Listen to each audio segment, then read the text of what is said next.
Good morning, everyone, and welcome to this today's Crab and Lobster Symposium on behalf of Blue Marine Foundation.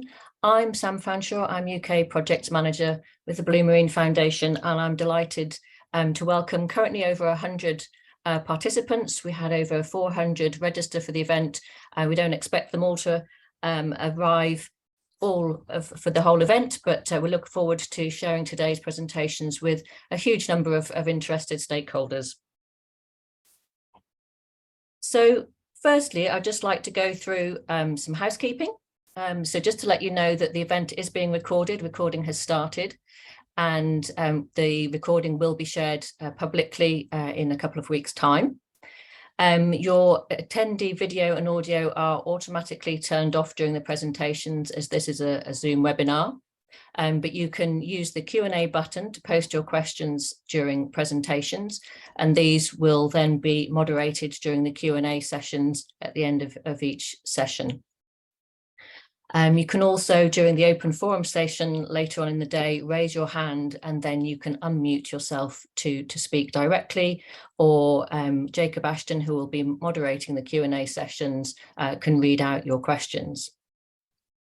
If you have any technical problems with audio or what you can view, then please just use the chat button, and we have Paul Botterill and Becky Hollerley here to help you with any technical questions that you have.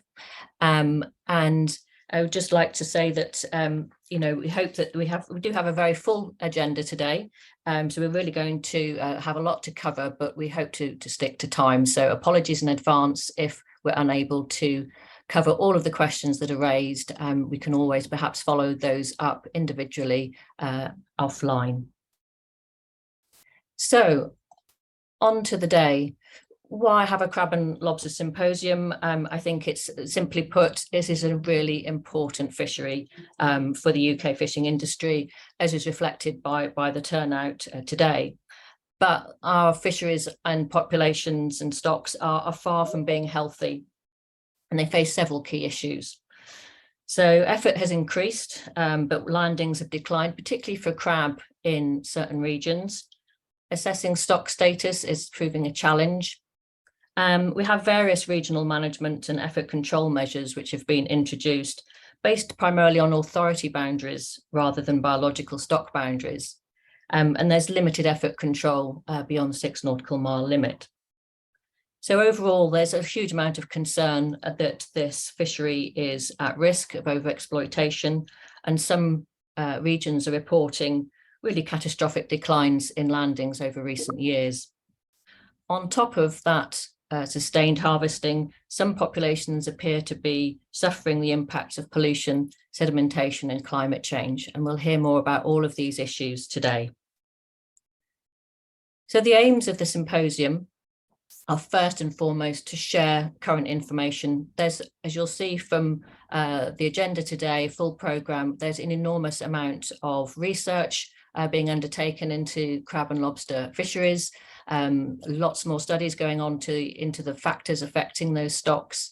We'll hear about the current fishery status and trends at a national and regional level. We'll also be hearing from several speakers about the current management measures in place. And of course, this is extremely timely in terms of the crab and lobster fisheries management plan, which the government is due to publish by the end of 2023 as one of the front runners in the fisheries management plan programme. So one of the aims of this symposium is to really support that inclusive development of that fisheries management plan, which is being led by Seafish and the Crab and Lobster Management Group, which we'll hear more about today. And this is really just to ensure that as much information is out there to the widest possible audience, so that we can inform a management plan which really supports the long-term sustainability of our fisheries. So the agenda is, as you can see, a mammoth one. We have 30 excellent speakers lined up today to share as much information as possible, but it is a long day, so get some snacks, flasks of tea, sit back, and I hope you enjoy the day. And we're very grateful to all our speakers for making the time to input. So without further delay, I'm delighted to introduce our first speaker, Colin Bannister, who has a lifetime of experience as a shellfish scientist, and will open the symposium with an overview of the past, current and potential future for our crab and lobster fisheries. Over to Colin to help us shape the future. Good morning, everybody. Thank you, Sam, for your very kind introduction, and also to the Blue Marine Foundation for the opportunity to speak. As both a shellfish scientist and an affiliate of the SAGB, I will be speaking with both of those constituencies very much in mind. I have a few slides. In some senses, they're sort of backcloth, and they are covering some of the ground that Sam has already covered. My context is the virtually unchecked rise in regional potting effort over time. And I just put together 3 pictures here, going back to the 60s to the 90s with relatively small inshore potters. And then the development through the 80s, particularly with the crab fishery in the channel into larger vessels fishing further away. And finally, in the most recent period, the advent of the fast cats, capable of working both inshore and offshore, and significant quantities of gear. In the last few years, they've also been joined by a new wave of large vivier vessels fishing nomadically wherever and whenever prices and catch rates are favourable. So if I just move to the next slide, I just showed the general sort of trend in landings. This is slightly out of date now, but it goes back, it goes from 1960 through to 2016 for lobsters, and this one for crab. And this is total landings from the DEFRA database provided by CFAS and updated more recently. And what we see is the significant upward trend to which Sam has already alluded. It's a substantial increase, therefore, in the annual take from our stocks all around the coast. It's clear, therefore, why long-established potters, in addition to feeling the squeeze on the ground, worry about conservation, possibly in contrast to newer participants who've recently invested in the fishery and whose focus is on paying off that investment or developing landings for new market opportunities. If I move to this rather gaudy picture, the punchline for this is that what we're looking at here are coloured traffic light diagrams for regional stocks around the coast of England and Wales and further afield around east, north and west Scotland, provided by the assessments carried out by CFAS and Marine Scotland.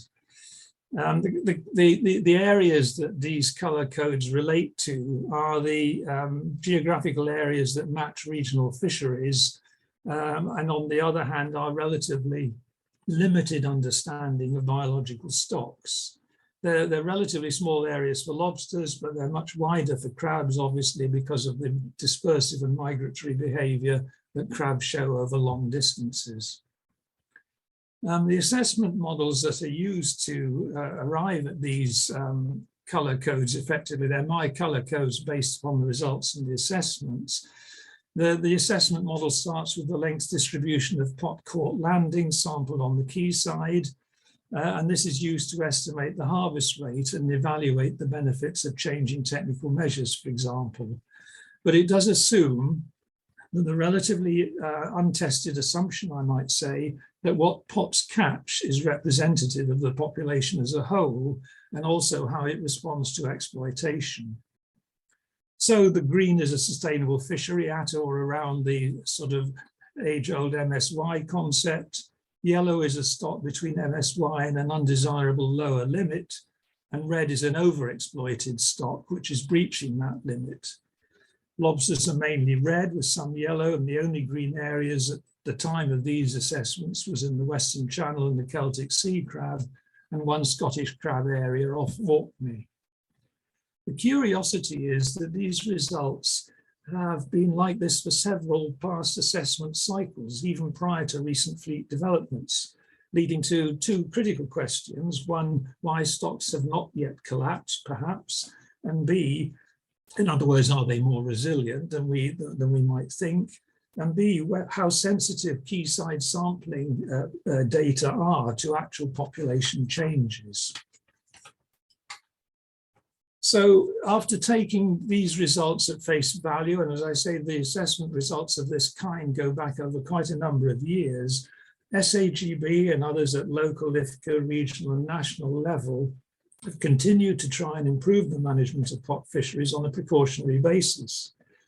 And from 2000 to 2017, I was personally involved in some 12 or 13 significant consultations, reports, or whatever, to try and assess where we were or where we might be going and what we should be doing about it.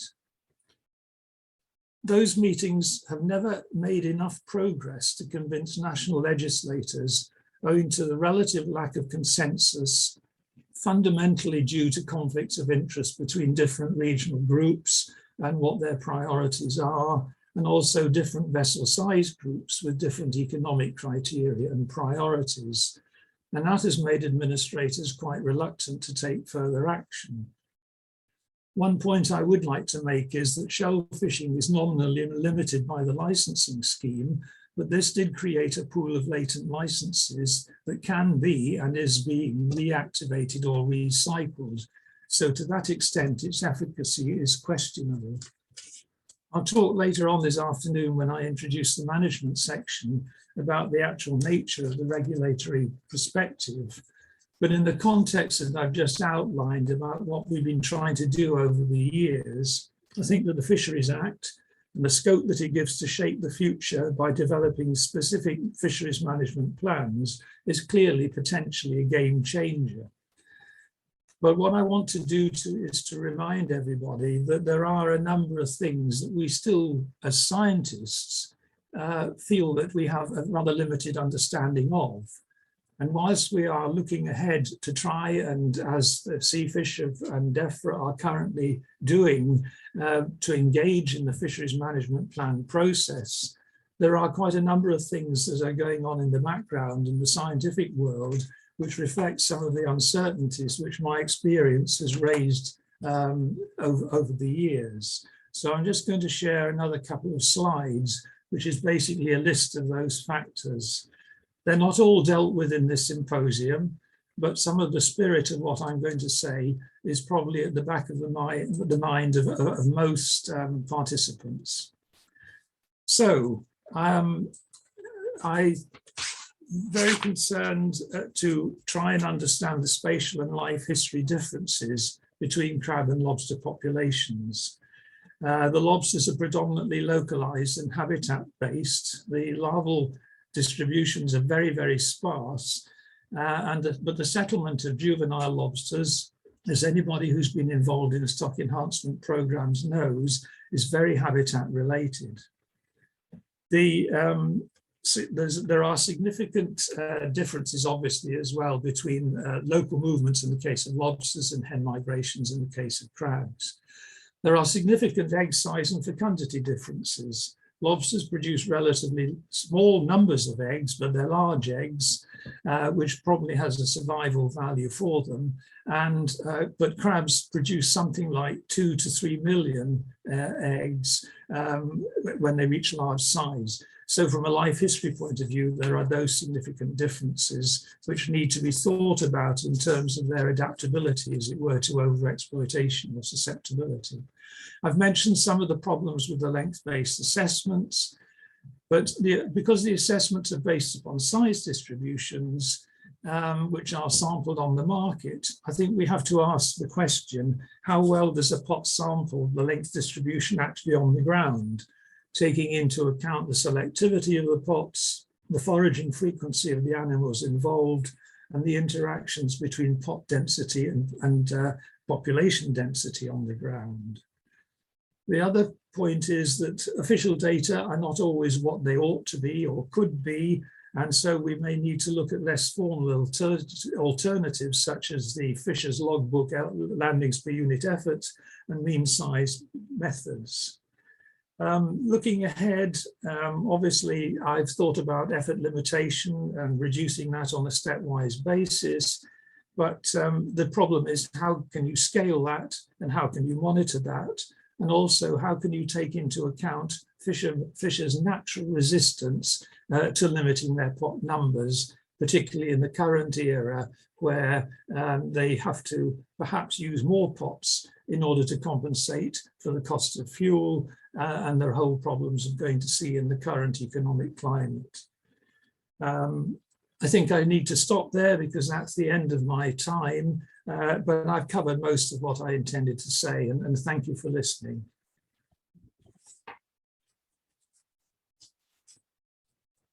Thank you very much indeed, Colin. Well, I think that really sums up the next 8 hours. So incredible overview there, taking us through all of the various challenges, issues and considerations that we'll be exploring in more detail today.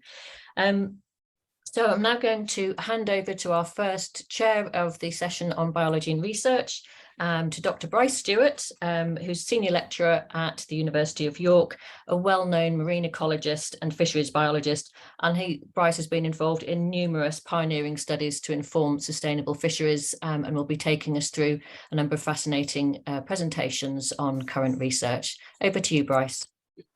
Thanks, Sam. Yes, great to be here. I'm excited about the day ahead of us, and particularly to be chairing this first session on biology and research. So to kick us off, our first speaker is Carlos Mesquita from Marine Scotland Science. He's also the chair of the ICES working group on the biology and life history of crabs, and so he's going to report on some of that work now. So over to you, Carlos.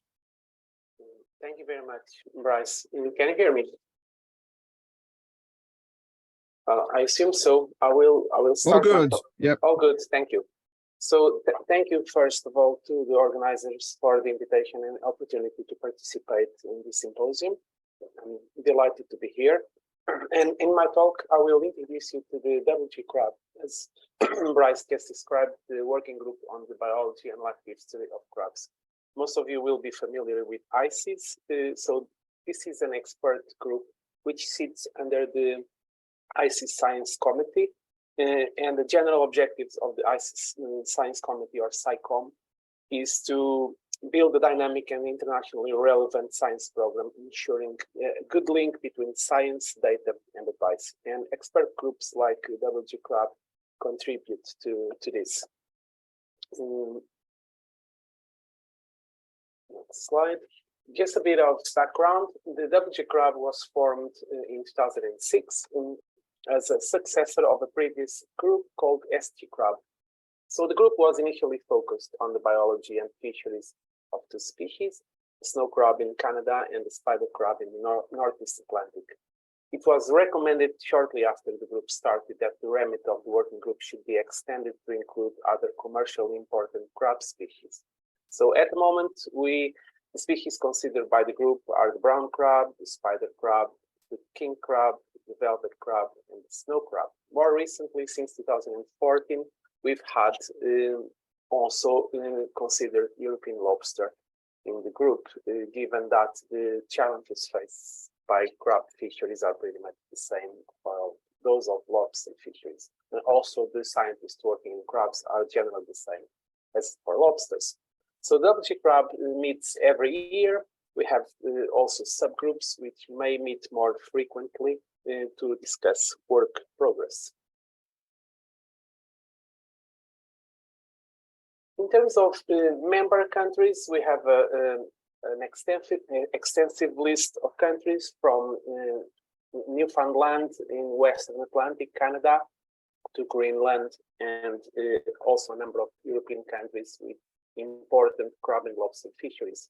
I'd like to draw your attention to the UK, for example. I think the majority of participants in this symposium are from the UK. We have participants in WG crab from Scotland, England, Wales, and Northern Ireland, and also from the Crown dependencies of Jersey and Isle of Man. And within Scotland, we also have participants from the islands in the north of Scotland, Orkney, and Shetland. So it's quite a large list of countries. We are looking forward to extend to any country which has fisheries and research interest on crustaceans. Since 2020, with COVID, we are meeting online. And we had our first hybrid meeting, both online and in person, in 2022, this year. And we have between 20 and 25 participants in our meetings every year. I'm just summarizing here our aims of the group, the main objectives. First, we have a strong focus on crustacean fisheries, as I said, from the Western Atlantic to Western Europe. In the early days of the group, we started the process by considering appropriate stock management units for each species and review the current monitoring programs. Secondly, we are focused on gather and communicate new knowledge on crustaceans. This includes biology, spatial distribution, genetics, impacts of climate, diseases affecting commercial fisheries, also stock assessment, obviously. And finally, we wish to promote collaboration between scientists of different institutes. So we have a number of joint studies, methods of data standardization, data sharing, and combined stock assessments. Here, I'm just summarizing the main areas of interest of WG crab, which are aligned with the terms of reference. So we have fishery statistics. This is where we compile data on landings, discards, effort, and catch per unit effort. This data is made available to the ICES data center and reported in the working group report. So this is the working group report is the place to look for aggregated fisheries data for the relevant species by country. We also have stock assessment. So the working group collates and discuss stock assessments on the covered fisheries. We explore and apply common methods on standardized data. We provide stock status and comment on the sustainability of fisheries. We have a component related, or a term of reference related with environmental drivers. So this is where we review the impact of the temperature, ocean acidification, climate change, and its effects on reproduction, recruitment, growth, and distribution of crustaceans. And finally, research is quite important group. We have as our objective to generate knowledge on vital crab and lobster population, biology parameters, and food safety. And it is important to mention that in recent years, the group is moving towards building capacity for providing advice. So members are already doing this for their respective countries, and the WG crab is planning to have a more advisory role in the future. I cannot summarize in such a short talk all the work we do, but I have some highlights just so people get familiar with our research. Since the beginning of the group, tagging work has been featuring a featuring theme for WG crab. Particularly for brown crab, we've had a number of tagging studies around UK, Ireland, France, and Sweden. This has provided invaluable knowledge on the crab biology, movements, migration, and differences between males and females. More recently, we are looking at having integrated stock assessments. Last year in 2021, we had for the first time a data call and a combined assessment for the Western Channel involving scientists from England and France, which work together, provide a preliminary assessment. This was a very interesting experiment. We are also looking in different other countries for stock production models. That's the plot, the three plots below, looking at ways of estimating biomass, fishing mortality for the crab species and lobster species which have data. And also we have been present in a number of research symposiums. The group, for example, in 2019 met at the same time as the Shellfish Symposium in Norway, where a number of scientists of the group presented their research.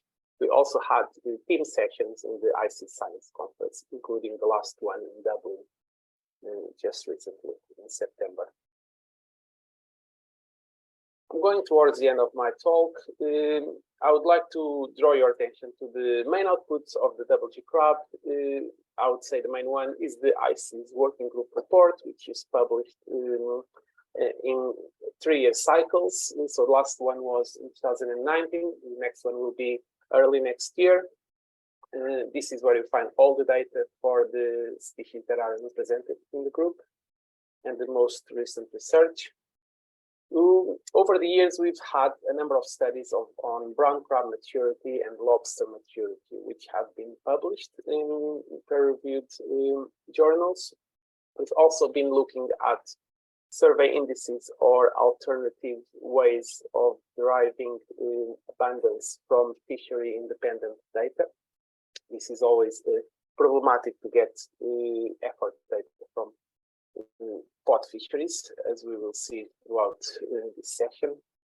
We've also had a number of papers on contaminants and effects or presence of cadmium and food safety for brown crab. In terms of current work, we are doing some work on the very worrying abundance trends found in brown crab in several European nations. We also are looking at potential effects of climate, particularly the North Atlantic Oscillation on brown crab and snow crab, and we have a number of collaboration and data sharing between the scientists of the group. So it is important to mention that the WG crab will continue to provide paths for new participants to engage with ICES and to strengthen links between science and advice. In the group, we have a high degree of expertise with people, many experienced people working, but in recent years, especially since COVID, we've had an expanding number of members, enthusiastic early career scientists that are presenting their degree theses, MSCs, and even PhD work. So the group is definitely expanding its role. Finally, I would like to thank you on behalf of HICES for the invitation, for speak, and all for listening. I can take any questions when the discussion arrives. So many thanks. I look forward to engage with you. Thank you. Great stuff, Carlos. Yeah, fantastic to see the sort of scale of research that's going on. Just to remind everyone, the question and answer session will be at the end of this session after all the speakers have talked. So please, if you have questions for the speakers, put them in the Q&A box at the bottom of your screen. Okay, so our next talk is a triple act. This involves Joe Richards from the Blue Marine Foundation, Blair Easton from the St. Abbs Marine Station, and Andrew Boone from the Northumbrian IFCA. And they're going to be comparing the size at the onset of sexual maturity of Cancer pagris in Berwickshire and Northumberland. So over to you, team. Thanks, Bryce, and hello, everyone. So yeah, we are here to present a collaborative study between St. Abbs Marine Station, Northumberland IFCA, Blue Marine Foundation, and local fishermen. And I've been involved in this project for Blue Marine Foundation. And this project was initiated following engagement and research with local crab and lobster fishermen in Berwickshire a few years ago. And for those of you who are not aware of where Berwickshire is located, it's located right in the southeast coast of Scotland and extends from the border of Scotland, England, roughly around about 25 miles just south of Dunbar. And it's fairly unique in the sense that fishermen who fish at the ports will fish on both sides of the border for the same species, for crab. Well, prior to 2017, the minimum landing sizes for brown crab in both regions, the Northumberland region and the Berwickshire region, was 130 millimeters. And following consultation, the government in Scotland increased the size of minimum landing size from 130 to 150 in Scotland in 2017. Local crab and lobster fishermen felt, I think, that this perhaps wasn't appropriate for the stock or the region where they fished, particularly as a lot of them fished on both sides for the same species, and they hadn't, fully understood why this increase occurred. So we initiated this cross-border study to look at what data was available for the region, and then conduct the size onset maturity, specifically focusing on gonadal maturity and the presence of sperm plug in Berwickshire and Northumberland. And we're hoping to understand whether or not the minimum landing size in both regions were appropriate for a sustainable fishery. This just gives an indication of the brown crab fishery in Berwickshire, Northumberland. It is one of the main fisheries. It accounts for a high proportion of the landings, and it's predominantly fished by fishers with static pots. Vessels range from small vessels from 4 meters up to 12 meters, and the only management measures in Scotland for crab at the moment are the minimum landing sizes, and in Northumberland have a minimum landing size which is 130, and there is also a pot limitation of 800 pots. This gives an indication of the number of registered vessels as well, and active vessels in both regions. I'll now hand over to Blair from St Abbs Marine Station, who will give an update on the methods for the study. Samples were collected between September 2020 and May 2021. Derogations were granted, allowing us to land individuals under the current minimum landing size. In total, 769 individuals were sampled, of which 437 were taken from Berwickshire and 332 from Northumberland. Samples were collected from local inshore fishermen or from IFCA potting surveys conducted in Northumberland. Here is a map of the surveys conducted, of which those in red were conducted in Berwickshire and those in blue conducted in Northumberland. Each individual collected was then measured morphometrically, and the morphometric measurements taken included their wet weight, their carapace width, chilli length, their chilli height, chilli depth, their sex, their condition index, and their moult stage. These measurements were based on previous literature to help standardize the results found in this study. And on the right, we have a time-lapse dissection video of one individual. The gonad stages were characterized using tables such as this from Haig et al. 2015, but also from visual pictures of the gonads. Here are a visual representation of the gonads, of which gonad stages 3 and 4 in females were regarded as mature, which is on the left in the bright orange. And for males, gonad stage 3 on the right is considered mature, with the white testes present. In Berwickshire, the carapace width at which it is predicted 50% of the population are sexually mature was 126.8 millimeters for females and 108.5 millimeters for males. On the left, we have a heat map of these gonad stages, representing the mature stages and where they are located along the Berkshire coastline. And on the right, we have a HSI graph at which we represent the energy stores at each gonad stage of the individual. And as you can see, it increases with each gonad stages. And it has been predicted that the edible crab follows a capitalist strategy in which this energy is not recovered post-mating. In Northumberland, it was 128.8 mils for females and 109.9 millimeters for males for their CW50 value.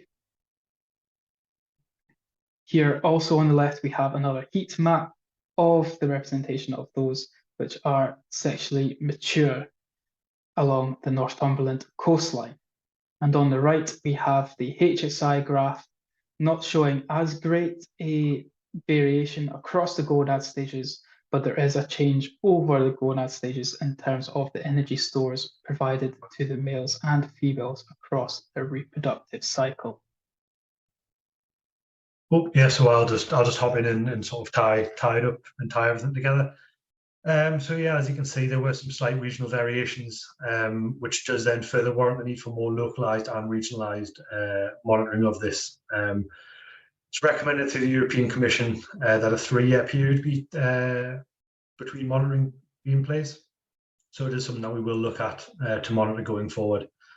As Blair mentioned there as well with the results, is that a reasonable degree of variability between the different sexes and between the different regions.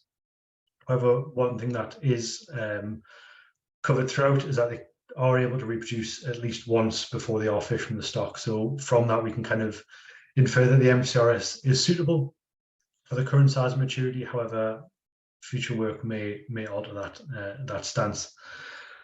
I think from a Northumberland's perspective, it provided a baseline for us for the region, and will provide additional work information for Northumberland IFCA going forward for our assessments. Looking at the possible the literature around this in the regional for the regional variations, it can be down to a wide variety of different environmental factors, as well as sort of fishing pressures, which can lead to these variations. So I think future work will iron out any sort of variations that we have identified. And as it says in the bottom there, that future studies will look at the historical analysis done by sort of Carlos and his team previously around Scotland, and we will look at the possible impacts of any sort of shifts in the climate and the sea conditions into the change of sort of gonadal maturity. Thank you very much for listening to us all there, and I'll look forward to any questions that you have. Okay, thanks, guys. Yeah, well done for soldiering on through those internet issues. So moving swiftly on, next we have Alec Moore from Bangor University and another crab maturity study, this time in the Irish Sea. So over to you, Alec. Hi, good morning, everyone.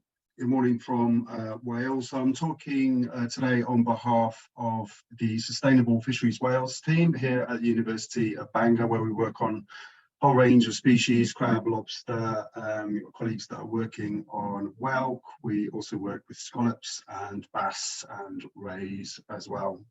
So I'm talking on behalf of the whole team.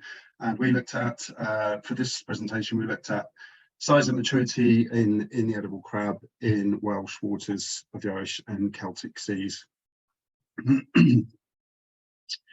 So this was published as a paper earlier this year, and I'm happy to email a copy of this to anyone that may not have access if you want to drop me a line.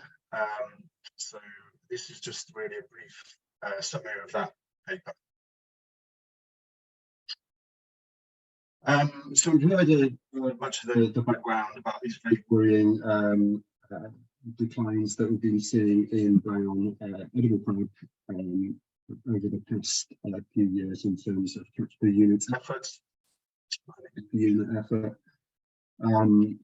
So what we were interested in really is relating this as well to the size at maturity. So there has been a decline in size at maturity that has been observed in heavily fished crustaceans elsewhere. So it's been documented in lobsters in North America, for example, and in mudflops in the Irish Sea as well, where intensive fishing has lowered the size at maturity. And we're in the context as well where Wales currently has one minimum landing size of 140 millimetres across the whole of Wales, but historically that was different. There was a different smaller size in the north of Wales. There were previously two different sea fisheries committees. And we also have this data set available from Pegaton that's already been quoted. This data set available from about 6 years ago.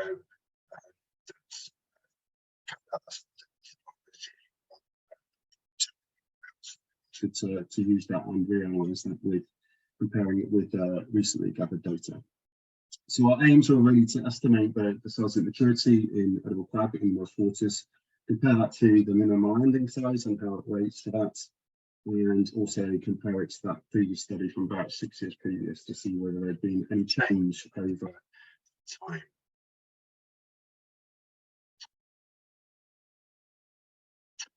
Okay, so over the winter of 2021, we collected a whole number of crabs, about 600, and they were dissected according to that standard Hager-Tool methodology, and we measured another further 1,000.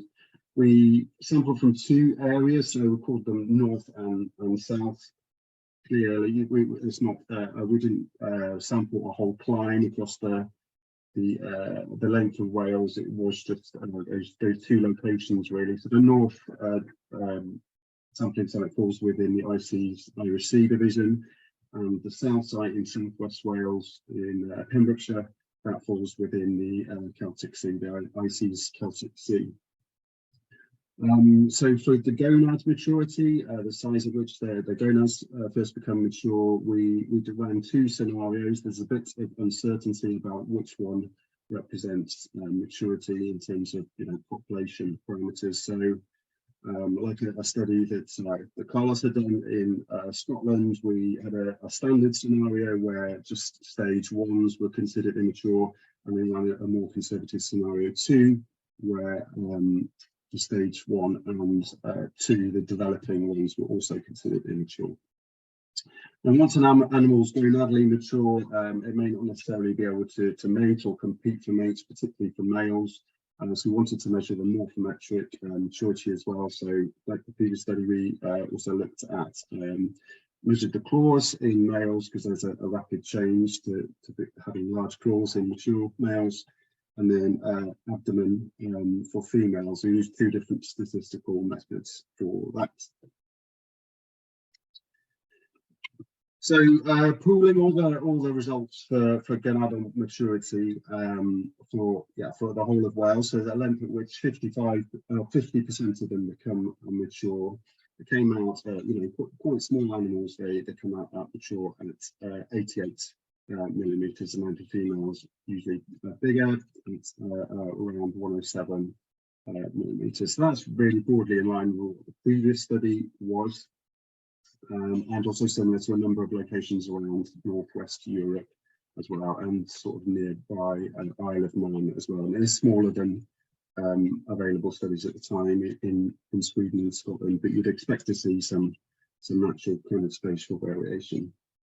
And some of the smallest mature animals we got using the standard scenario was really quite small, just over 70 millimeters for males, for example.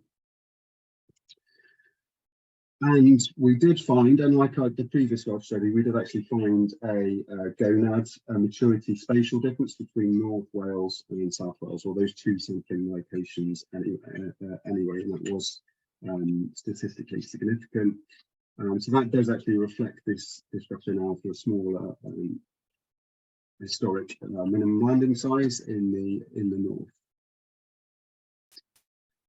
And then in terms of the gonad maturity and how that may have changed over time, the plots on the left there of the screen, just there wasn't really any strong evidence that that happened using that standard scenario.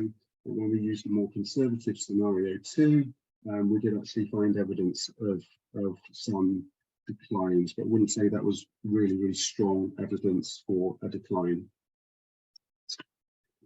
And in terms of the morphological maturity, the size of which animals are, certainly males, are able to compete for mates, that happens at around 1.5 millimeters, and it was for most combinations of various sex. There were some issues, potentially some of those methods may not be suitable for females, and one of those statistical methods may not be particularly suitable. Just exploring all these to see how they match up with actual biology. And that's been indicated before, so that just highlights the need to use a number of methods when you're actually estimating maturity. Okay, so just to wrap up, really, we really need to measure those gonad and morphological approaches to estimate the size at which they become functionally mature, to which they're actually, mating, successfully mating and contributing to the population. So it's around 115, 120 is this key size. So by that time, males, nearly all of them, if not all of them, have got mature gonads, and they also have they developed the body shape, the morphology, the large claws of mature males, meaning they can compete successfully for mates. And then for females, the the 50 to 95% gonad mature, that falls around about there somewhere as well. Looking morphologically mature, that's around about 115 as well. We only found a handful of buried egg-bearing females, but the smallest was 116. So our 99% of females were gonadally mature by 138. The upper confidence limits that goes slightly over 140. But yeah, very high percentage were still gonadally mature by the time they are at that minimum landing size. That suggests that the current minimum landing size for whales of 140 that adequately protects immature individuals from being landed.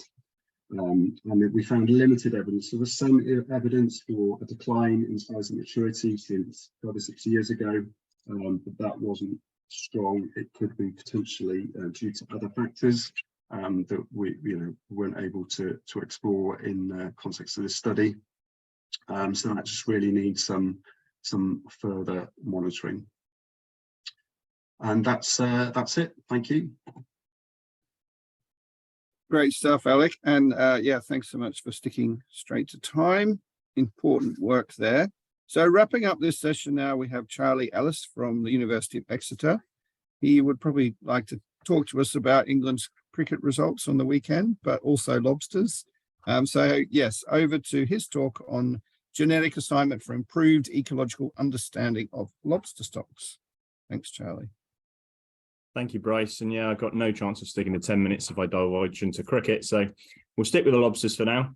I'm from the Molecular Ecology and Evolution Group here in Exeter. And we do a huge amount of work on a lot of different species. We tend to develop and utilize genetic and genomic resources to assign individuals back to regions and species and stocks and families. And we use that data to apply to answer questions that will basically improve their conservation management and their resource sustainability. I would usually do some sort of scene setting it's always tricky to infer knowledge in genetics, but essentially we tend to work mostly with SNPs. So at the bottom in the middle there, you see a sort of graphic example of a SNP locus, which is a single nucleotide polymorphism, a place in the genome where one base has mutated to be a variant of two types, and we can use this to infer differentiation. So they're an example of the species we work on. They're often tricky species, things like merle and sea fans and lobsters to an extent, hard to get long-read DNA from. And we've developed lots of special techniques to do that in order to develop allelic testing, things like sexing tests and SNP genotyping assays. But we also work in sort of whole genome and sort of reduced representation sequencing data. To that end, we've done some studies on both spiny lobster and clawed lobster. A recent study on spiny lobster is shown here. Obviously, crawfish is a prized seafood, and throughout the UK, it's got a sort of history of overexploitation and real management challenges. There's been some pretty profound regional stock collapses. Like I'm from Devon and Cornwall, and we lost most of our crawfish through the 1980s. And they just completely disappeared. But then resurgent recruitment, or sort of tentatively resurgent recruitment, has been ongoing over the last 10 years, which is good to see. But it's trying to understand where that had come from. And one of the ways we can do that is hopefully using genetics. So that was the aim of this study, to sort of try and resolve better understanding of stock boundaries. So we had 350 crawfish in the study from 15 sites across Europe, shown in the map there. We mined 7,500 SNPs and found clear differentiation between Atlantic and the Med. So in the plots at the bottom, these are DAPC plots, and the dots are individuals, and the labels are the means of those geographic samples. So as you can see, essentially there was just two stocks. The blue is the Atlantic, the yellow is the Med, and the subplots to the side, there's very little sort of substructure within those. So in terms of judging our resurgent recruitment in the southwest, we really can't say whether the influx of larvae is coming from Portugal or the Hebrides or anywhere in between. It seems to be one population unit. Obviously, though we can't place individuals in that sense in assignment, that still has implications for management. So obviously we've got long pelagic larval durations and some big adult migrations going on as well. So this is obviously enough to ensure high connectivity throughout the stock. And that suggests that localized management, while it can be important, is probably not going to be enough to always secure local recruitment. So this species really lends itself to sort of cooperative international management approaches that are required to safeguard recruitment. Moving on then to clawed lobster, we were able to find a little bit more going on. So we did the same sort of study quite recently with 6,500 SNPs across 220 lobsters from 33 sites around Europe. And from this plot, you can see there's a lot more going on, a lot more substructure within these populations. So the green and light green and yellow is the Mediterranean stocks of the Western Med in green, the Adriatic in light green, and the Aegean in Greece in yellow. And then back in the Atlantic, we've got the sort of major Atlantic clades in blue there. So that's running all the way from Morocco up to sort of Shetland, Scandinavia in purple, and this red group at the top was a bit of an outlier. That's Oosterschelde, which is a small stock of lobster in the Oosterschelde enclosed sea in Holland. It's sort of an inland sea, but it's been dammed essentially. So that's probably why they've drifted away from everything else, been rather cut off. And drilling down into this data then, we can actually take the really high differentiation SNPs. So once we've got a panel of sort of 6,500 SNPs, we can find out that actually most of that is noise and that a lot of the action is happening at these sort of high differentiation outlier SNPs.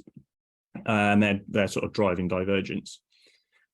So replotting this same data, albeit without Oosterschelde, with just 50 SNPs, you can see here we get this same Atlantic and Mediterranean divide, this major genetic break, but within that we've got some substructure within the Atlantic apparent as well. So Scandinavia is still sort of separated off, but at the other end of the cline we've got Tangiers in Morocco pulling away, and the Iberian samples in Portugal and Galicia.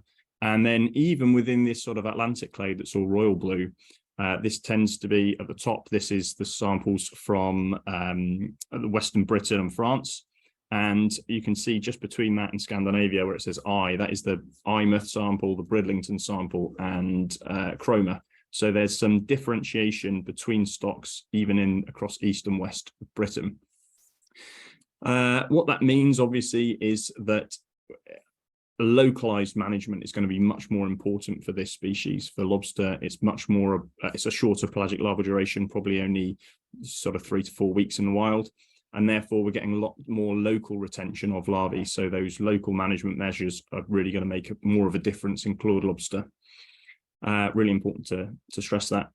In terms of what's driving this, it could be neutral drift, could be local adaptation, but we won't really know. We've got a genome underway in the lab, a full genome, and once that's sort of sorted, we can annotate that and look into what's going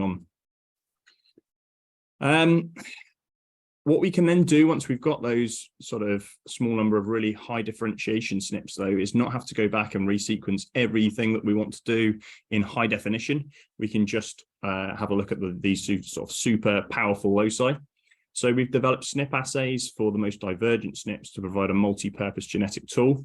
This enables us to do things fast and relatively cheaply compared to broad sequencing, and provides much more powerful assignments than microsats and things like that have been used previously. So lots of applications for this work. Stock assignment is one. So when we get new stocks, new samples, they can be added to the mix and find out, how differentiated they are. Species assignment, so classifying whether American lobsters, separating those out, and hybrids as well, where morphology is unreliable. Also familial assignments, so parentage and sibship assignments. There's lots of applications of that, especially towards hatcheries. Lots of new hatcheries springing up, but we need to ensure responsible genetic management of those. And through parentage-based tagging, essentially tracking them back to the parents, we can discern in the wild which lobsters are just natural and wild and which have come from hatcheries without any tagging or anything like that. And we also need to identify genetic bottlenecks in culture systems and then potentially even develop sort of aquaculture lines. And a couple of examples of that in use. It's been used to identify translocated stock. So we were sent 20 lobsters from Corsica to sample recently, and they were put into our plots in yellow, the yellow labels there. We expected them all to fit with these orange samples, which are the other central Mediterranean ones. But as you can see, they didn't. In fact, most of them, just over half, assigned to Atlantic stock. So we went back to our collaborators and suggested, did you get these from the market? Because they looked to be imported. They assured us they didn't, showed us all the metadata, they're all collected on dives. And then they found in the local library a newspaper clipping from the 1970s, which showed that over 10,000 juveniles have been imported from Ile-de-Yeu, a hatchery on the northwest coast of France. So these individuals were obviously, some of them were over 3 kilograms, so they could easily be, 45-year-old lobsters that have survived all that time since hatchery release. There were some half and half ones as well, which sort of suggests there's been interbreeding going on between released hatchery lobsters and native stock. But this does evidence long-term survival and breeding success of post-larval hatchery releases, which is obviously a good thing for hatcheries. However, it also shows the need to know genetic boundaries of your stock before you go throwing lobsters out in the sea, because clearly here, the fact that Atlantic lobsters are in the Med has a potential to dilute and erode adaptive fitness among that native stock. And lastly, it can also be applied to American lobsters in British waters. So we had a very rare find recently of a post-larval lobster in silt up in Sunderland. And the taxonomist who was assessing all these grab samples said it was a clawed lobster, but actually identified it as a potential American lobster. As Colin alluded to at the start, getting any post-larval lobsters at all is really, really unusual. So this was quite a surprise. Unfortunately, the sample had been stored in formalin, so it was very heavily degraded, and CFAS couldn't identify it molecularly with microsatellite. But the shorter fragment lengths of our SNP assays enabled us to get a genotype. We compared it to North Sea clawed lobster and nephrops, and we also compared it to American lobsters and Homerus hybrids. And you can see in the red dot there, it comes out clearly as an American lobster. So that's what we confirmed. How it got there is still sort of open to debate, whether it was local assortative mating or potentially an escaped female with stored sperm from a previous mating, or simply just no escape, just larvae being flushed out of a vivia tank, a holding tank somewhere. We're not sure. But one way or another, it does show that Homerus americanus can survive the pelagic larval duration in the UK waters, which has sort of concerning implications moving forward. And hopefully it's the sort of thing our genotyping array can monitor more in the future. We're out of time, so thank you very much for having me, and thank you to all the collaborators who've assisted with these projects. It's really hard to get samples, so very grateful for that. And you can give me a follow on Twitter if you want further information. Fantastic stuff, Charlie. Really fascinating. So that finishes this first session in terms of the presentations. But now we have about 10 minutes for questions and answers. And that is going to be facilitated by Jacob. So over to you. I'm looking forward to it. Thanks so much, Bryce. And thanks to all our speakers. That was a really lovely set of presentations that I think really sets the scientific stage that forms the backbone of the management measures we're going to hear about in more detail later on. So in the interests of time, I'll be reading out the questions that are in the chat rather than getting the people that asked them on the line directly, but we will have a discussion section where at the end of this event that will give you a chance to speak directly. So first up in the box, we've got a question for Carlos, which asks about, in terms of investigating environmental impacts on stocks, has ICES or related partners, have they looked at storm impacts? They note the severe storms in 2014 and 15 and how this could have affected recruitment in the southwest potentially, which could have then affected future years. So Carlos, please do come in. Yeah, thanks for the question. No, the impacts of storms have not been considered. I suppose there's an issue here with the lack of baseline data on larvae and juvenile crabs. We wouldn't have any data to compare. But this is something that it's interesting, but it has not been considered so far. Thanks, Carlos. Is that something that's come into anyone else's research while we're on there? Just pop your hand up and say. Lovely. Well, we'll move on to the next question, which is directed towards the Northumberland and Berwickshire researchers. Andrew Brown asks, what would represent a sensible minimum landing size? So is one at a carapace with 50% adequate for stock management purposes, or could it make more sense to go for a larger MLS if the stock is subject to other pressures? So would any of you three like to come in on that? Yeah, I'll jump in on that question. With the work that we conducted in the area, we can't typically associate that to anything in terms of fishing pressure or environmental changes. Primarily it was a baseline to understand what it was in the regions as is now. I suppose in the future it would be of relation to then associate to a fishing pressure, and then we could then see whether or not the current 50%, or even if we were to increase up to a 75% a value, to see in which it does fit with the current MLS, or if it does need to be changed in some way. This project and basis is just to see whether there was any current difference in the regions, even though there's only a very small spatial difference between us. So there is more work to be done in terms of seeing whether or not there is other factors implementing this difference in the two regions. So yeah, it's be something in the future to consider. Thank you, Blair. That's great to hear. Anyone else before we move on? Alrighty. So we have a question next from Francis Binney, who asks, is the size of 50% maturity, is that a good measure for crab? Having a minimum landing size above 100% maturity, as is now the case in Scotland and Jersey, is potentially a good idea for stock under pressure. So would any of our crab speakers like to lend any insight into that? Yeah, I can hop in on this one. I think whilst we have highlighted that it's at sort of the size maturity of that CW50, of which 50% is mature. I think put it in the context of what we have for, as sort of what Blair said, it did act as a baseline for us, but to put it in the context of our MCRS, which is 130 millimeters for females, based on what we found, approximately 80% were mature at the MCRS, and for males it was approximately 90%. So whilst we have highlighted that this is this CW50 value, which 50% is mature, actually in practice and in sort of context of our minimum sizes, there's actually quite a significant number that are mature, and it's certainly the minority that are immature at that point. But as Blair said, it is for us, it's a baseline, and it's something that we will want to monitor going forward, to make sure that minimum conservation reference size is appropriate for the fishery. Thank you, Andrew.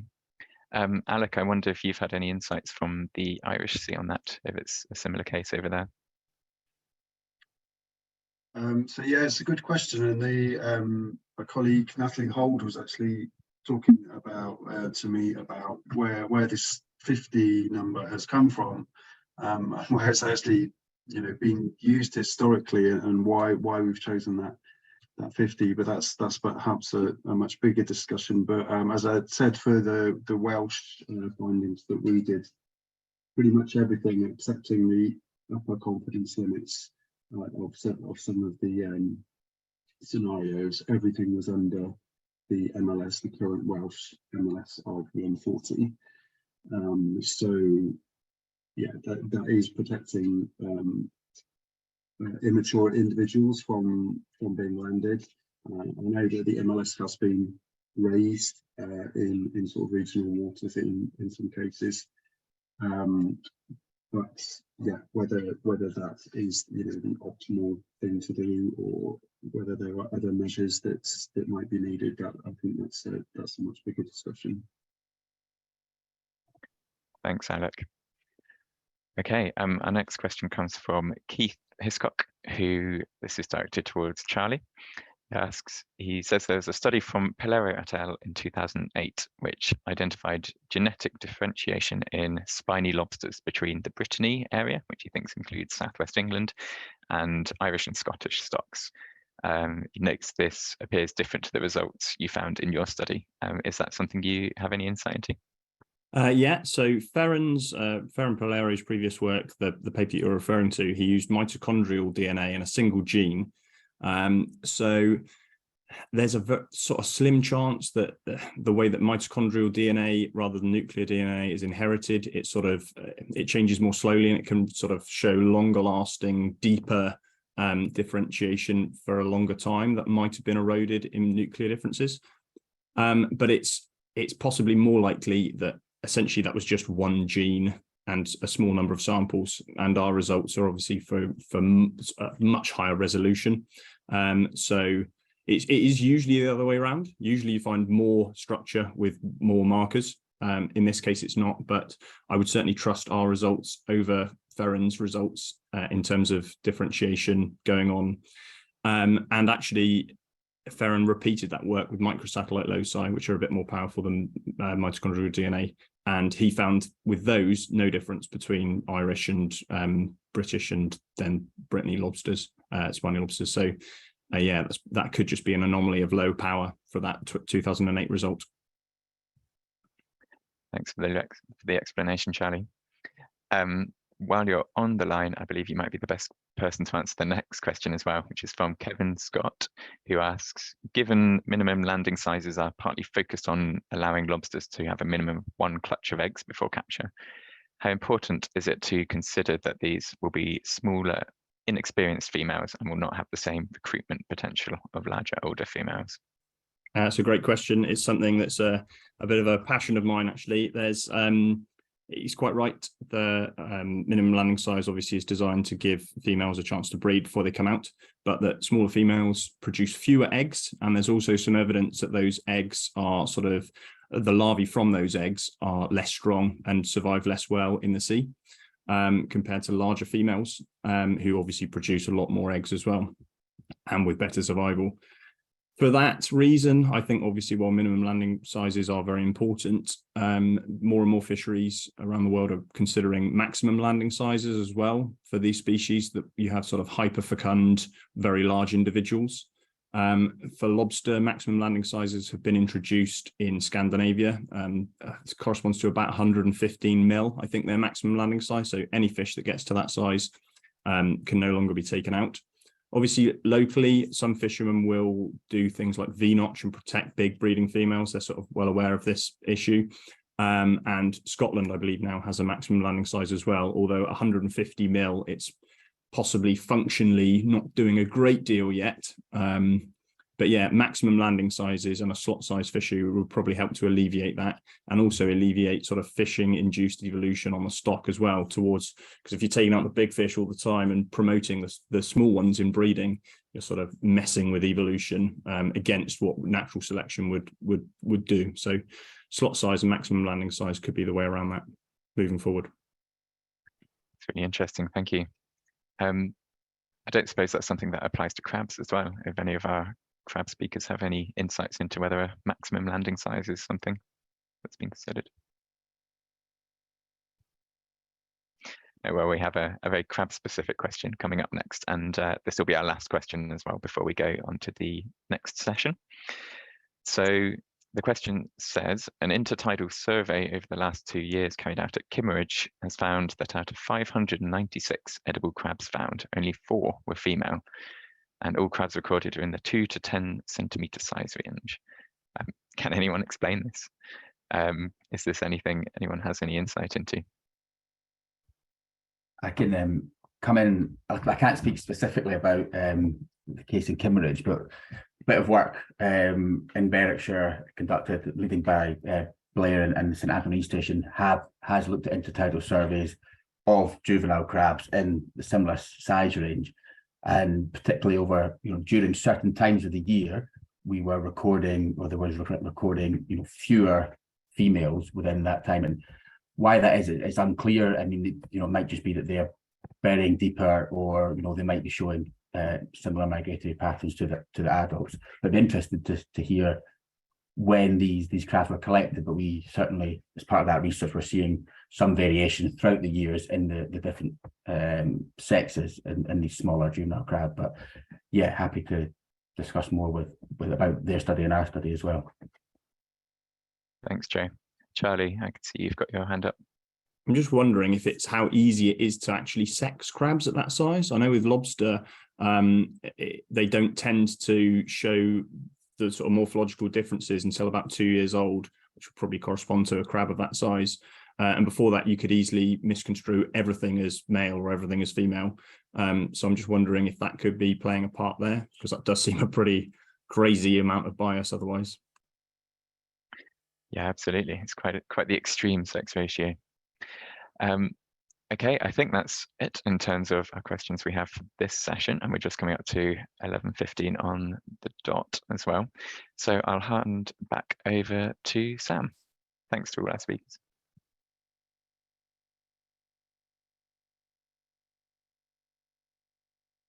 Thank you very much indeed, Bryce, for chairing, and for all the speakers in that previous session.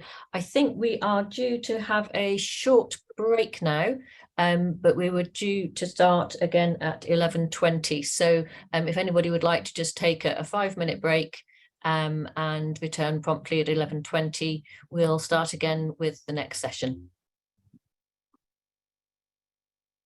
Thanks, everybody. Hope you have a mug as fabulous as mine. So welcome back, everybody. Sorry that was such a short break, but we certainly don't want to impose on those excellent questions and very useful feedback from the speakers. Thanks again, Bryce, and speakers from the previous session to really set us up well for the rest of the day. And the next session is taking a bit of a step back away from the sort of fishery, which we'll be looking at for the rest of the day and afternoon, and really looking at some of the other pressures that are affecting crab and lobster populations. And certainly with Blue Marine, we work with a number of fishermen around the coast, and in particular on the south coast, many of our conversations are looking at not only the pressures on the stocks, but also some growing concern about the impacts of various factors, which we'll be hearing a little bit more about in this session. And just to start with, we've got a short video clip taken from a recent BBC News piece, which features some of the fishermen in Sussex and their concerns about water quality and the impact of that on local stocks. I'm Edward Salt with your news here in the south, and there's growing alarm tonight in the fishing community over a decline in crab and lobster numbers off the West Sussex coast. A scientific study has been launched in key fishing waters off Selsey Bill to find out the problem before it's too late. Sarah Farmer has the story. There's something seriously wrong with our water quality here, and it's not good at all, but nobody's listening. A warning from fishermen that there's been a dramatic decline in lobster and crab catches in Sussex. We go to sea at 3 o'clock in the morning and you go out there and you start hauling, you're catching nothing, and the end of the day comes and you think, I've just got up at 3 o'clock in the morning for nothing. Dan Langford is the third generation of fishermen in his family, but fears that career might be short-lived. About 3 years ago, you could average 120, 130 lobsters a day. Down to this summer where we're averaging probably 40, 50 a day. For Denny Arnell, fishing has been in his family since the mid-1600s. In his lifetime alone, a lot has changed in the waters. I've seen this fishery go from a very healthy fishery down to virtually zero, because we are now struggling big time. Researchers from the University of Brighton, along with Chichester District Council, are now looking into the water conditions to see if they can pinpoint what is causing the decline. From land runoff to sewage, climate change to dredging, they hope to understand why the crustacean population is dwindling.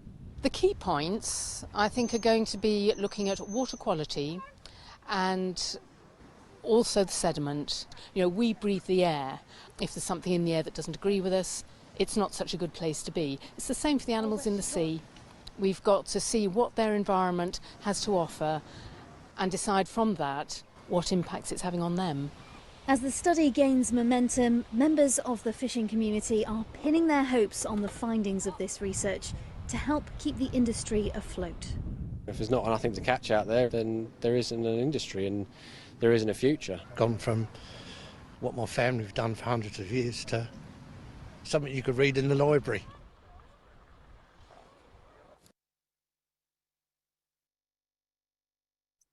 So I think that really poignantly reflects some of the major challenges and concerns of, in particular, our small-scale inshore fisheries. And it's sedimentation is an area that Blue Marine Foundation is investigating, certainly in Sussex, in quite a bit of depth. And we'll be hearing more about a project shortly that's really been pioneering some of the research into that.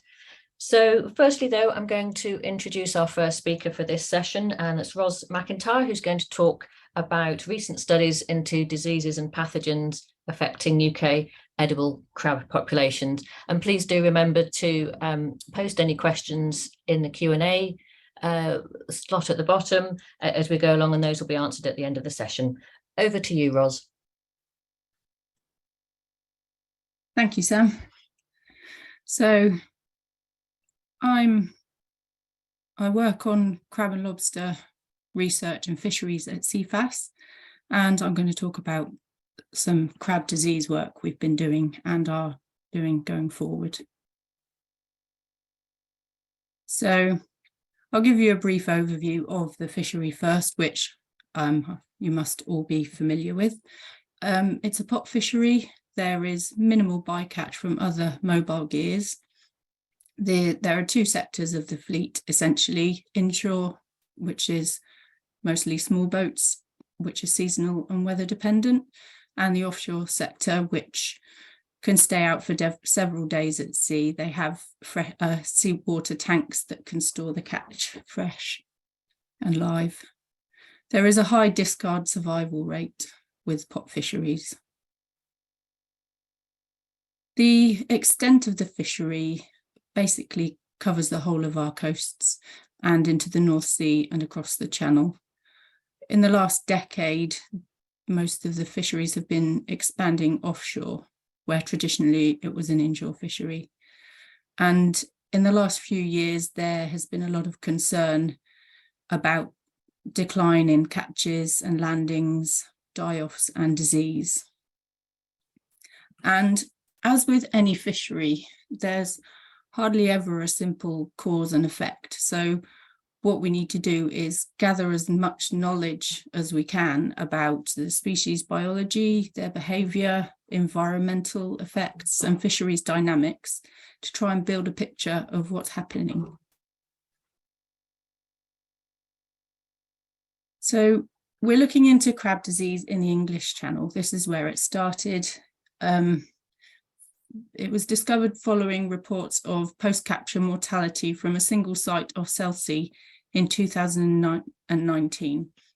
So our Weymouth lab sampled some crabs from the area, and an amoebic pathogen was found in adult commercial size crabs. Some European lobsters were taken from the same site and analysed, but no evidence of the pathogen was found in the lobsters. Live crabs were sampled from the fishery in autumn of Selsey, and out of 98 crabs sampled, 50% of them were infected. The infection varied from mild to severe, and those most heavily infected had organ and tissue damage. It was presumed the severity of this would lead to mortality. At least 3 species of amoeba were found in the diseased crabs, and these were Neoparamoeba pimacrodensis, Neoparamoeba estuarina, and Yanakina feisty, which was a novel amoeba and hadn't been seen anywhere before.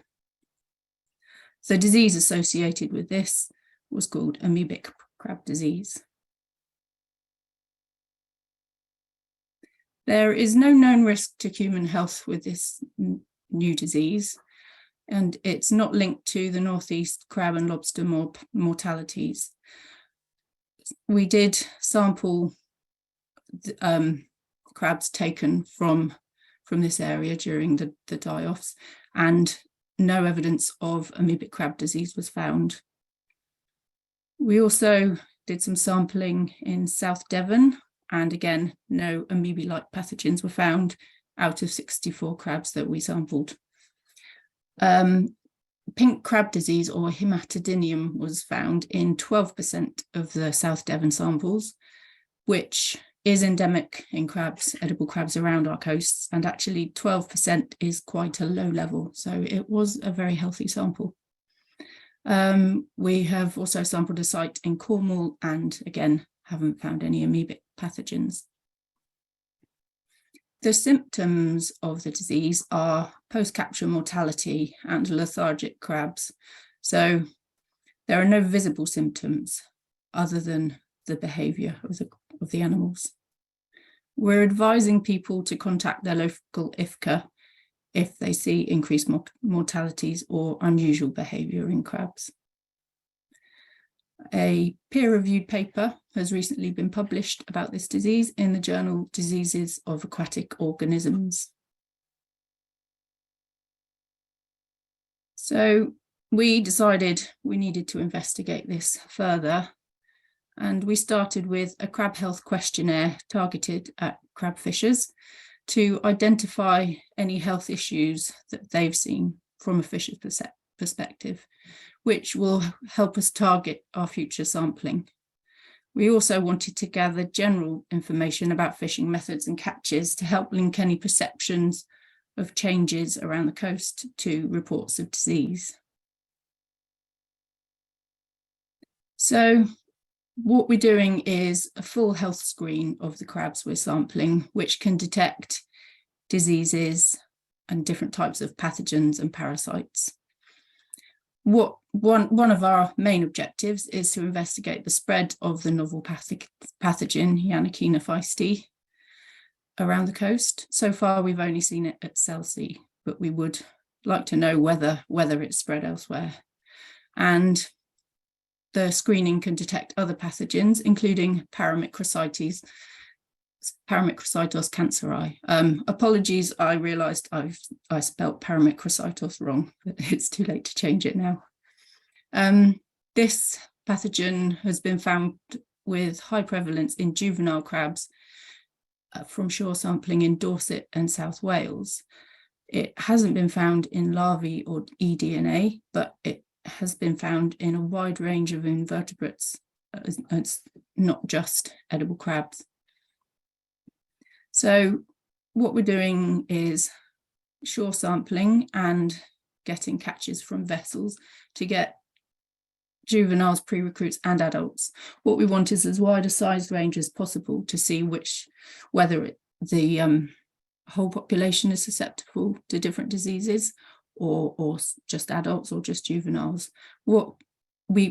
So far, we've only sampled commercial sized adults for the novel pathogen, so we'd like to expand that.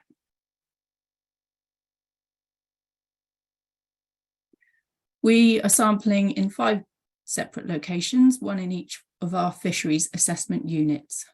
Central North Sea, we're sampling in Yorkshire, Southern North Sea off North Norfolk, Ramsgate for the Eastern Channel assessment region, the Western Channel, Weymouth, and Celtic Sea, North Cornwall. And after we've got the lab results back, we'll be doing some modelling to improve our estimates of natural mortality and incorporate disease into these estimates. So I'll briefly go over the sampling method and analysis. The animals are placed on ice for at least 30 minutes before dissection and examined for deformities, shell disease and fouling and things like that. We measure the carapace width and they are then humanely dispatched. This is just an image of the dissection and which tissues we take samples of. It is actually a picture of a shore crab, I think, rather than an edible crab. So we do histology, electron microscopy and PCR. These techniques are used in parallel, but histology is the main screening tool for disease. It's an accredited process for testing crustaceans for pathogens and notifiable diseases. EM and PCR samples are taken as a standard alongside histology, but the histology results determine which samples we need to process for EM and PCR. And this is just an image of some fouling and parasites. The presence of pathogens doesn't always cause infection or mortality. Different types of stressors, so environmental, food availability, all sorts of things, can trigger a host response when pathogens are present in the animal. And disease is common in edible crabs, and novel pathogens are found from time to time. What we need to do is proper scientific investigation to work out their significance on the stocks, on the population. So we've got pink crab disease here, hematodinium, and shell disease, which is a bacterial infection of the shell. And these are found, they're fairly common in crabs around the coast. And that's all. Thank you for listening. Thank you very much indeed, Ros. That's excellent. It's some really very vital research going on there. So thank you very much for that. And we're now going to move on to our second speaker, which is Dr. Charlie Thompson, who's a lecturer at the University of Southampton and director at the Channel Coastal Observatory. Over to you, Charlie. Thanks very much, and good morning, everyone. So I'm going to talk a little bit about the CHASM project, which is the project that was referenced in the little video clip that Sam showed earlier. And it's actually a rather informal collection of project partners in universities, marine organisations and marine users around the Selsey area to look at the impact of sediment on crab and lobster health and habitats. So the inception of the project actually came from an earlier project that Chichester District Council ran called Seize the Days, which interviewed a number of fishermen around the Selsey area, talking about memories of what's happened and about sustainability. And a number of interesting questions were raised by those discussions. And those questions include why are there now so few crabs and lobsters? So why is the catch decreased? But also at the same time, why is there now so much more sediment in the system that there used to be before? And so in order to answer these questions, a group of us have got together to have a look in a little bit more depth at the area. So this is the area of interest. The blue line here is the study area that we're focusing on. The yellow area is roughly the fishing grounds, and the red line is the MCZs in the area. And essentially, initially, we set out to see whether changes in sediment availability, sediment movement, might have had an impact on crab and lobster habitat, but the project has actually grown substantially beyond that since then. So the project was established in kind of 2020, and it's an unfunded project, but we've had a lot of initial investigations ongoing. The first of which really was to assess the existing data that just we have anyway on coastal change and coastal drivers and climate to try and assess change in the area. We've also been working with other people and continue to work with other organisations. Ross has already mentioned the work at CFAS. The Environment Agency have been very kind in helping us with deployments of water quality sondes in the area to measure temperature, conductivity, dissolved oxygen, turbidity and chlorophyll. And I'll show you some results for that in a moment.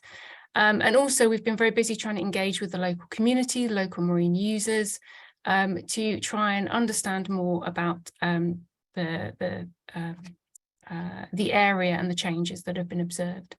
And we're currently working on a funding application to try to get some more formal funding for some of the aspects that we think might be influencing the fishery here. One of the key take-homes really is that it's a very complex area, and there's a lot of potential things which might be impacting the fishery stock, and it's going to be a fun puzzle to try and unpick them all. So the first report that we looked at really aimed to understand the environmental, physical and climatological changes around this area, and then to determine whether the habitat and fishing grounds have been impacted by those changes. More broadly, the CHASM project hopes to look at whether we might be able to mitigate some of these negative effects, to really engage with the marine environment users, visitors, authorities, and work very closely with others who are working on similar topics in the area and wider around the country, to really understand the problem a lot better.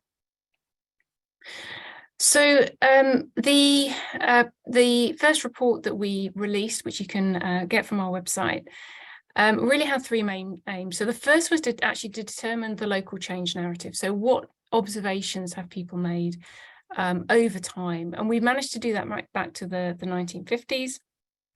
And as well as observations from people who use the marine environment and from fishermen, we've also included some significant events that have happened on this area of coastline. So, for example, the installation of coastal defences, and probably the most significant one in recent years, which was the Medmary breach. And try and put those into some context in what we might have observed in terms of coastal change. We also wanted to look at the extent to which changes in sedimentation have been observed and are in the data itself across the area of interest, and then assess regional trends, larger trends in coastal change, and from existing evidence-based data sets. So the example on the bottom right here, for example, is temperature change over the last 10 years in the coastal waters off of Bracklesham. The focus initially on much of this work was to do with sediment and change in sediment that might have related to change in the habitat, and obviously preferences for crustacea in the area. And the problem with this is that there are very few existing assessments of the sediments in this area. So we set out to do a baseline study. Unfortunately, it was impacted by COVID restrictions, but we are continuing to do this, to look at actually what is the sediment distribution around this area. We do have some existing data from 2009 around one particular area, which is the A1 submarine wreck off to the west of Bracklesham Bay. And interestingly, the evidence there seems to indicate a coarsening of the sediment, which is very much the opposite of what we were expecting to see based on some of the reports from the fishermen who have been saying that there's been a lot of more fine material noticed in areas over time. So it's going to be very important for us to establish this baseline, and then in the future we can assess how sediments are changing over the entire area. But it's not just the sediments themselves that we're interested in. It's also going to be what's in those sediments that might be affecting organisms.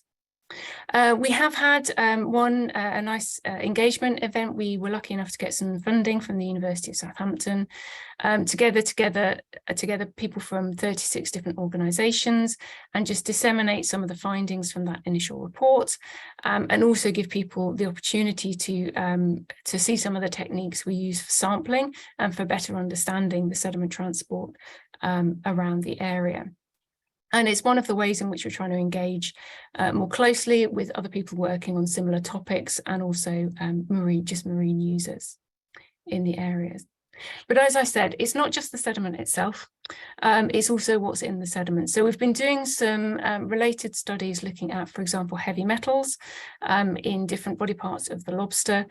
And as you might expect to see, we see higher concentrations being found in certain parts, so the gills and the hippocampus And what we have seen is some evidence as well that suggests that there's bioaccumulation, so higher levels of some of these heavy metals in the lobsters themselves than we might be finding within the sediments. And so one of the questions that this raises is, where are those contaminants coming from? And are we able to determine the source of those? And in this particular area, there are many potential sources. We also have to consider this as a wider, more holistic problem. So we've also seen evidence of things like impersex in other species, in whelk species, and there's work ongoing to better understand this over the south coast. And we can also see more generally changes in the species that we're seeing. So this is an example of the bow of the A1 submarine between 2016 and 2018, and then further into 2022, where you can see a decline in the variability of species that we're seeing in this particular area. So this is not, we think, not a problem that is just affecting crab and lobster, but actually is wider habitat change and implications. Ongoing monitoring for water quality within Chichester Harbour and at West Pole has shown some concerning decreases in dissolved oxygen, which we only saw this data last week, so we're still looking into this and the potential causes for this. But if you can see in yellow here, we're seeing oxygen levels declining to 30 or 40%, depending on the tidal state. And we see a similar pattern in dissolved oxygen at the West Pole Sond, but we don't see such significant declines. And so this is, again, something that is concerning in terms of habitat, and which we need to understand a little bit better. So looking forwards, we are also looking into pharmaceutical and pesticide compounds that might be found within the sediments. We're looking at coring the sediments so that we can understand the historic sediment types much better, and also looking at satellite imagery so that we can assess the movement of sediments in this area. The sonde and telemetry units, I want to especially thank the people that have provided some funds for allowing us to deploy those, is going to be ongoing, and we're going to be looking in much more detail at the data there to try and understand some of these declines in oxygen. But really, the conclusion that we're coming to here is that this is a really complex problem. There's a lot of sources of contamination of the sediment, including sewage outflows, including dredging and dredge disposal, as well as natural processes and land management. And so what we are trying to do is apply for some funding to look more focused ways into some of these potential inputs. And then I would just lastly like to thank all of the project partners that we've worked with. So majority of what I've presented today was undertaken by either ourselves at the University of Southampton, University of Brighton, University of Portsmouth, and of course Chichester District Council. But there have been many, many other people who have given their time and their resources to help us collecting samples, analysing data, and installing and allowing us to use some of their equipment as well. So it really is a very engaged local community project, which has potential to answer questions about what's happening in other areas as well.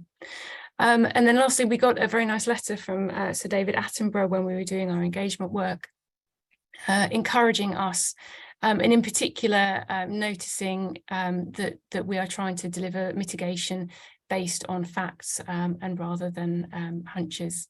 And all I can say is we will do our best and we will see. So it's a case of watch this space and we will hopefully find out much more about the system as we go on. Wonderful. Thank you so much, Charlie. Yeah, I do highly recommend that people look a little bit more on the website for all of the detail behind that overview of the project, which has really spearheaded a much wider conversation about water quality, pollution and sedimentation in Sussex, which a lot more partners are now sort of joining up to address. So do watch that space. And now like to start a series of 3 speakers who are going to cover the recent investigations into the mass mortalities of crab on the northeast, which everyone I'm sure will have been kind of watching with interest through the media, but now we're in a position to be able to just share some of the in-depth investigations and studies that are being led by various parties. To start with, we're going to have Gary Caldwell from the University of Newcastle talking about the most recent research findings from the partnership study there. Over to you, Gary. Good morning, everyone. Whenever I first set out these slides, I was actually the 3rd speaker in the sequence. So give you a very quick context of what we're going to talk about. So there was a major mass mortality event that happened here in the Northeast in September, October last year. It can only really be described as catastrophic because you were having a complete loss of all landings, more or less south from Teesside, and with a gradation of kind of impacts all the way down to Whitby in North Yorkshire. And there have been a number of explanations put forward for that. And what I'm going to talk to you about in my talk is a particular hypothesis that we've been investigating, which is the expected release of pyridine as part of a routine dredging operation that took place in the River Tees. Now, when I say routine, I'm talking about maintenance dredging that is undertaken routinely in the estuary. In this particular incident, there was an intensive period of maintenance dredging in operation that operated 24/7 over a period of 10 days. And this was instigated in response to a major slippage of sediment into the shipping channel. And that 10 days of dredging moved in the region of 150,000 tonnes of sediment and the sediment-associated water to the spoil dumping grounds about 4 or 5 kilometres offshore from Teesmouth. And it was coincident with this intensive period of maintenance dredging that we then saw the significant drop-off in local landings.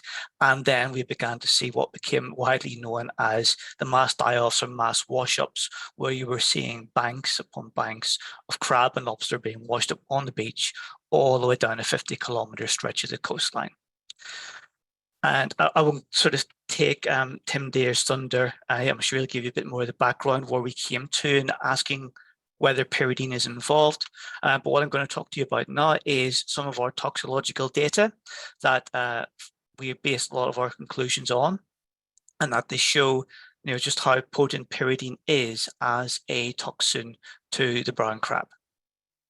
And as you can see, this is a consortium operation, a number of universities working together, funded by a series of very small grants by the Fishmongers Company, for which we are very, very grateful. So what I'm showing you, first of all, are just 2 representative photographs of typical crabs that we had exposed in our range of concentrations. So any of you who are familiar with ecotox work, the standard tool in our arsenal is a production of what's called a dose response curve, where you generate data in terms of toxicological impacts against the compound or compounds you're interested in that you expose at a range of realistic concentrations. And we set our upper concentration in this particular study at a pyridine concentration of 100 milligrams per litre. Now that might sound quite large to you, but this was decided on the basis of what was actually recorded by the Environment Agency in the tissues of the dead crabs around the impacted zone, and that returned indicative pyridine concentrations of up to 414 milligrams per kilo of crab flesh. Therefore, actually, our upper concentration is well within bounds of what was recorded within the local crabs. And so I'm showing you just 2 concentrations here, examples. So basically, crabs exposed to upper concentration at 100 and both 50 as well, they experienced a whole range of behaviors, which I've got a video I can show you shortly. But the most striking one, which we didn't catch on camera because it completely caught us off guard, was a quick instigation of violent convulsions, with a sort of a lag period between anything between 30 seconds to 2 minutes before the convulsions set in. And the convulsions were aggressive, violent, uncontrolled, to the extent that the crabs were effectively doing somersaults within the tank. And this aggressive convulsive phase lasted in the region of 3 to 5 minutes. after which point the crabs tended to come and settle on their back, as you're seeing in this particular photograph in figure 1, lying supine. And from that point of view, then we had a rapid onset of a paralysis phase. And again, you'll see that in the video because we managed to catch the paralysis in the video.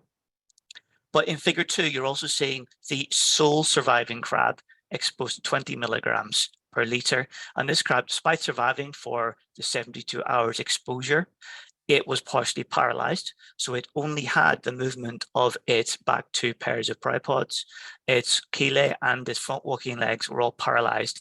And that's why you're seeing it tipping forward. It was unable to right itself. So in reality, this crab in the wild would be functionally dead because it could neither feed nor defend itself. And here's some of the toxicological data that was showing. So this is survival data, both over 24 and 72 hours. And I just draw your attention to some of the key outputs in terms of the LC50s. Your typical LC50 is the standard go-to numeric that we report in ecotoxicology. And you're getting down to, after 72 hours, sort of an LC50 of 2.75 milligrams. But bear in mind that there's a gradation of impacts right down the coast. And again, even we're at LC10. So in effect, the concentration required to kill 10% of your study population in 72 hours is actually at a very, very low level of pyridine, 0.066 milligrams per litre. It's important to point out that there is no actual baseline for pyridine toxicity in decapods. We can have some comparative data with fish, but what we're finding here is the toxicity data for the crab is significantly lower than that for fish, sometimes an order of 2 magnitude lower than you would expect if you were simply going upon literature values. But again, here's the video, and hopefully this will play. It doesn't seem to be playing.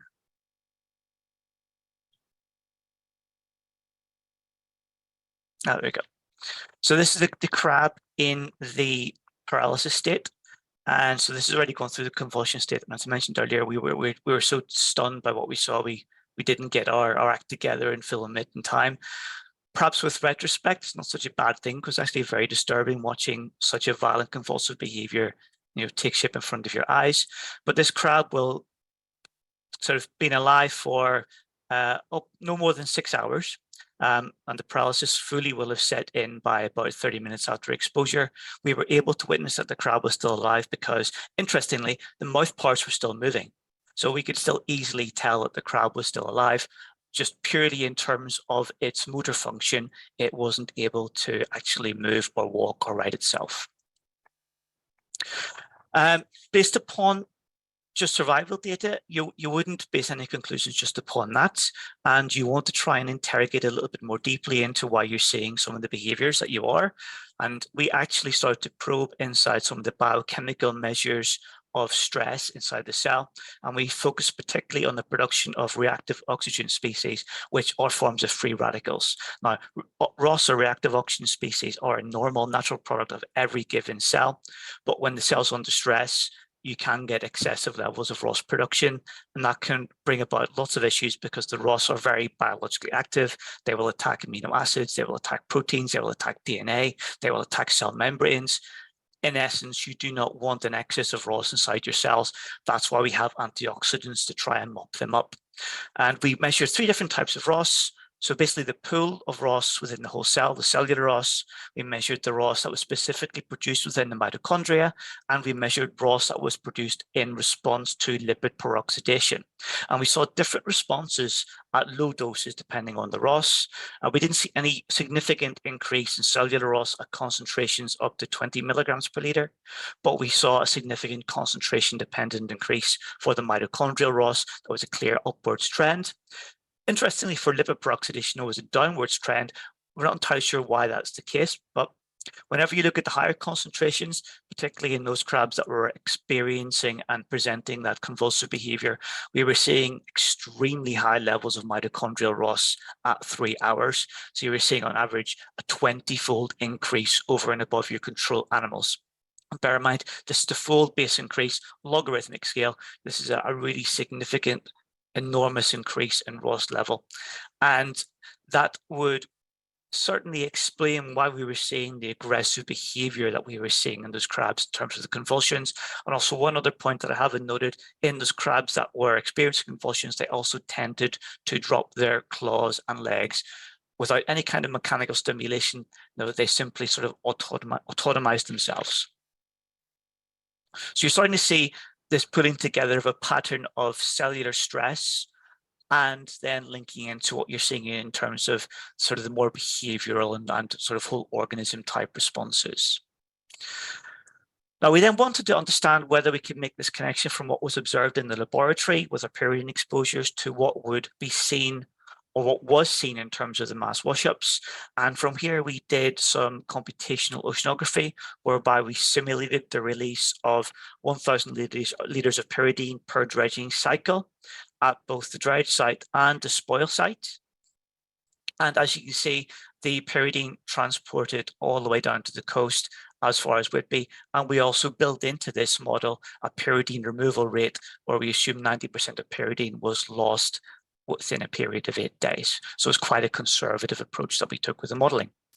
From that, it also allowed us to model and simulate the buildup of pyridine in the environment during the dredging campaign. That's where you see the upward tick of the graph.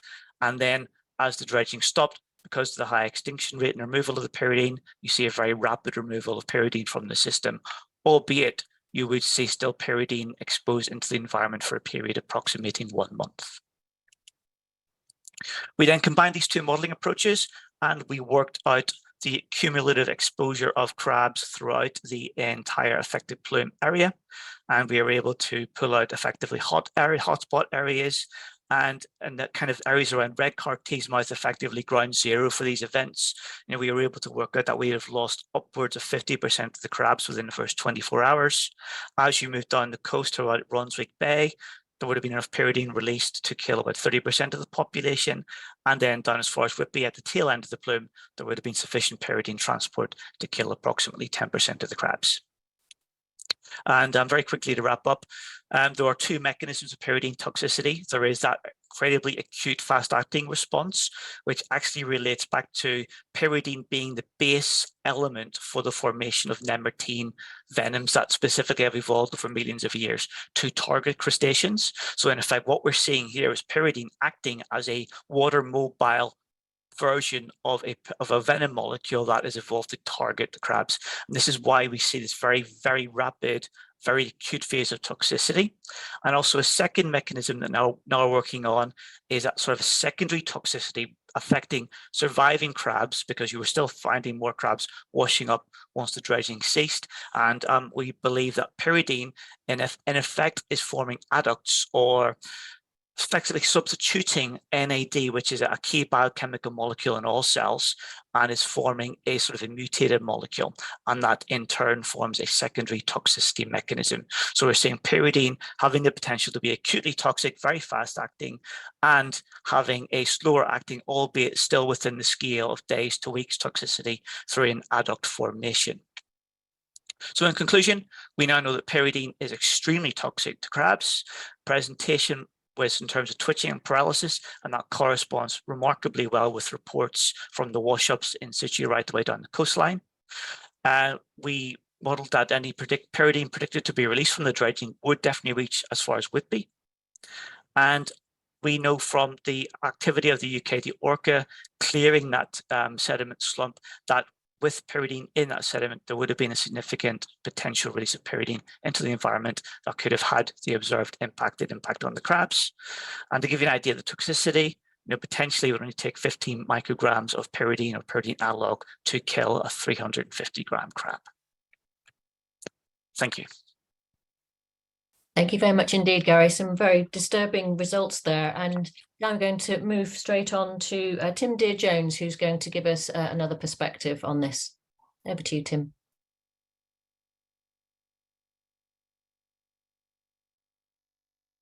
Hello, and thank you for. Hang on. Am I on? Am I audible and on screen? Yeah, yes, good. You okay. are. Yeah. Hi.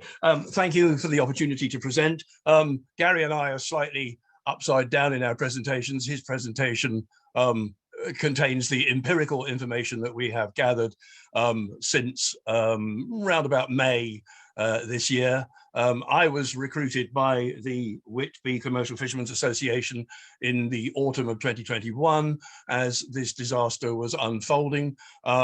I think largely on the basis of having worked for Friends of the Earth and done a review of some of the sedimentation pollutants within the Tees estuary through the 2007. So the first thing I did, I should say my job is I don't have access to laboratories, so I can't produce my own empirical information. So my job is to review the available empirical data and raise a flag if I see anything of concern. So what we did, having been told by the DEFRA agencies that there was no apparent cause for the effect that was occurring and that it was probably all natural, I submitted an FOI for the available chemical data that had been gathered by CFAS, who had analyzed crab samples for a wide range of determinants and compared the determinants concentrations in regional impact area crabs to those of a control samples from Penzance. And what was immediately obvious to me was that pyridine was definitely there in the impact area crabs at 70, 80 times higher concentrations than it was in the control crabs, and that indeed pyridine appeared to be there in higher concentrations than any of the other determinants investigated by the CFAS analytical work. I immediately then discovered that there was actually a major dearth of scientific empirical data about the behavior and impacts of pyridine on marine species. There was a fair amount on freshwater species, but as I say, very little on marine species. But I did eventually come across a peer-reviewed paper which referenced a Japanese copepod shrimp which had reported that toxic impacts, not necessarily lethal, had kicked in at about 6 micrograms to the kilogram, which obviously compared to the 430 plus that Gary's just discussed, was a very, very low level and immediately raised a flag of concern for me. So second to that, I thought, okay, so are there any regional sources, potential sources of pyridine within the impact area from, say, Teesmouth southwards?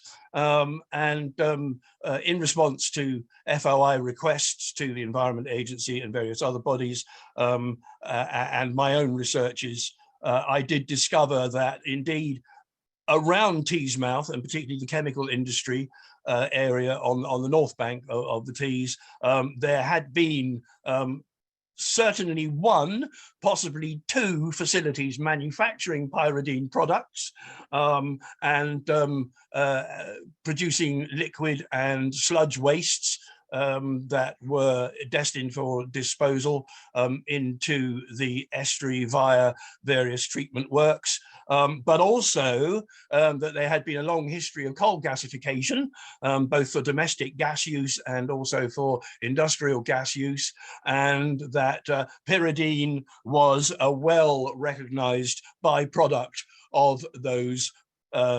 gasification processes, and also that pyridine was a byproduct of certain aspects of hydrocarbon refining, and that it also had use as a marine biocide, which kind of tied in with local shipbreaking and possibly shipbuilding and ship maintenance activities. So there was plenty of reason to assume that the Tees estuary had been receiving inputs of pyridine or pyridine. And it was interesting to note that the pyridine production, certainly from coal gasification, is usually in particulate form, and from the manufacturing facilities is in liquid sludge form. So particulates are involved in both aspects of that. So, well, the next thing was, okay, so why should we have had a sudden arising of a major possible potential pyridine impact on the crustacean stocks? I have had quite a lot of work experience over the last 30 years on dredging and dredge disposal, and the effect that has on chemicals which are associated usually by adsorption to sedimentary particles in marine and estuarine environments. Indeed, when I was working for Friends of the Earth for 3 years as director of their Marine Information Network, we, colleagues and I, did do quite a lot of desk reviewing of the data there, on the dispersal, resuspension dispersal of contaminants associated with sediments. And I've also worked on nuclear issues, and the nuclear industry itself agrees wholeheartedly that sediment-associated radioactivity can also be readily disturbed by things like trawling and dredging and dispersed over wide areas.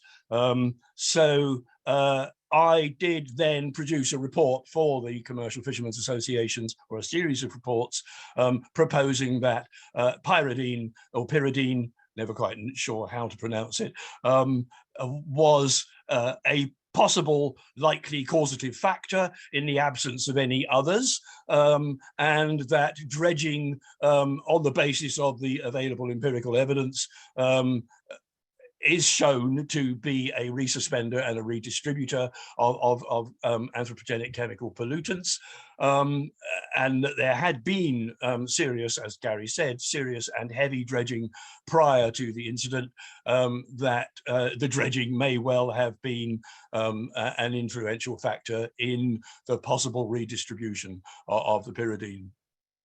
So in response to these briefings and reports by myself, DEFRA raised the issue of possible harmful algal blooms, and that appears to me to have been based on some satellite imagery from Plymouth Marine Laboratory, which did indeed show some sort of event occurring off the mouth of the Tees. I think that is an issue which remains relatively unevidenced. DEFRA agencies did propose initially that there may have been a bloom of Carenia, which is indeed a significant algal toxin, but they have been unable to produce any serious hard evidence of a major expansive bloom of Carenia in the area, and more recently DEFRA agencies appear to have rowed back a little from the Carenia hypotheses and introduced the suggestion that other algal toxins may have been responsible. But I did note that at the recent evidence session that we and a number of other people provided to the EFRA committee in the Commons, that DEFRA agency staffers had to admit that they didn't have evidence of a serious major bloom of any algal toxin. So that remains a hypothesis. So there we are, really. I think that the work that Gary has done was very much needed and much required. I had spoken with representatives of the Commercial Fishermen's Association and suggested that it was time to recruit some academics who had access to tox testing and laboratory work, and that's been done. And I think, as I say, that Gary and other colleagues of his in the academic world have given additional support to my original hypotheses. And apart from saying that, I note that up until very recently, DEFRA agencies have consistently refused to engage with the pyridine issue until Gary's work, Gary and his colleagues' work came out. I thought that was very disappointing, and we've lost months and months of time in which this work could have been carried out, and the DEFRA agencies refused to do it. And I find that very disappointing and rather inexplicable in the context of what we have done and what Gary and his people have been able to produce. So that's me, I think. So thank you very much. Yeah, okay, cheers. Thank you. Bye. Thank you very much, Tim. Very useful to hear about the potential input of pyridine and how it could be released. And I think very good segue now over to hand over to Rachel Muckle from DEFRA to talk about DEFRA's investigations. Thank you, Sam, and thank you to all the speakers this morning from the first session and the second session. It's been really good to hear all of the sessions this morning, which really reflect all of the factors and the multitude of factors that can affect stocks. I'll talk a little bit more about the DEFRA group work in relation to the North East mass mortality incident that Gary and Tim have already mentioned, and also talk a bit about what we are learning from that in relation to factors that affect crab and lobster stocks.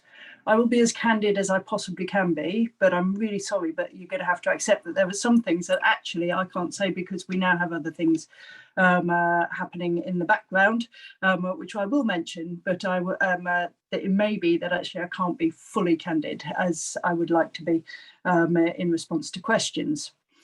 So as you've heard, we had reports from October 2021 of significant wash-ups of dead crustaceans in the Northeast. The Environment Agency is the first responder to any type of incident of this kind. We know there are many environmental factors that can affect stocks, and Charlie's presentation earlier on mentioned a lot of them, which was really helpful. As such, the Environment Agency immediately collected water samples, sediment samples, biological samples, and tested licensed and industry and sewage discharges. The initial working assumption was a possible pollution event. Environment Agency screened for more than 1,000 pollutants, including pyridine at the time, at levels down to 0.01 micrograms per litre. The results showed no levels of contaminants that could have caused an event of this scale or this duration. And that last point is really important. The amount of a chemical pollutant needed to cause a mortality event of this scale would be huge, more than was mentioned through the dredging that Gary mentioned. It wouldn't have escaped detection at the levels that we look for. Once the initial response was complete, the investigation was widened to continue and try to look for other possible causes. So DEFRA coordinated CFAS, Marine Management Organisation, Environment Agency, the North East IFCA, Food Standard Agency, the UK Health Security Agency, and others. And we looked at all the other factors that we could identify that could affect stocks, including animal disease widely, and we had a presentation about some of that earlier, including wider sediment, including dredging, activities, natural and otherwise, that could cause seismic events and impacts. We looked at military activities, we particularly looked at food safety and many other natural causes. We concluded the investigation and reported the findings in May. If it's helpful, I can make sure that the link to the findings are put in a chat somewhere or other. The conclusions show we are unable to identify a single cause.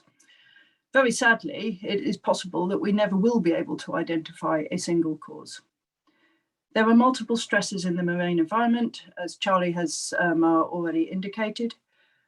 And we did find an unusual and significant finding was the presence of algal blooms in the sea in the area at the time. This, coupled with a very rapid drop in sea temperature at the time, which could have caused the bloom to crash, was put forward as an important part of our explanation.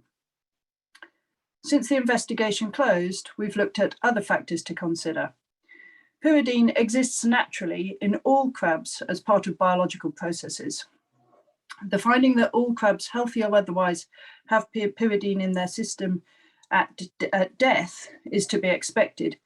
The comparison at the time showed that there was no pattern in the presence or absence of pyridine in crabs using the methods available. It is correct that the highest amount was from a pyridine in an animal was from a crab in the affected area, and the lowest was from a crab outside.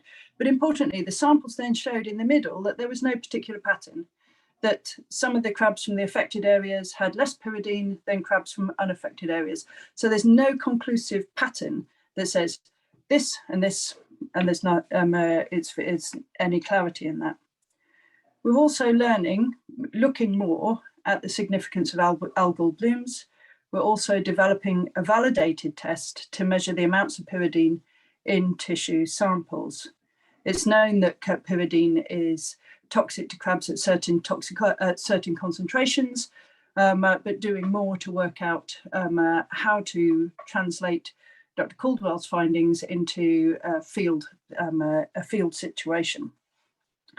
Researchers have collaborated with Dr. Caldwell and others from the research group brought together to consider new lines of inquiry and to try to share data and to try to share other information.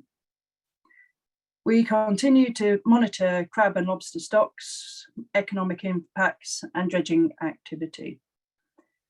Most recently, I think it was Tim Dear-Jones mentioned the EFRA committee. So EFRA, which is the select committee of the House of Commons, held a one-off hearing in relation to the North East incident. EFRA wrote after that to the DEFRA Secretary of State, Therese Coffey, with a number of interim conclusions, including asking the government chief scientist, Sir Patrick Vallance, to convene an independent expert panel. Our Secretary of State has asked Professor Gideon Henderson to work with Sir Patrick, and that panel will convene in due course to review all the science related to the incident and to give further advice. Yesterday, we published our data that isn't already available fully online, and our response to EFRA was also published, that you can have a look at that in time. Two last points. We in DEFRA, we're more than aware of the impact on local boats. We have worked tirelessly to provide information to all with interests and to find a single cause, and remain really keen to work with the academic and other community and others. There are two funding sources just to raise awareness of these: the Science Information Fund and the Fisher, I can't remember the name of that one, I'll look it up. So these two funds, so the Fisheries Industry Science Partnership and the Seafood Innovation Fund, both of which are open to applications should there be community type projects or further work that you would like to be considered for funding through these sources. And looking through those sources, we really look forward to working with the academic community and others to further understanding of factors that can affect stocks. And with that, thank you, Chair. Back to you. Thank you very much, Rachel, and thank you very much to the last three speakers talking about that very important incident and the ongoing investigations, which I'm sure will continue for a while yet. So I think now over to Jacob to moderate the Q&A session, which unfortunately we will have a briefer time for this than we may have planned, so that we can keep on schedule. But Jacob, over to you. Thank you, Sam, and thanks again to all our speakers. So we've got one question at the top at the moment for Roz, who asks about are novel and other pathogens that you listed, are they limited to particular crustaceans, most crustaceans, or can it affect more distantly related species? So over to you, Roz. Thank you. Yeah, that's a good question. The interesting thing about the novel pathogen Yannickina feisty is that we've only seen it in edible crabs so far. There are a lot of different strains of amoebae-like pathogens that are found in all sorts of marine species, fish, invertebrates. And there's Neoparamoeba, sorry, I'll just check the name of it. The one I mentioned, Neoparamoeba pimacodensis, is found in a lot of different species of fish as well. And Paramicrocystos is found in a lot of intertidal invertebrates. So the majority of them are found in a lot of different species, or you get a lot of different strains of the same kind of pathogen. I hope that answers the question. Thank you, Roz. Okay, moving on to a couple of questions about the northeast die-off. In the interests of time, we'll see if we can combine these. So the first one from Gavin Grant asks, the dredging was described as routine. Was pyridine always used or present historically? And if so, were there any records of such die-offs previously that correlated to dredging activity? Or is this the first time this has been reported or observed? Tim, I can see your hands up, so we'll go straight to you.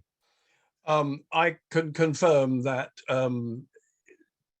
when dredging proposals are advanced, maintenance or capital dredging, it is stipulated that a range of determinants be analysed in the chemicals on an at least 3-year basis while dredging is taking place, and that pyridine is not one of those chemicals which are listed for analysis. So I was a bit surprised that DEFRA agencies had opted to analyse the crab samples for pyridine, given that it wasn't a chemical of concern as far as they were concerned related to the dredging. So there is no long-term data about pyridine in the Tees estuary sediments.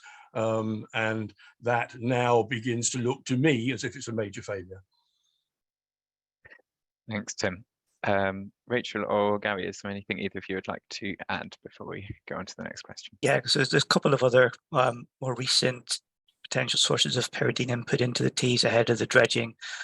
One being that this is the company that was sited north of the Tees that was manufacturing pyridine and pyridine analogues that has recently closed down. Through some whistleblowers, we have learned that they were actually releasing their waste directly onto the marshlands untreated. So that you had a direct input of potentially, hundreds of thousands of gallons on a monthly basis. And you also had the very recent destruction and fairly uncontrolled, unmitigated release of dust from the steelworks. So you have two potential, very recent, very contemporary sources of a lot of pyridine into the system. Thanks, Gary. Rachel, did you want to add anything? Nothing more to add for me at this time. Thank you, Jacob. Thanks, Rachel. Okay, we have a couple of questions about the dredging, which I'll combine into one. So asking about the principle of precaution, saying if dredging in the estuary continues, will the dredge spoil be prevented from being disposed at sea? And someone else asks, has dredging stopped while this investigation is ongoing? Would any of the three of you like to come in on that? Tim?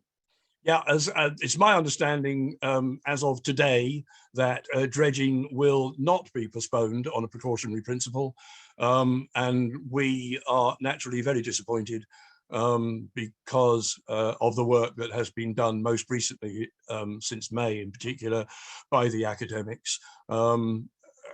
It seems somewhat unreasonable to me to launch an investigation, but to not adopt the precautionary principle, which would be to seize the potential, an activity which may be a potential causative factor.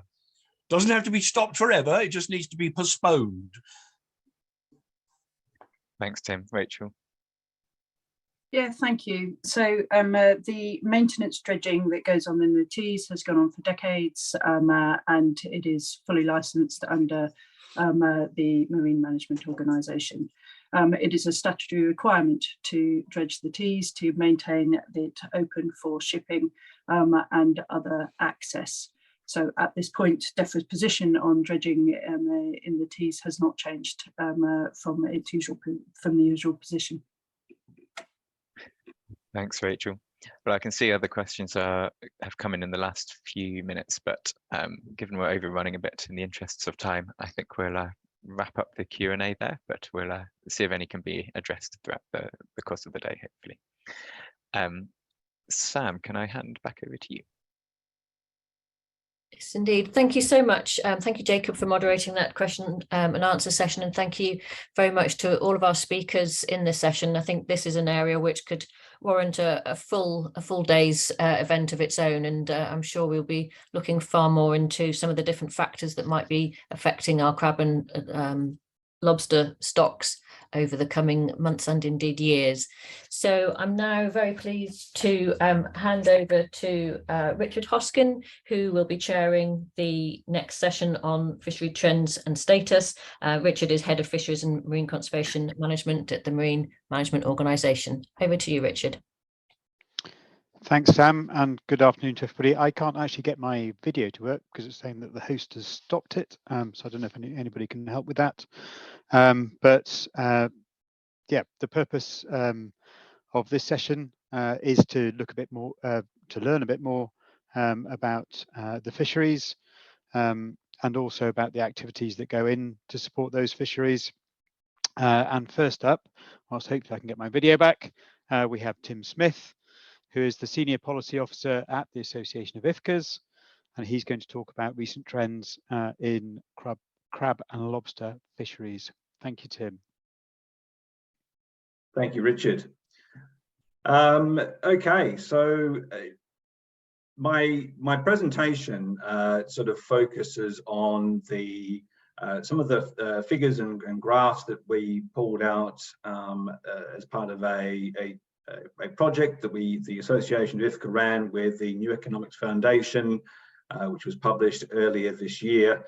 And a lot of the slides sort of really focus on elements that have been described already by some of the speakers, so around sort of stock status for a lot of the crab and lobster stocks. So I will refer to probably the maps in these, but I've sort of slightly rejigged what I'm going to sort of talk about. So we'll see how on the ball our hosts are.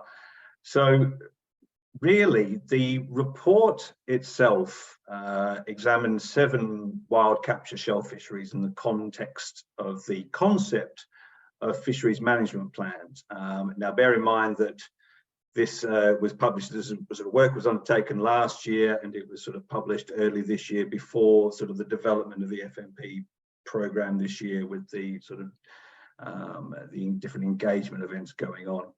So the report identified problems with a number of the fisheries that we looked at, as well as the wider management landscape, and made specific recommendations as to how future management should be designed and resourced. This is sort of our first look at what the future could be like.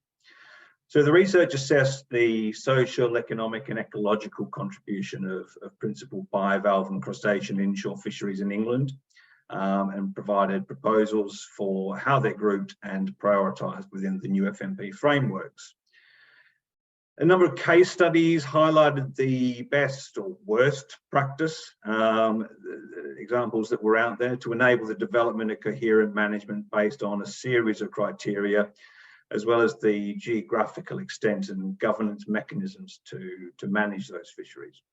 So the 2 main groups of fisheries that were explored in the assessment were regional shellfish fisheries and bivalve mollusk fisheries. Now, obviously, given the sort of topic of today's discussion, I'm going to focus on on 2 of the regional shellfish fisheries.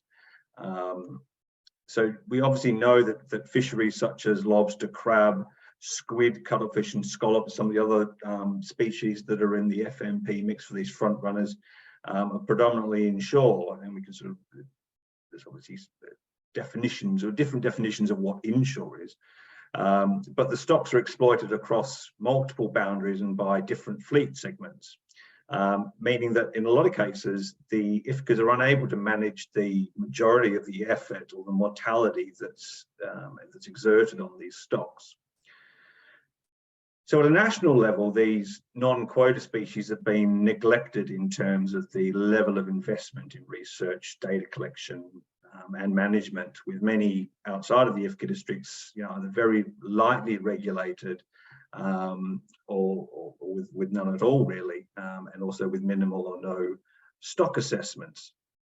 So considering a range of criteria that related to fisheries management, conservation measures, contribution to science, good governance, transparency in decision making, as well as a range of environmental outcomes based on stock health, fishing limits underpinned by stock assessments, and the use of ecosystem-based management, including the precautionary principle. So we assessed 8 regional fisheries and developed 7 detailed case studies to underpin this assessment. Now, 5 regional shellfish fisheries were recommended to be put forward for FMPs, and by and large these have been picked up in the front runner FMPs, but not at the sort of scale that we were proposing in this report. So these were channel crab, east coast lobster, channel whelk, channel scallop, and channel cuttlefish. Now, all of these fisheries are currently suffering from a lack of coherence in terms of inshore and offshore management, which we feel is leading to risks of overfishing. We feel there's a deficit in terms of management and governance for the offshore component of the fisheries outside 6 miles, where a substantial portion of the mortality is taking place.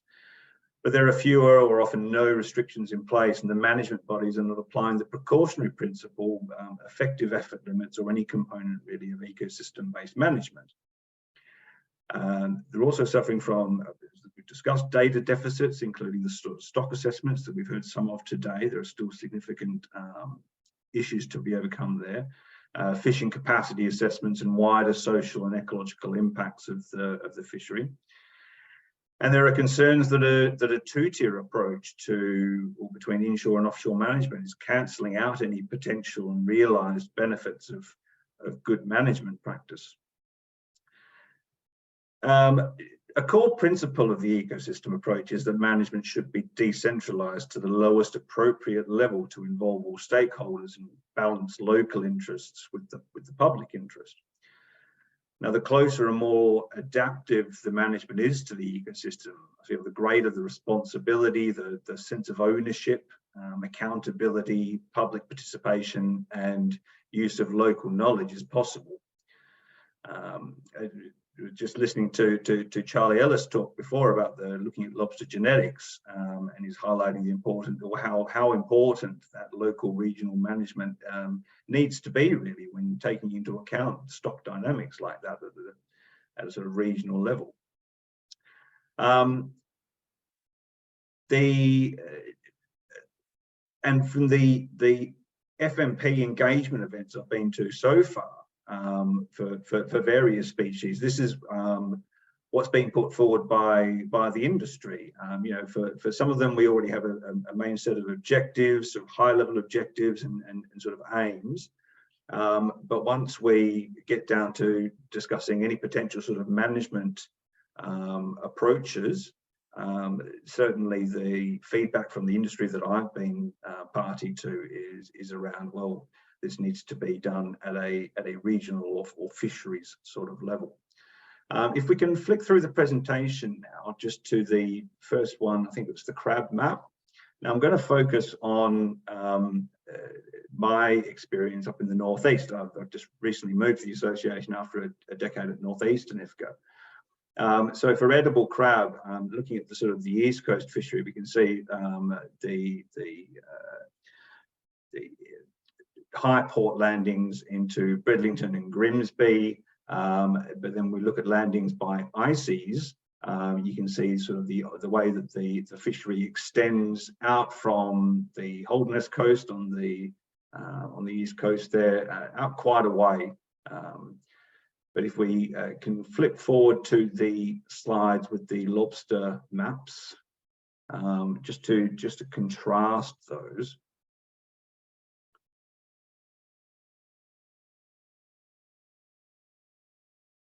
Sorry, can we flip? There we go.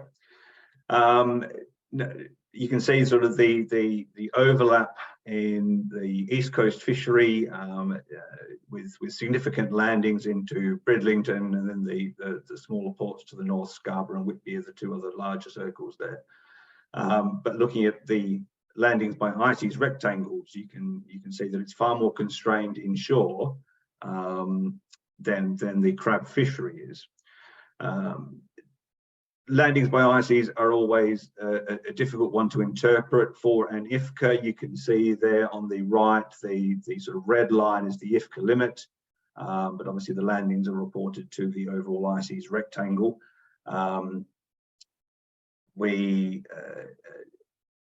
A lot of issues there around the interaction between the different fisheries.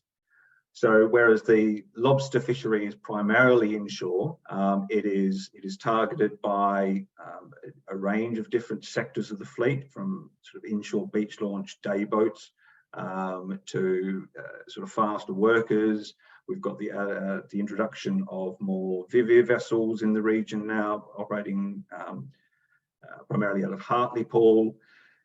There's a significant seasonal shift around the shift of effort inshore at new shelling time for the lobsters. So the guys that are fishing further offshore for crab shifting inside.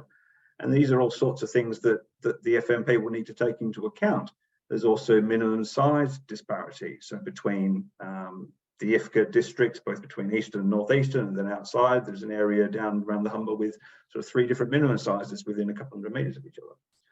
So there's sort of issues like that, enforcement issues that we need to consider. Running out of time, I do just want to also cover some key recommendations that the report covered surrounding the development of effort systems, because part of the discussion that's been going on is around potential ways to manage effort and trying to avoid the problems created through the privatisation of quota through fixed quota allocations.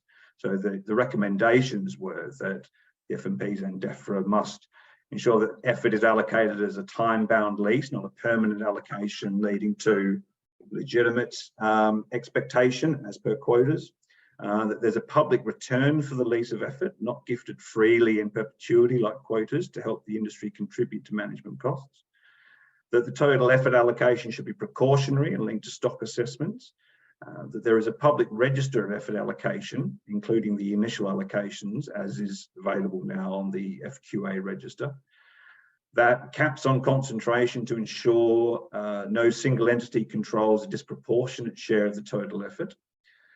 That allocated transparently and objectively along social, environmental and economic criteria to reward low impact fishers and highlight dependent localised inshore fleets to meet the objectives of the Fisheries Act. Also, that effort allocation should be revocable immediately if vessels are found guilty of illegal or unregulated fishery offences. And finally, that any 2-tier system of effort as exists in quotas for the FQAs managed by the sector and the publicly managed MMO quota pools for the inshore fleet and non-sector should be tested and discussed with all stakeholders to ensure equity and good design. And this is an opportunity for co-design going forwards. So thank you very much. Thanks, Tim. And a really good presentation to start with. I fully support, a lot of the points you were making there, and just want to emphasise that I fully agree in terms of taking a holistic approach in terms of the management of fisheries, managing it from an inshore and offshore perspective, as well as the need for regional management where that's appropriate. So that's a really good start. So thank you. I'm now going to just pass you over to my colleague, Jess Duffel-Telsnig, who's going to outline what we know about the fishery from, crab and lobster fishery from MMO landings data. So thanks, Jess. Pass over to you. Great, thanks very much. So like Richard mentioned, I'm Jessica Duffel-Telsnig. I'm a Principal Fisheries Manager within the Marine Management Organisation, or MMO. So before we get started, hopefully most people are aware of who the MMO are, but just in case you're not, We are a manager and independent regulator of England's seas and have a wide remit, including fisheries management, marine conservation, grants, and also, for example, licensing of marine works. We cover 4 areas for fisheries management in particular, from 6 nautical miles out to the 200 nautical mile limit, whilst the IFCAs, who we heard from just now with Tim, are responsible for the inshore portion from 0 to 6 nautical miles. So before I talk about the actual data, I'm just going to give you a brief background on some of the legislation and a little bit on data collection. So without a shellfish permit, vessels can land up to 5 lobsters and 25 crabs per day. You can also catch shellfish as bycatch with towed gear up to a maximum of 10% of the total catch. With a shellfish permit, vessels then can catch upwards of 5 lobsters and 25 crabs per day. As of November 2022, there have been issued around shellfish permits to 334 over 10 metre vessels, which is approximately 30% of the fleet, and 2,632 under 10 metre vessels, which is approximately 66% of the fleet. There are also some schemes in place which place additional restrictions on catches. For example, there's a Western Waters annual limit for spider and edible crab, and this limits the number of days at sea that vessels can catch crab in ICES Area 7. Just to add, this legislation is broadly based on kind of English waters and also beyond the 6 nautical mile. So as Tim mentioned, there might be restrictions or kind of limits put on for inshore areas, for example, and other devolved administrations might also have additional restrictions in their waters.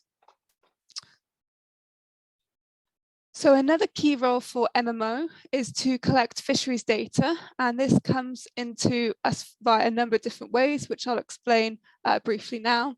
So for example, for over 10 metre vessels, they need to provide MMO with data from their fishing logbooks. And these logbooks provide detail of the catch by species, fishing gear used, and the area where the fish were caught. For under 10 metre vessels in England and Wales, they now use an online catch recording service or app to submit their catch records. And this has been in place since 2020, and MMO has now begun enforcing this license condition from the end of February 2022. There are also sales notes required for all vessels when they sell fish or fisheries products. And there are systems in place for us to help kind of collect and process data, such as the UK Electronic Reporting Systems Hub. So now I'll get on to presenting some of the data.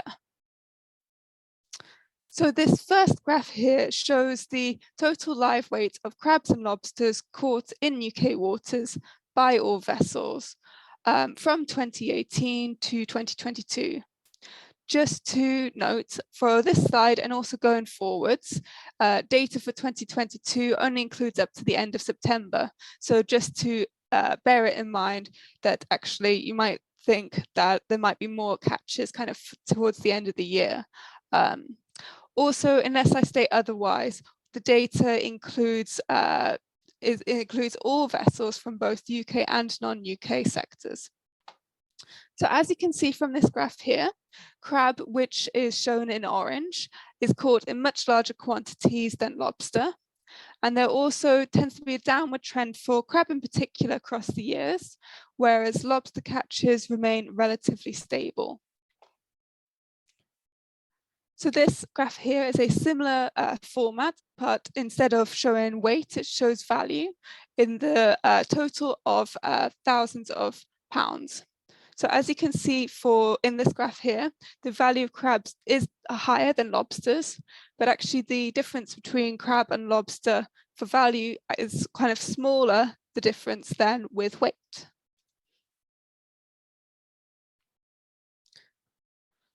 For this graph here, it's looking at the fishing in relation to UK and non-UK vessels. So as you can see in the graph on the left-hand side, the majority of catches are from UK vessels catching crab, which is shown in the orange. And there's also a small portion of UK vessels catching lobster, which is shown in the yellow. You might be able to just about see it, but there's a small sliver of blue, which shows non-UK vessels catching crab. And there is also a very small proportion of non-UK vessels catching lobster. But this overall graph just shows that the large majority of catches occur from UK vessels. This graph on the right here just shows the whether crab and lobster are landed into the kind of UK or abroad. And as you can see from this graph, the majority of landings are crab landing into the UK, which is shown in the orange. There's also a smaller proportion of crab being landed abroad in the blue, and lobster being landed into the UK in the yellow. And there's a really small proportion of lobster being landed abroad. These graphs here look at the kind of catch of crab and lobster across the different vessel lengths. And as you can see, for crab on the left-hand graph, the majority of catches are from the under 10-meter vessels, particularly from the years 2018 to 2020. And then when you hit kind of 2021 and 22, they are overtaken a little bit by the over 15-meter vessels lengths.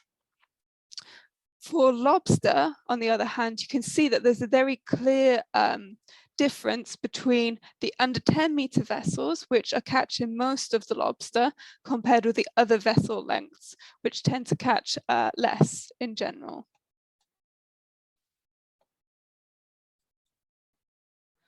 These graphs then look at the ICES area and the distribution of catches around this, and this actually nicely kind of works with Tim's slides and also his conclusion about it's quite difficult to interpret what we mean by the kind of ICES landings. And you can see here that the orange, which is 4B, which is, you can see on the map, this big chunk of the North Sea, there's much higher catches compared with all the other ICES areas, and that might be partly because there's good catches there, but also because it is quite a big area, as you can see from the map. And particularly for crab, there's kind of spread out a little bit across all of the other areas. For example, 7E, which is in the southwest of the English Channel, has the second highest catches, whereas for kind of lobster, you can see that they're kind of more condensed across the different areas. And my last slide also nicely corroborates Tim's version of looking at the landings and the important ports across the UK.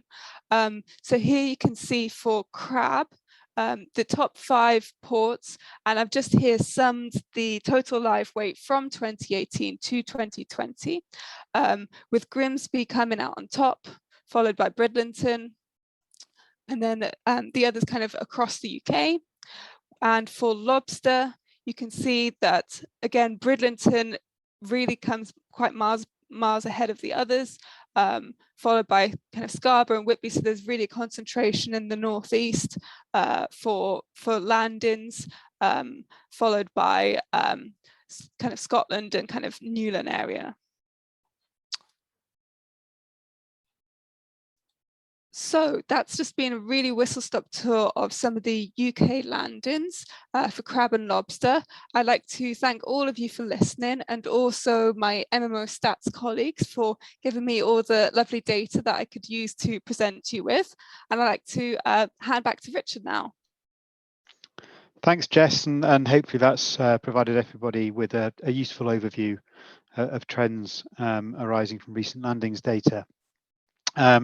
Good to see there's a few questions now starting to go into the chat, but just a reminder to everybody that if you have got any questions arising from the presentations that you're hearing, just to feed those into the Q&A box. And I will now pass you over to our third speaker, who is Alice Moore. Alice is the Good Fish Guide Ratings Officer at the Marine Conservation Society, and she's going to be talking to us about the importance of data and management for sustainability advice. So over to you, Alice. Thanks, Richard, and hi everyone. Yeah, as Richard said, I'm here from the Marine Conservation Society, and I'm going to talk a little bit about the Good Fish Guide and how important data management are to our ratings and the impact of this on market access. So to start off, I'm sure maybe some of you know a bit about the Good Fish Guide, but many of you might not be familiar, so I'll give a quick run through of what we are and what we do. So the Good Fish Guide is an online guide to sustainable seafood. It provides roughly 620 ratings for 120 species. It covers both wild caught and farmed seafood, and we aim to cover all species that are caught, farmed, or available to buy in the UK. So to make sure our ratings are up to date, we aim to review every rating at least once every 3 years. However, many of them are updated annually, and for all our crab and lobster ratings, we aim to get these done every 2 years. So each of our ratings takes a lot of research. We carefully research them to make sure the guides we want to be both accurate and credible. And for transparency, after we've drafted and researched a set of the ratings updates, we actually put these out to consultation. So anyone can comment on our consultation. We have scientists, fishermen, businesses, they all review our proposed updates and provide us any extra information. So you can see this diagram here, it shows you about our theory of change with the Good Fish Guide.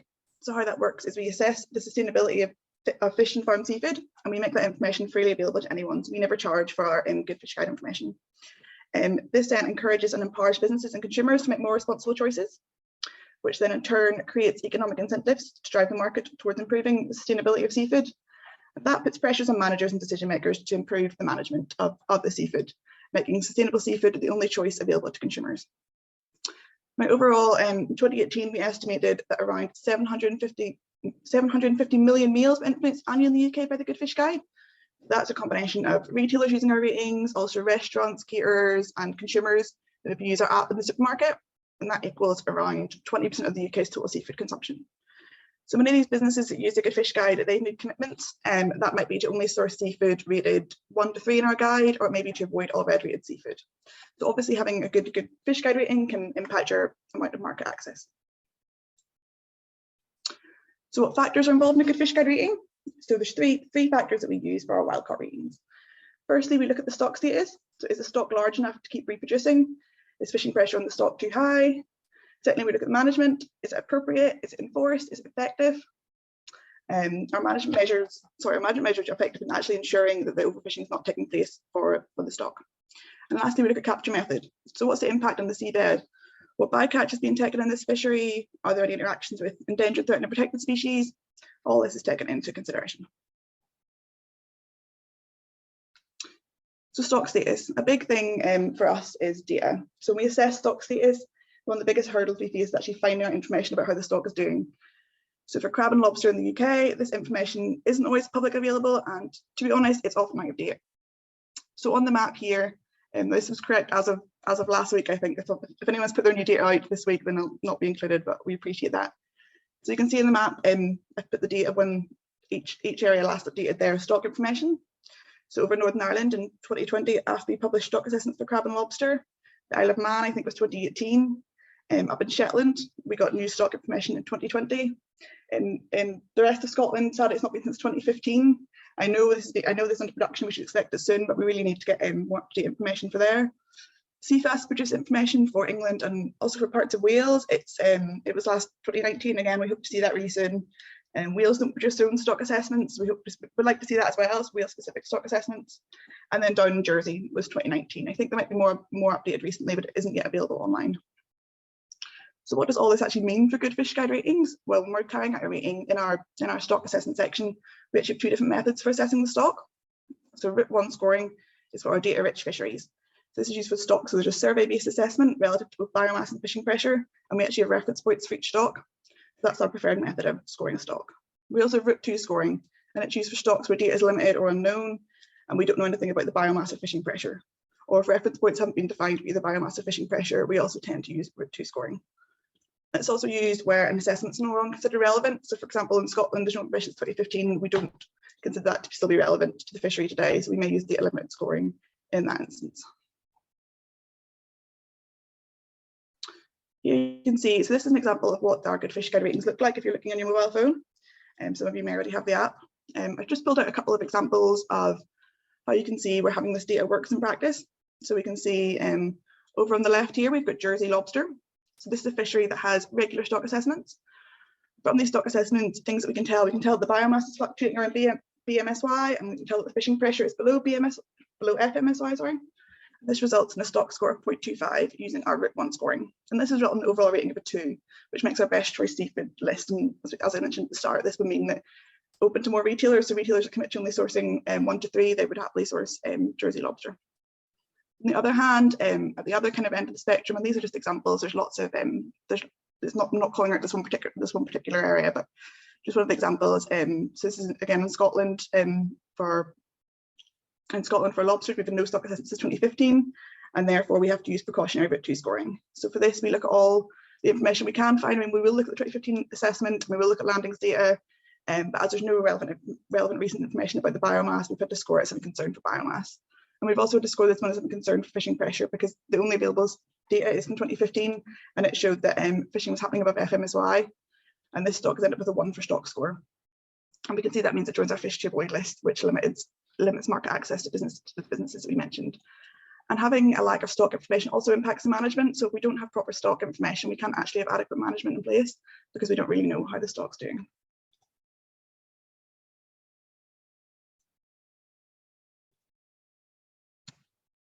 My slide moving too quick for me. Yeah, so a bit more about management then. So of course, stock isn't the only factor influencing the Good Fish Guide.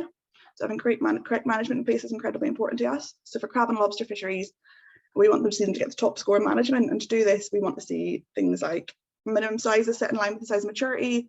We also want to make sure the crab and lobsters have the chance to reproduce before being caught. And we also want crab and lobster fisheries to be permitted, so there's a control number of boats entering the fishery.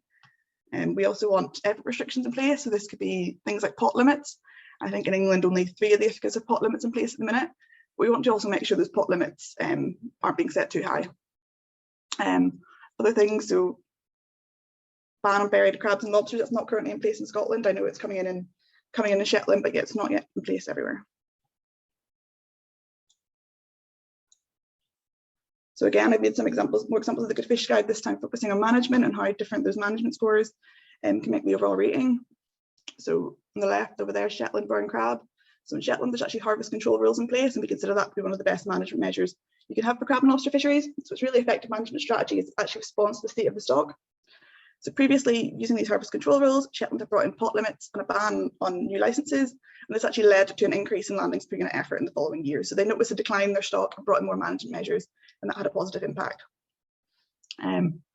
Yeah, just to mention, I haven't actually that rating was done last year, so we haven't factored in the new ban on buried crabs in Shetland. But on the other side, we've got an example where management isn't so good.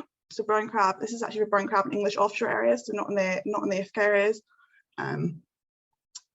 So these areas are a real lack of management. There aren't any effort controls. There's no pot limits. Management isn't reactive to the state of the stock. So if stock starts to decline, we don't actually see any changes in management in these areas, which resulted in a management score of 0.75 and an overall rating of 4. As you can see, again, these are just a couple of examples of where things are going good and where things aren't going so good. So what we would like to see. So to summarise, again, a few of the things we want to see to have the best chance of improving Good Fish Guide ratings. We want regular stock assessments. They need to be available online publicly to us, otherwise they can't be used. We know the science is being done, there's lots being done, but we actually need to start seeing results from this. So management measures with effort controls, the key bit is responsive to changes in stock status. So they need to be able to change regarding to what the stock's doing, like we've seen in Shetland with the harvest control rules.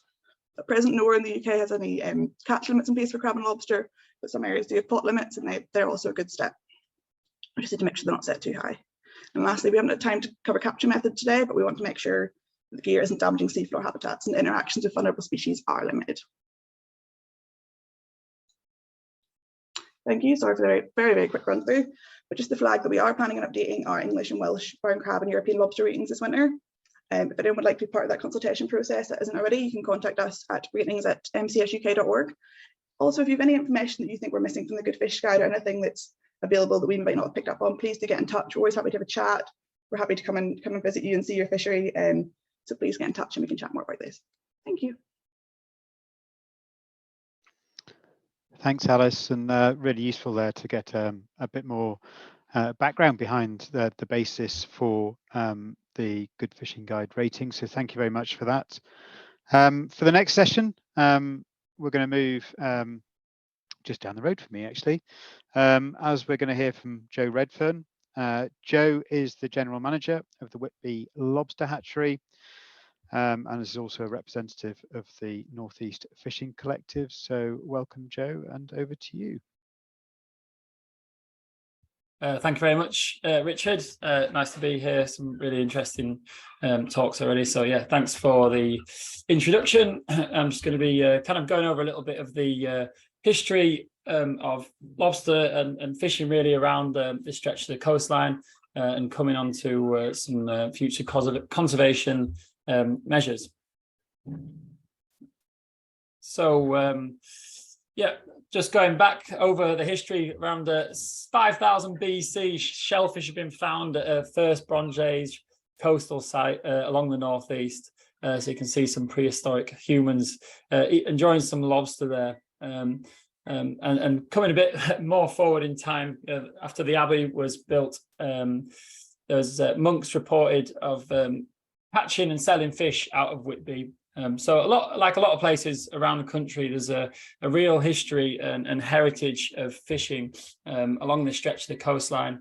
But what made Whitby kind of really famous for its fishing was its whaling ports in the 17 and 1800s. And what I'm kind of trying to illustrate here really is the kind of rise and fall of these different target species that we've kind of seen through the years. So moving forward into the 1900s, Whitby was one of the main ports for the herring fishing, which was a travelling fleet, but there'd be a very strong presence here in Whitby, and a really healthy population of herrings out of the North Sea. And those herrings also supported large tunas. And there was the biggest, I think Whitby's held until very recently the record for the largest tuna caught in UK waters. And I think it's only been broken by a catch in Ireland very recently. Unfortunately, the overfishing of the herring, and that led to decline in the 60s and 70s. And there's no real fishing for herring locally off this coast now. Along with it went the tuna, and we've not seen the tuna in these waters until very recently. One of the Whitby boats actually had a bluefin tuna wrapped around one of its pot towels. So hopefully a good sign that tuna is going to start to come back. Now into the 90s, and we're mainly a whitefish fishery along the stretch of the coastline. 25 boats operating in 1990 out of Whitby. By 2005, only one of those boats left. And really that's what's moved us on to today's fishery, where we are targeting predominantly crabs and lobsters. There's about 27 operating boats out of Whitby. And as we've seen earlier, the northeast coast is responsible for the majority of lobsters caught within the whole of Europe, with Bridlington, Scarborough and Whitby being the top three ports. And you can see just a little bit more of that illustration of that recent shift and the recent trend there, where the grey line showing the fall of the whitefish fishery, and that's how it's kind of led to the increase in the crabs and lobsters being caught. So around 95% of the boats from Whitby, and it's mirrored really along the stretch of the coast, are reliant on healthy crabs and lobster populations today for their income. We've lost a lot of other species, and it's really kind of the last sort of main focus is the potting fishery along here. And we've seen around a 380% increase since 2000, and that takes us up to 2020 in the amount of lobsters being landed into Whitby. And again, that's mirrored along a lot of the coast on here. So just looking into the health of those stocks a little bit closer. So there has been a strong upwards trend of catches, and also the effort as well has increased. So there's been a lot more pots in the sea, and an increase of the pressure on those stocks. But we are continuing to see an upward trend, and really it's trying to identify whether that trend is a positive thing, or whether we're sort of nearing the peak of that trend and we should start to take some more active management. The most recent assessment by CFAS did indicate the exploitation rate as being high. So just going to move on now to kind of conservation measures, really. Oh, sorry, just before that. So yeah, it can all go wrong. We've seen this. This is in Norway over 50 years from the 1950s, and seen the decline of the lobster fishery. And that's a percentage of catch compared to 1995, which you can see over that 50-year period, granted quite a long time, but there was a really dramatic decline over those years. And I think they're still struggling today to help those numbers recover. So there are current management techniques in place, which do seem to be effective, but are they really proactive, and are they doing enough to try and predict the trends coming in the future? And looking at those exploitation rates and trying to be more proactive and look at the ecology and the ecosystem as a whole, rather than potentially maybe just the target species.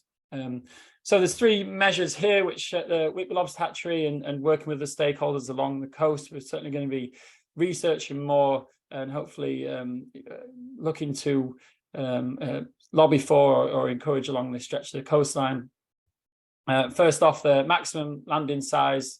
I'm aware this is well used in America, and has been previously stated that on this call, I think that the bigger lobsters, the better mothers, not only do they have more eggs, but also a higher egg fat content and more sort of viable young. So it would be great, along the coast to have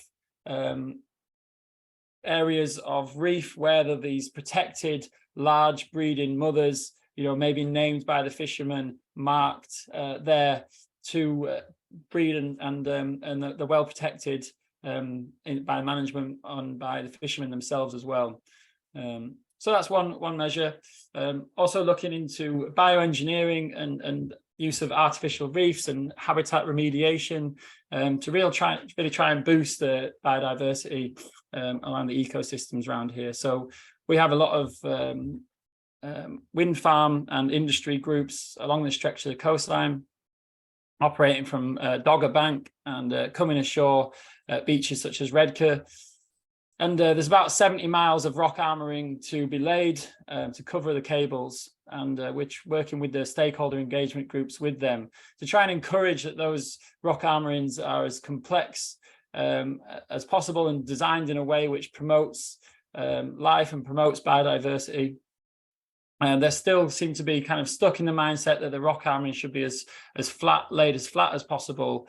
And I believe that's for, as a trawling industry, to accommodate the trawls to go over the top of them. And we're just trying to encourage really now that they're maybe looking at in an alternative way, that they're they're boosting complexity to help biodiversity and promote certainly crabs and lobsters as well as other species. And also artificial reefs, looking to do some research looking at the effectiveness of artificial reefs. That's the 2 images of there's one on the left, sorry, is the HMS Scylla, and the other on the right is James Egan Lane. And within 5 years of the HMS Scylla being purposely sunk down off the coast of Cornwall, it resembled some of these old reefs that have been there for decades. So in a relatively short amount of time, they do seem to inhabit a lot of life.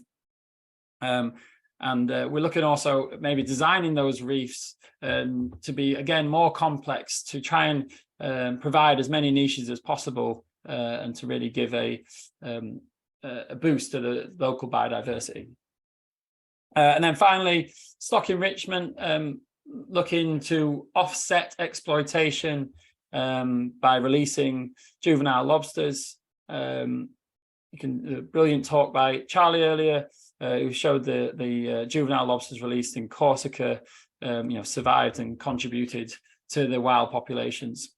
So there's it's a really good piece of evidence there that they can have an impact. And certainly looking, such as the events, the mass mortality events that have happened along this stretch of coastline, looking to hopefully start to put some of the lobsters back, but also using it as a measure to try and prevent those curves from dropping the wrong side of that trend by supplementing the populations with more juveniles.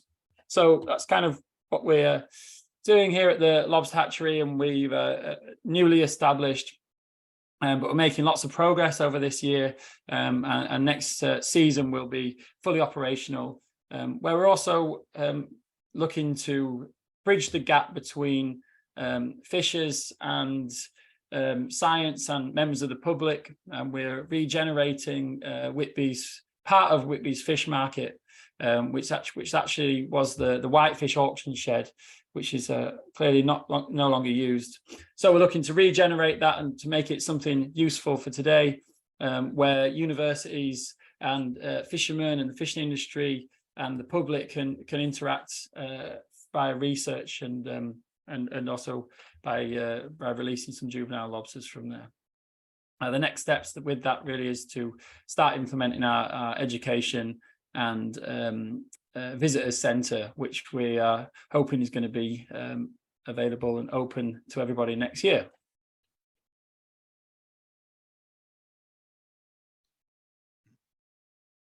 And that's it from me. Thank you very much. Back to you, Richard. That's great, Joe, and thanks very much for that. It was really good to get the background to the fishery and to hear about the work you're doing to maintain it as a viable fishery, and also what you were just saying there at the end about increasing collaboration and getting more of an interest actually in the area and its fisheries. So from Whitby then, we're now going to move to the National Lobster Hatchery and Padstow, and to Carly Daniels, who's head of research and production there. And over to you, Carly. Thank you very much, Richard. Yeah, and thank you for giving us the opportunity to talk today. It's an amazing group of people, so it's good to see everything that's happening for lobsters and crabs. I'll start by giving a kind of brief introduction to the Lobster Hatchery and what we do.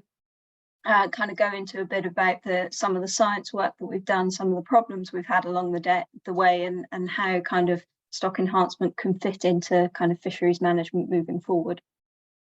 So we, as the National Lobster Hatchery, we help conserve lobster populations around Cornwall and the Isles of Scilly, very similar to what Joe's mentioning they're doing up in Whitby. But we've got a much broader remit with regards to kind of having three charitable objectives, and that is kind of our conservation work, our education work, as well as our research work. We actually opened up in the year 2000, and it was in response to declining stocks that were seen around Cornwall and the Isles of Scilly. And this was set against the backdrop of complete stock collapses that Joe so nicely described in the Scandinavian countries, which actually haven't recovered to this day. So one of the main concerns with reducing populations in lobsters is that they're very slow growing, and it takes them a relatively long time to reach maturity, and therefore it will take a long time for the stocks to recover should the population crashes happen, such as that happened in the Scandinavian countries. And as such, one of the things that the National Lobster Hatchery is aimed to do is to help prevent those stock collapses in the UK as a kind of proactive form of fisheries management. Our conservation work focuses on the stock enhancement programme, and that is the rearing and releasing of lobsters back into the wild to help support the fishery. The education work we do runs mainly through our visitor centre, which is in Padstow in Cornwall. Obviously, I'd highly recommend that you come and visit us down there if you haven't done before, but we use this space to help educate visitors about lobster stock enhancement, but also the broader issues around sustainability of fisheries. We run programmes of education with schools and higher education, and kind of have specific visits designed to introduce the work that we do and kind of get it out to a broader range of audiences. Our research work is kind of internationally recognised and globally recognised as well through the efforts that we do in improving and understanding lobster stock enhancement. We look at novel and innovative ways to improve the processes that we do, so that's the rearing of the lobsters, but also at broader kind of fisheries and conservation issues. We're founding members alongside a few others of the European Lobster Centre of Excellence, which just brings together experts in the field of European lobsters to try and share experiences in culture and conservation with the aim of kind of sharing information for the greater good of lobsters.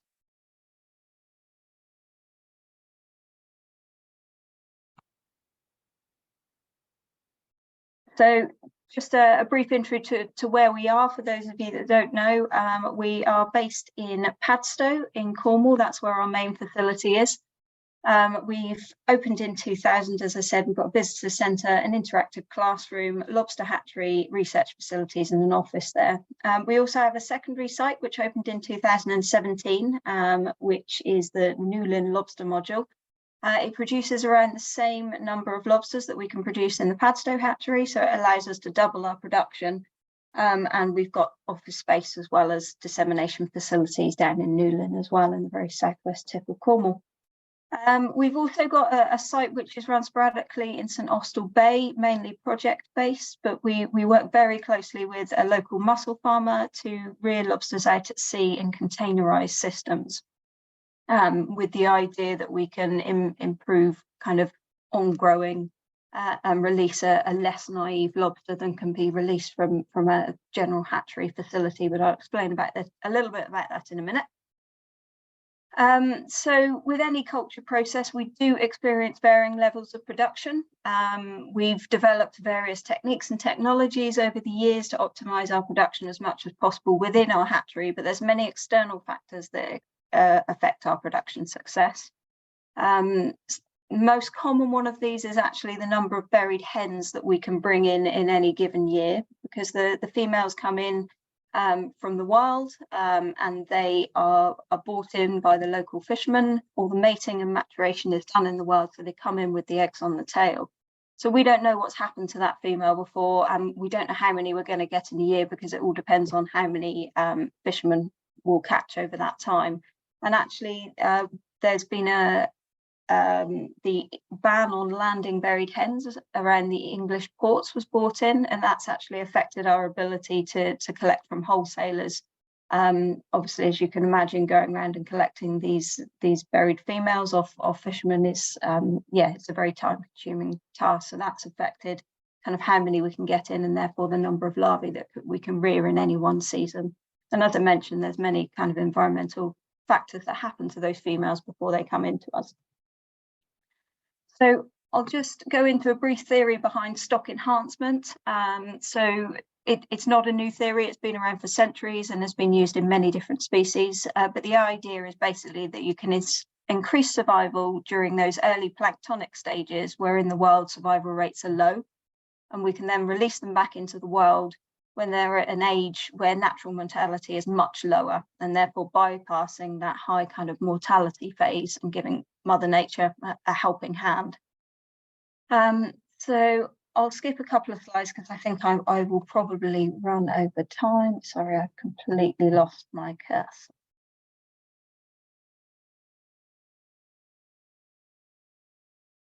Thank you.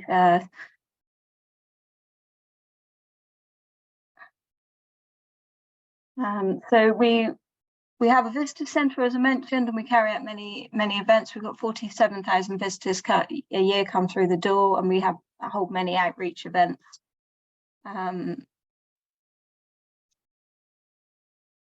Sorry about this. There you go. Skipping on to our research work that we do. We've got kind of three main focuses: culture, conservation and fisheries. So the culture work is obviously improving the processes in-house of what we do. The conservation work is kind of improving our understanding of the conservation of lobsters and how we can best run our stock enhancement programme. And then the fisheries research work that we do kind of focuses on the broader issues around fisheries management. So I'll just run through a few of the research projects that we've been involved in or kind of have had an impact on what we're doing and our sustainability as a charity. So one of them is around is a project called Euroswack. It's based down at the Newlyn hatchery. So the Newlyn facility allows us to run many kind of research projects and leave our main production off-site in Padstow elsewhere. So the idea of this is just to improve the sustainability of our processes that we run as a charity by using seawater air conditioning systems. So it's just a different way to heat and cool our systems, improving kind of sustainability and reducing energy requirements. The next project that we've run is around kind of water quality. I think it's been alluded to before but there can be a massive cocktail of chemicals in the water, and it's very difficult to pinpoint what actually impacts mortality or survival rates in any animals. We've done various screening over the years and found lots of different chemicals, kind of organics and metals in our systems, but never really been able to pinpoint what effect that is having. So that will actually affect kind of if you want to set up a lobster hatchery, where you might put it, and water quality is very important. Larval development, as I said, we've developed lots of techniques and technologies. More recently, we've been focusing on improving the larval survival rates and creating vessels that will allow us to do that. Talking about on-growing and aquaculture, so this is what I mentioned earlier, that lobsters, we rear them through the juvenile stages in these separated aquahive systems. And I think Joe presented a picture of one of those earlier. When they come out of these, they're relatively naive. So actually kind of on-growing them to larger stages in an environment, so out in the wild in a system where they can feed off and settle on whatever floats through the container systems, and they can actually kind of improve their ecological conditioning as such for when we release them into the wild has been very important. So we've run various projects, Lobster Grower 1 and Lobster Grower 2 over 5 years. These have been collaborative research projects. And we put about 31,000 animals out at sea, on-grew them, and we've got some very interesting results that I'd be willing to share with people if they're interested. But moving on to quantifying success, and this is one thing that is one of the main challenges of any stock enhancement program, is proving that what you're doing is actually working and quantifying success. So there's a lot of anecdotal evidence out there with the fishermen that the lobsters that we release do survive through, and they found them in kind of in the catches in future in areas where we've done releases, and not so much in areas where we haven't done releases. But to quantify the true impacts is very difficult. And this is why it's important to develop techniques such as those techniques that Charlie mentions that we've helped develop alongside the University of Exeter to try and quantify that impact. And we've been taking samples for decades, so banking a catalogue of lobster tissues of all of the females and her larvae that come through the hatchery process. So when we have the sufficient funds to do so, we can analyse how many of those animals will survive through. Just to conclude, I'd just like to highlight the importance of structured setups of stock enhancement programs like the one we run at the Lobster Hatchery. And personally, we've learnt a lot over the decades of the do's and don'ts of how to do it, and we're happy to share this with initiatives moving forward to make it a success across the UK. But most importantly, to use these kind of proactive forms of fisheries management alongside more traditional fisheries management measures is certainly a way that could go forward, but that actually monitoring the success of those stock enhancement programs is important, and that's where the genetic techniques comes in. And just to conclude that basically, if you want to do it actively and positively to support the fishery, it needs to be a more holistic approach, and it should be used alongside traditional fisheries management measures. And thank you very much. Sorry, I may have run over a little bit. Oh, that was great. And thank you very much, Carly. Really good to hear about the role and the work of the National Lobster Hatchery and some of the research that you're doing. So thank you for that. For our final session, we're going to do something slightly different in that we're actually going to go to a pre-recorded presentation. That comes from Tara Hooper from Natural England, and I will pass over to the team to put that up. So thank you. Hello everyone. I need to start with a couple of caveats. Firstly, while I currently work in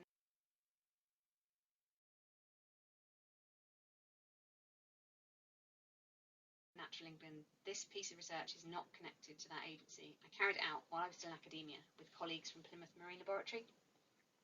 Secondly, it's an old piece of work based on data collected in 2013, so it needs to be interpreted in that context. There's been some detailed research in single locations since, particularly that by Mike Roach and the Holderness Fishing Industry Group, some general work around consultation and engagement, and also mapping of co-location using VMS data, including through IC's working groups. However, the fact that I was invited to talk about this shows there hasn't been an update since that takes the same approach as we did, to talk to individual fishermen about their experience of co-location and to use that to build a national picture. Finally, there are now new definitions of co-location versus coexistence. I use co-location throughout, which should be taken to mean fisheries and offshore wind occurring in the same place at the same time. We know that energy infrastructure acts as artificial reefs, providing shelter and somewhere for sessile species to settle, which in turn starts a food chain.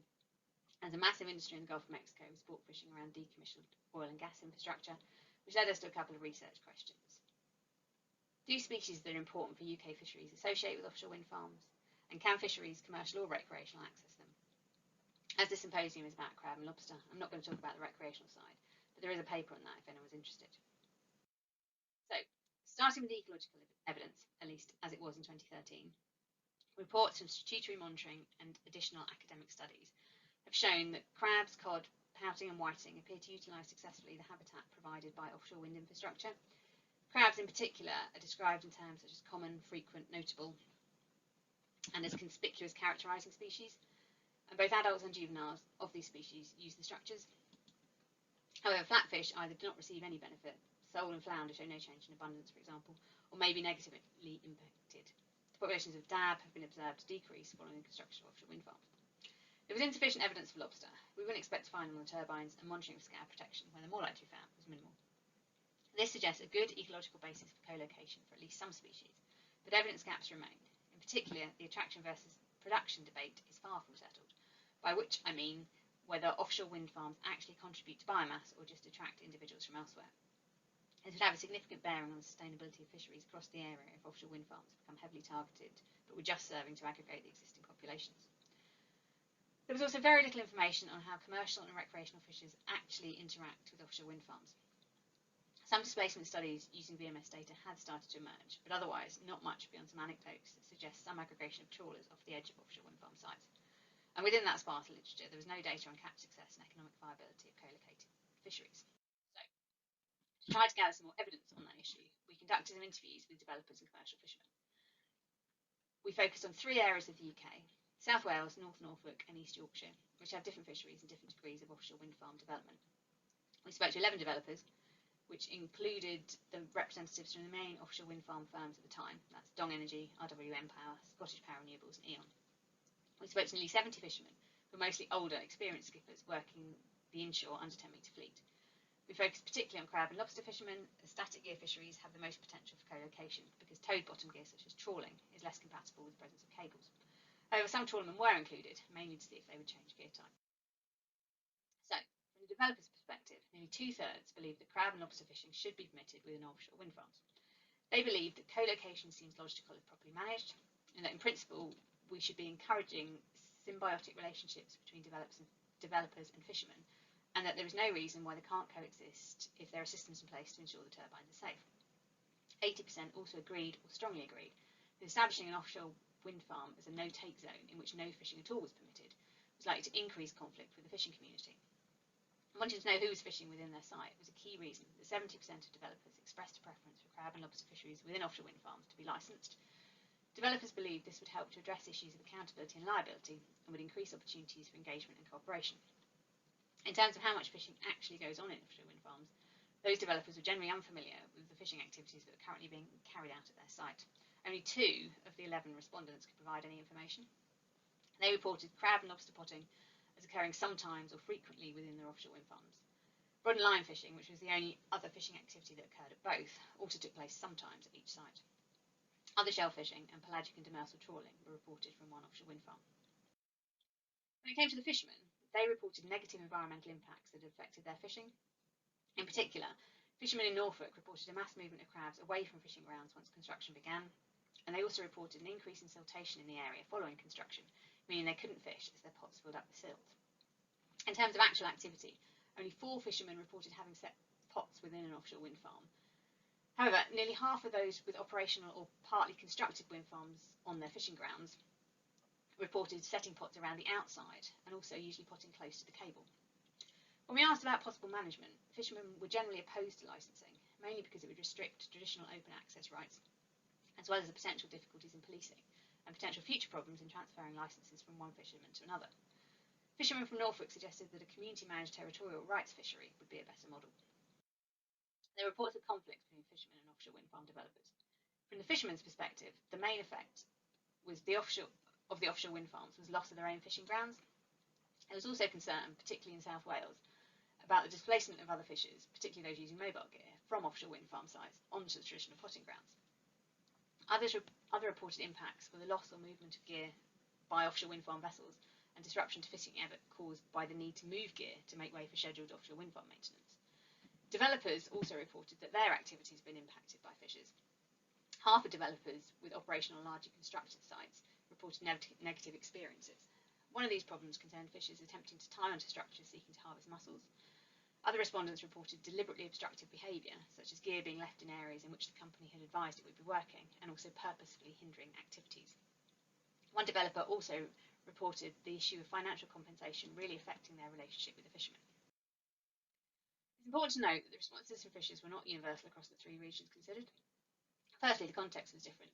This was in terms of both the type of fishing occurring. South Wales had a more mixed fishery and less dominance on potting than the East Coast, and also the level of offshore wind development, which ranged from no established sites affecting South Wales, although the Atlantic Array was proposed at that time, to a number of sites that were consented during construction of the Yorkshire coast and then established offshore wind farms near Norfolk. The responses of fishermen were different. In particular, the fishermen in South Wales, who didn't yet have any offshore wind farm sites, were most optimistic about the possibilities. Those from Yorkshire were most risk averse and also worried about the habitat damage that offshore wind infrastructure development could cause. For the most part, however, the concerns about co-location expressed by fishers were generally not about the impacts on the species or the wider environment. Nearly 90% of potters who would not set gear near offshore wind farm turbines gave responses on the theme of safety and gear loss. There were concerns that bad weather or strong tides would lead to pots becoming entangled with offshore wind farm infrastructure, and that difficult sea conditions would bring the risk of boats colliding with turbines while attempting to retrieve gear. A third of the fishers in Yorkshire were concerned about the validity of their insurance if fishing within offshore wind farms, and also a minority, about 10% of the fishers, were also unsure whether they were even permitted to fish within offshore wind farm sites.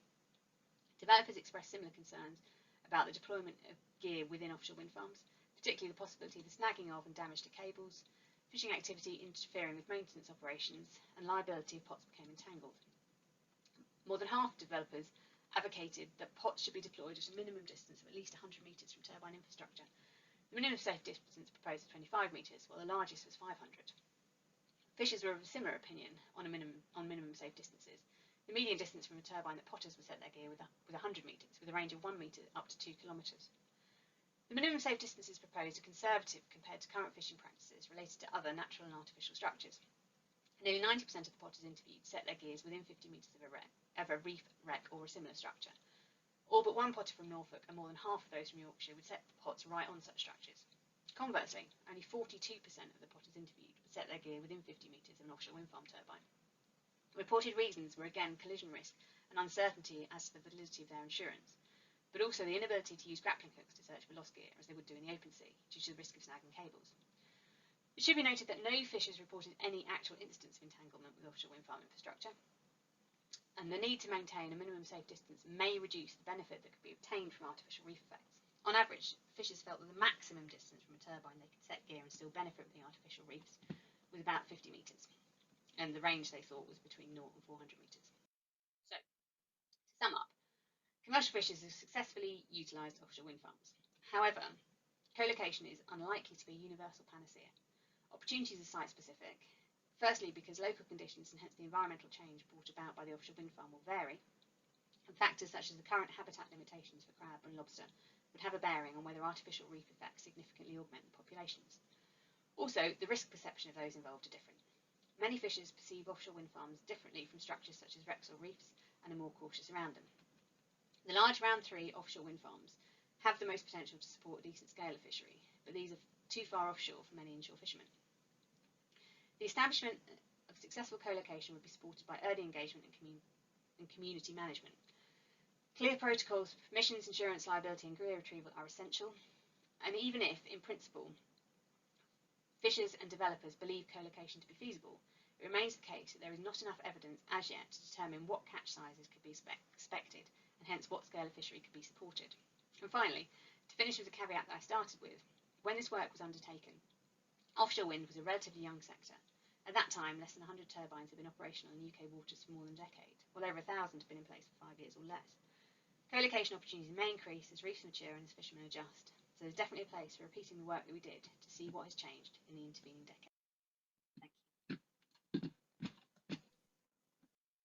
Great, and thank you to Tara for that, who I understand should hopefully now be online and able to join us for the Q&A. Really good summary of a topic that's very current at the moment, both in terms of actually that co-location, but also as the challenges around it. So with that, thank you to all my speakers who've been on this session, and over to Jacob to coordinate the Q&A. Thank you, Richard, and thanks to all those presentations. That's a fantastic array. So yeah, we have a lot of questions in here. We'll get through as many as we can.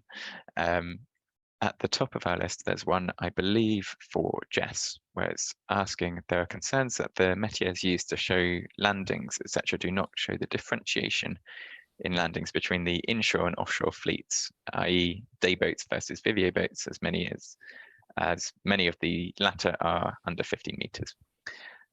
Is there thought to reassess these métiers to show the larger catches by these Vivio boats and potential impact on stocks? Thanks, and very interesting question. So I guess we're limited a little bit in what we can use the data for and what data we collect. So we do get data on power, which is kind of measured in kilowatts of vessel, and it's for the engine power, and also capacity, which is measured in gross tonnage, which is kind of the volume measure of a vessel's capacity. So using those, we might be able to understand better kind of what the the Vivio boats are catching compared with maybe some of the day boats. So it really depends on the context of what we can use our kind of current data collection to do that with. This is obviously what I presented is kind of just a small extract of kind of what we do, but it's also would be really interesting to see what the FMP comes out with, because they'll obviously be doing a lot more analysis from not just MMO stats, but also with sea fish, and also obviously the biological evidence and kind of understanding of effectiveness of management measures and things like that. So that's really where hopefully we can look a lot more into the detail when it does come out, and that'd be really interesting to look into. Thank you, Jess. Okay, next, a couple of questions for Alice. So number one is, do you have any rough statistics for how many citizens use or engage with the Good Fish Guide? And secondly, do you have access to the raw data that the MMO uses for stock assessments, or just the reports that are publicly available? Jacob, yeah, with regards to citizens that use the Good Fish Guide, so the Good Fish Guide's been around now for about 20 years, but last year we kind of revitalised and updated it. You'll notice all our nice new graphics and that sort of thing. And since we did that refresh, I think it's about 100,000 citizens have used the Good Fish Guide, roughly, in terms of website hits and that sort of thing. It's hard to put an exact number on it, but around 100,000. And with regard to the MMO data, we don't have access to anything that's not publicly available, and we actually would encourage all data to be made publicly available. You know, we've never been given access to any privately held data, but we would want it to be made public anyway. We think that all data with regards to, you know, stock information should be made public. Thank you, Alice. Okay, back to a couple more for you, Jess. The first one asks, are crab and lobster landings data really good enough to understand the pressures on stocks and apply responsive management measures? And this is one that other people might want to come in on too. And secondly, can you explain how landings data from non-UK vessels is obtained? Yeah, so taking the non-UK landings one first. So with other countries or kind of for example, the EU, where we have agreements for, we then do monthly or kind of data exchanges. So that's kind of how we get the data. Obviously, it might not necessarily be in the same level of detail that we as kind of UK might collect the data. So there's kind of caveats there. But that's generally how we get access to kind of other countries' data. And whether the kind of data we currently collect is good enough, it's really a nice question again for the, I don't want to put all the pressure on the FMP to answer, but it's really a good question for them to look into. And I think it'll be partly what they do look into to understand if the current data we're collecting is not good enough, what can we do to improve that over time, and how we then put that in place in order to do that. Thank you. Would anyone else want to add anything to that latter one before we move on? Okay, on we go. So there are a couple here for our lobster hatchery speakers. So one asks, how do you decide where to release the lobsters? And the second asks, lab hatched lobsters released off Aberystwyth were narrower than those of the native population or the population from where their mothers were caught. Is that something you're able to comment on? So I wonder if this is something that Carly or Joe might want to come in on. Carly? I'm happy to make a start, if that's okay. With regard into how we decide or where we decide to release our lobsters, the European lobster is actually very cryptic in its early life stages. So actually trying to find European lobsters in the wild at those stages is very, very difficult, as Charlie alluded to in his presentation. Having said that, we know a lot from the American lobster in the habitat that it likes, and we work very closely with the fishermen and other stakeholders to identify those areas that might be suitable. So it's areas that have got lots of kind of cobble cover, seaweed cover, anything that the lobster can kind of burrow or hide away in. So we rely on those stakeholders to kind of help us out with that, show us where those grounds might be, and then we have various forms of release that we can make sure that we get those lobsters onto those grounds. With regards to the second question, so the laboratory hatch lobsters and narrow, I assume that's, you mean kind of narrow and carapace. If that is the case, and I'll go down that route, if I'm wrong, then I can answer it separately another time.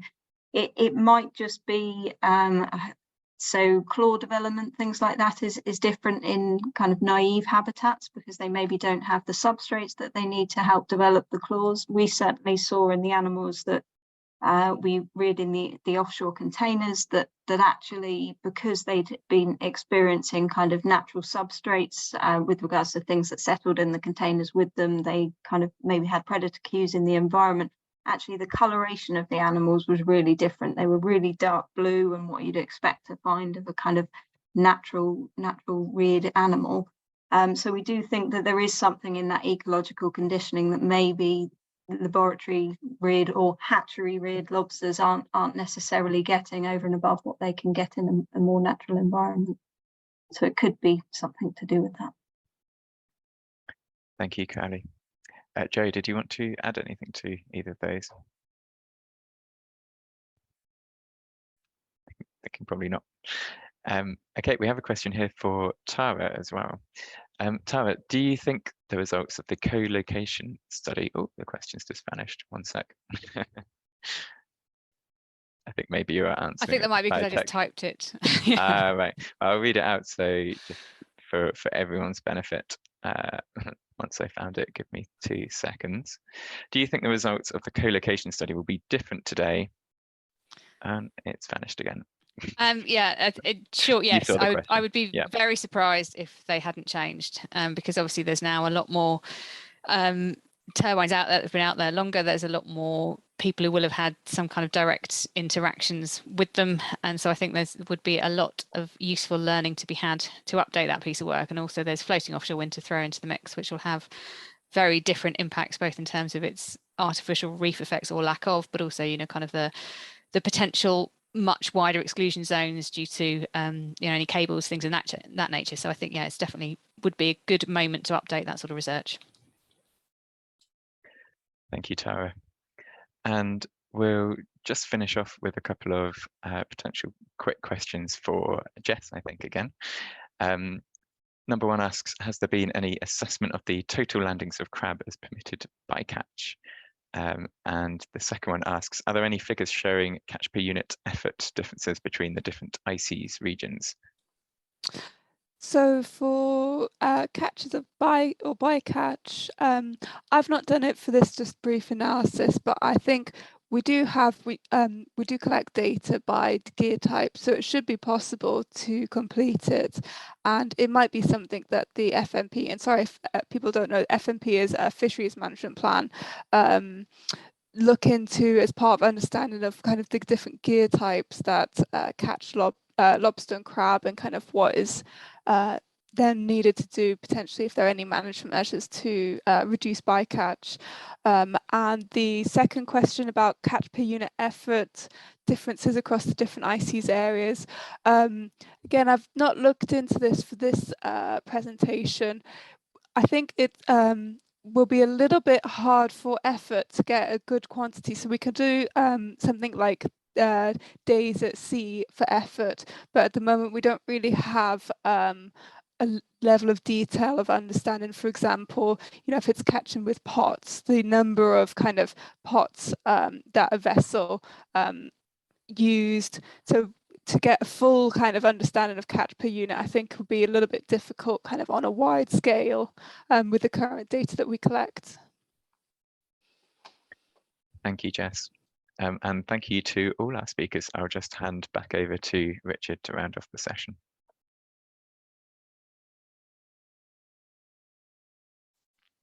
Okay, thanks for that. I'm just checking to see if Sam's around. I'm just guessing that we're probably going to go for lunch now, but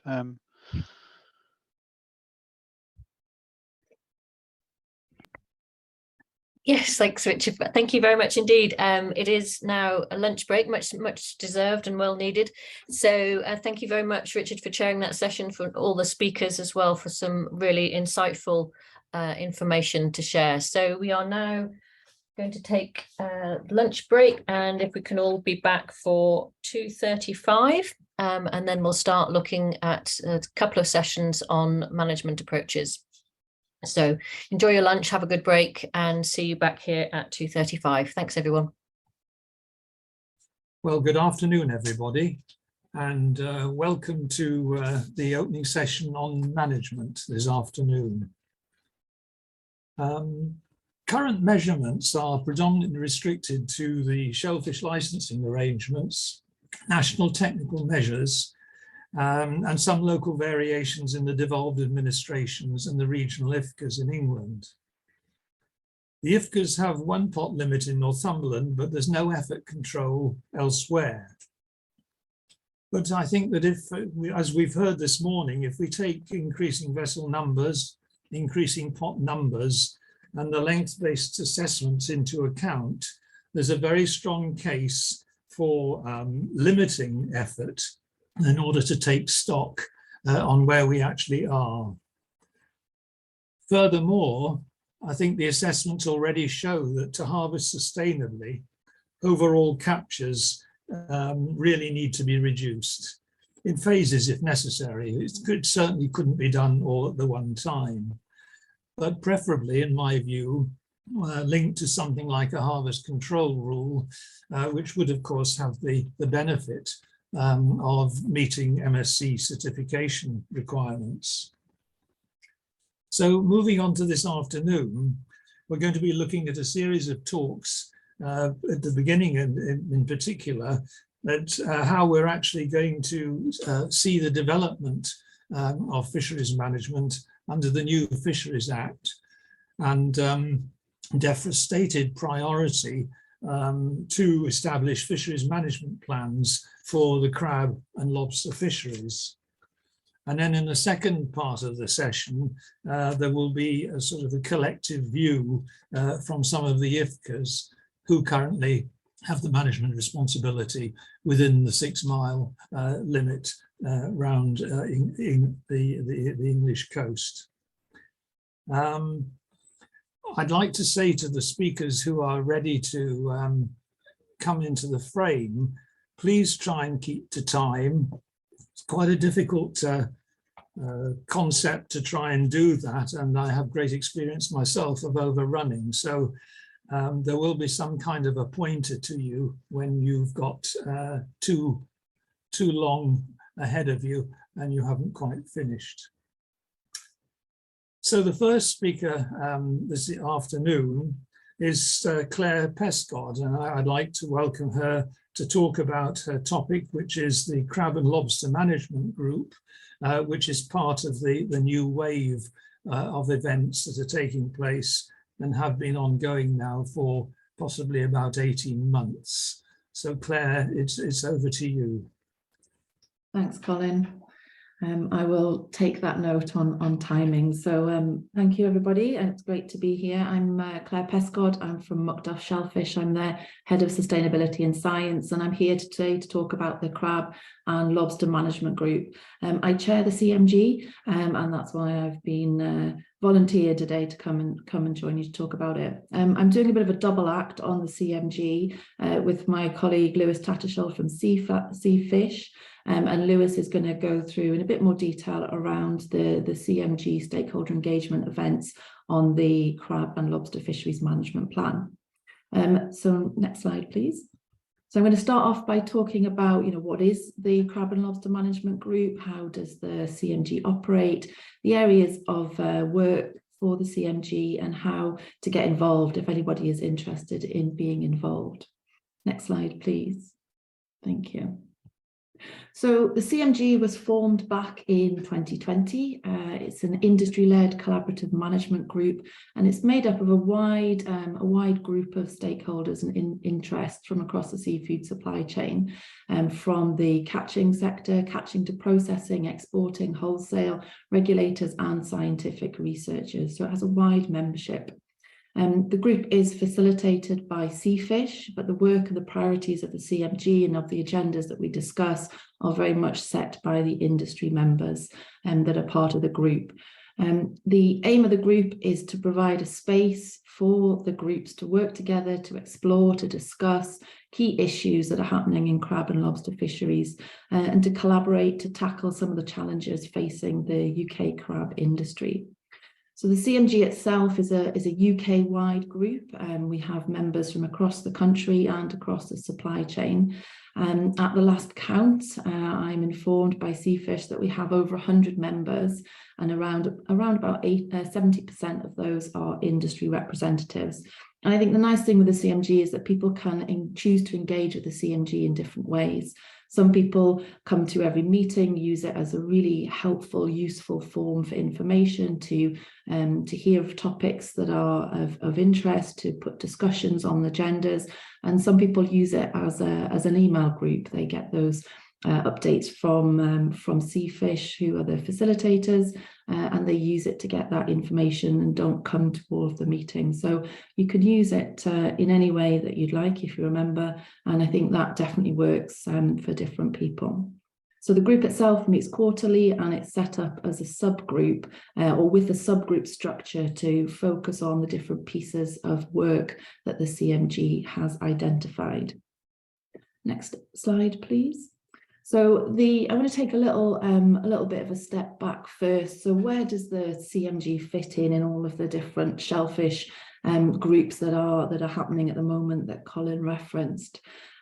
So taking a step up from the CMG, Seafish actually facilitates the Shellfish Industry Advisory Group, or the SIAG, which is an industry-led co-management group, and that group focuses on issues related to national level strategic management of the UK shellfish fisheries as a whole, and discusses and focuses on issues relevant to all shellfish fisheries. So things like climate change, marine spatial planning, welfare issues. And the SIAG itself acts as more of a central committee under which the species-specific groups fit. So you can see on the slide now, underneath the SIAG, there's the Whelk Management Group facilitated by Seafish and the Crab and Lobster Management Group facilitated by Seafish. There is also the SICG, the Scallop Industry Consultation Group, which also sits under SIAG in terms of FMP development. So the CMG itself, sitting under the SIAG and alongside the Wealth Management Group, really focuses on issues that are specific to crab and lobster management, and has two subgroups. One is a working group developing species-specific fisheries management plan objectives, excuse me, which Lewis will talk about in more depth after my slides. And then the other is the science group, which scopes out the evidence gaps that are needed to help us complete the FMP and any work that's identified as needing to be done by CMG members, and to look at the research requirements which will contribute to the achievement of the different objectives within the FMP. Next slide, please. Thank you. So what does the CMG do? You know, what are we actually doing in these meetings? So, as I said, the CMG serves as a space to raise awareness about topics that are of interest to the industry, and to facilitate discussions. Things like ongoing consultations, calls for evidence, encouraging industry engagement, answering any questions that the industry may have. We have a regular session on every agenda, every meeting agenda, for any industry questions or queries that they may like to raise, so they can raise them in advance of the meeting and we put them on the agenda. So it's very much driven by industry. The group provides a forum for industry to raise the issues that they see on the ground.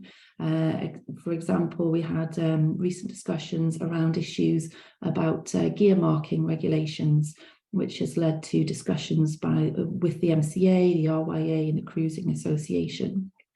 The group is to help build collaborative relationship between the sectors. In 2021, a group of CMG members and scientists were successful in securing some FISP funding to undertake research on the use of autonomous sampling units, which were fitted to vessels, and artificial intelligence to gather data on crab and lobster catches. So we've had some really interesting projects, and we are about working together to identify funding to, as I said already, to fill the gaps, but really to improve research and information available for crab and lobster fisheries in the UK. One of the projects that CMG is also involved in is the development of welfare codes of best practice for the industry. So we sit alongside the SAGB and Seafish in starting the development of those. And we also receive regular updates from the Project UK Crab and Lobster Fisheries Improvement Project in the Southwest, who have been exploring management options through their recent industry workshops, which a number of CMG members attended. So do make sure you stay online to hear from Jo Pollett at the MSc about the work that the FIP is doing. I think she's towards the end of the next session. So I think really the CMG is playing a very central role in the collaborative development of crab and lobster and FMP for English waters. You know, we were set up before the FMPs came on the scene, and it's good that we were, because we're now very much feeding into the development of the fisheries management plans that have been required under the Fisheries Act. So that's it really for me. That was a very, very quick run through. If next slide, please. If anybody does have any comments, please do drop me an email or have a look on the Seafish website under the CMG heading. And you can also email Rebecca Tracy at seafish.co.uk. Drop her an email if you're interested in being involved in the CMG itself. Thank you very much, Colin, and I will hand over to Lewis now. Well, thank you very much, Claire. That's admirable timing. Just before you go, there is a minute available from my end. Can I ask you just to comment briefly on the periodicity of the Crab and Lobster Management Group, and also how anybody who would be keen to be a member but isn't a member at the moment could join and link up with it as things develop going forward? Absolutely, good question. Thanks, Colin. So we meet quarterly as a group. We normally have a half day or a 2.5 online meeting, so that works quite nicely. Some of the meetings have more than 60 people in them, some of them a few less.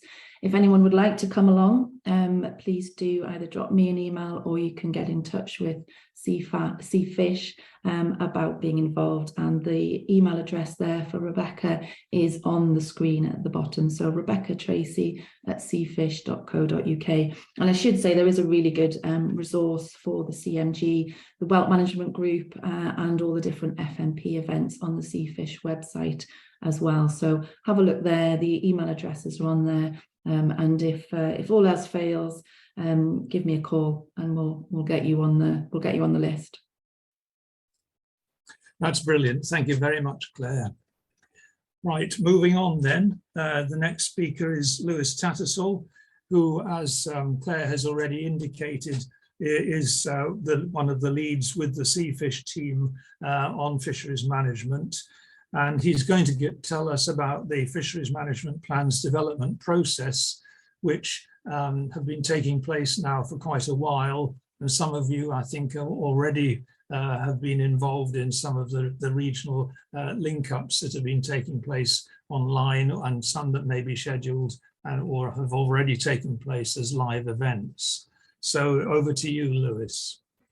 Thank you very much, Colin. Much appreciated. So yes, I'm Lewis Tattersall. I'm the head of fisheries management at Seafish, and today I'll talk specifically about the development of the crab and lobster FMP for English waters. So I'm unpicking parts of the detail that Claire's already touched upon of the work of the CMG, because it's obviously integral to development of the fisheries management plan.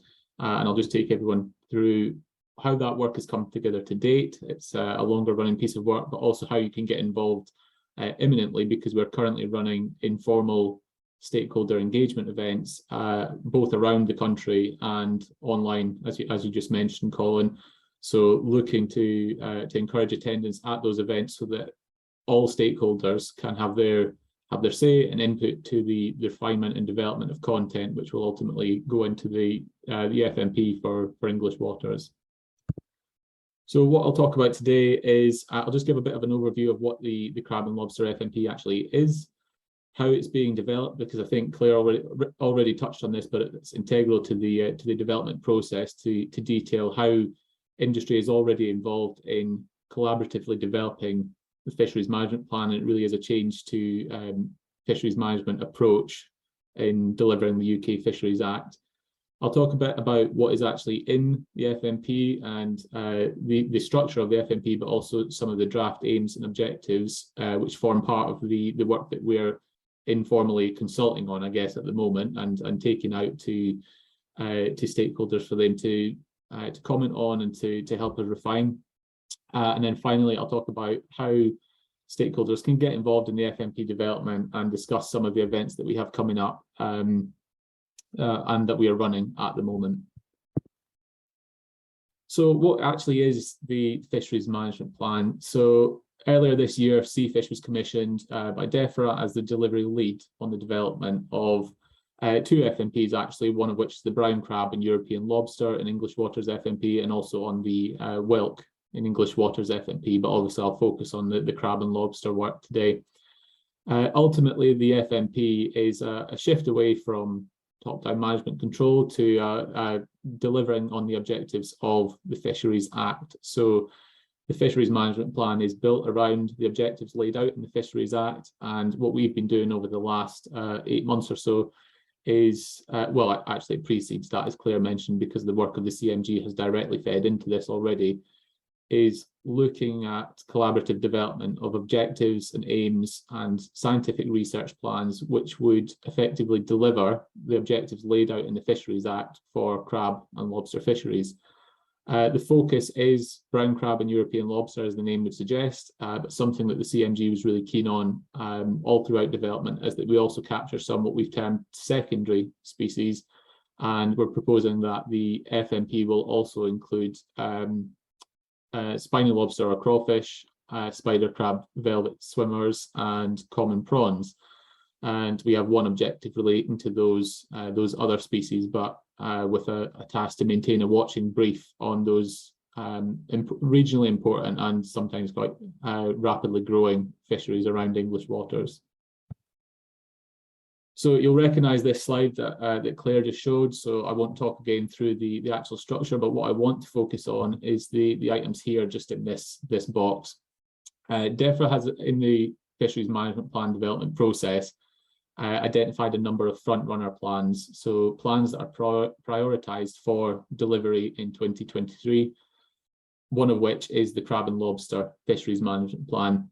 And one of the key themes in FMP development is collaborative development with stakeholders and regulators working together to actually develop these plans and what future fisheries management looks like for the species that are selected as front runners.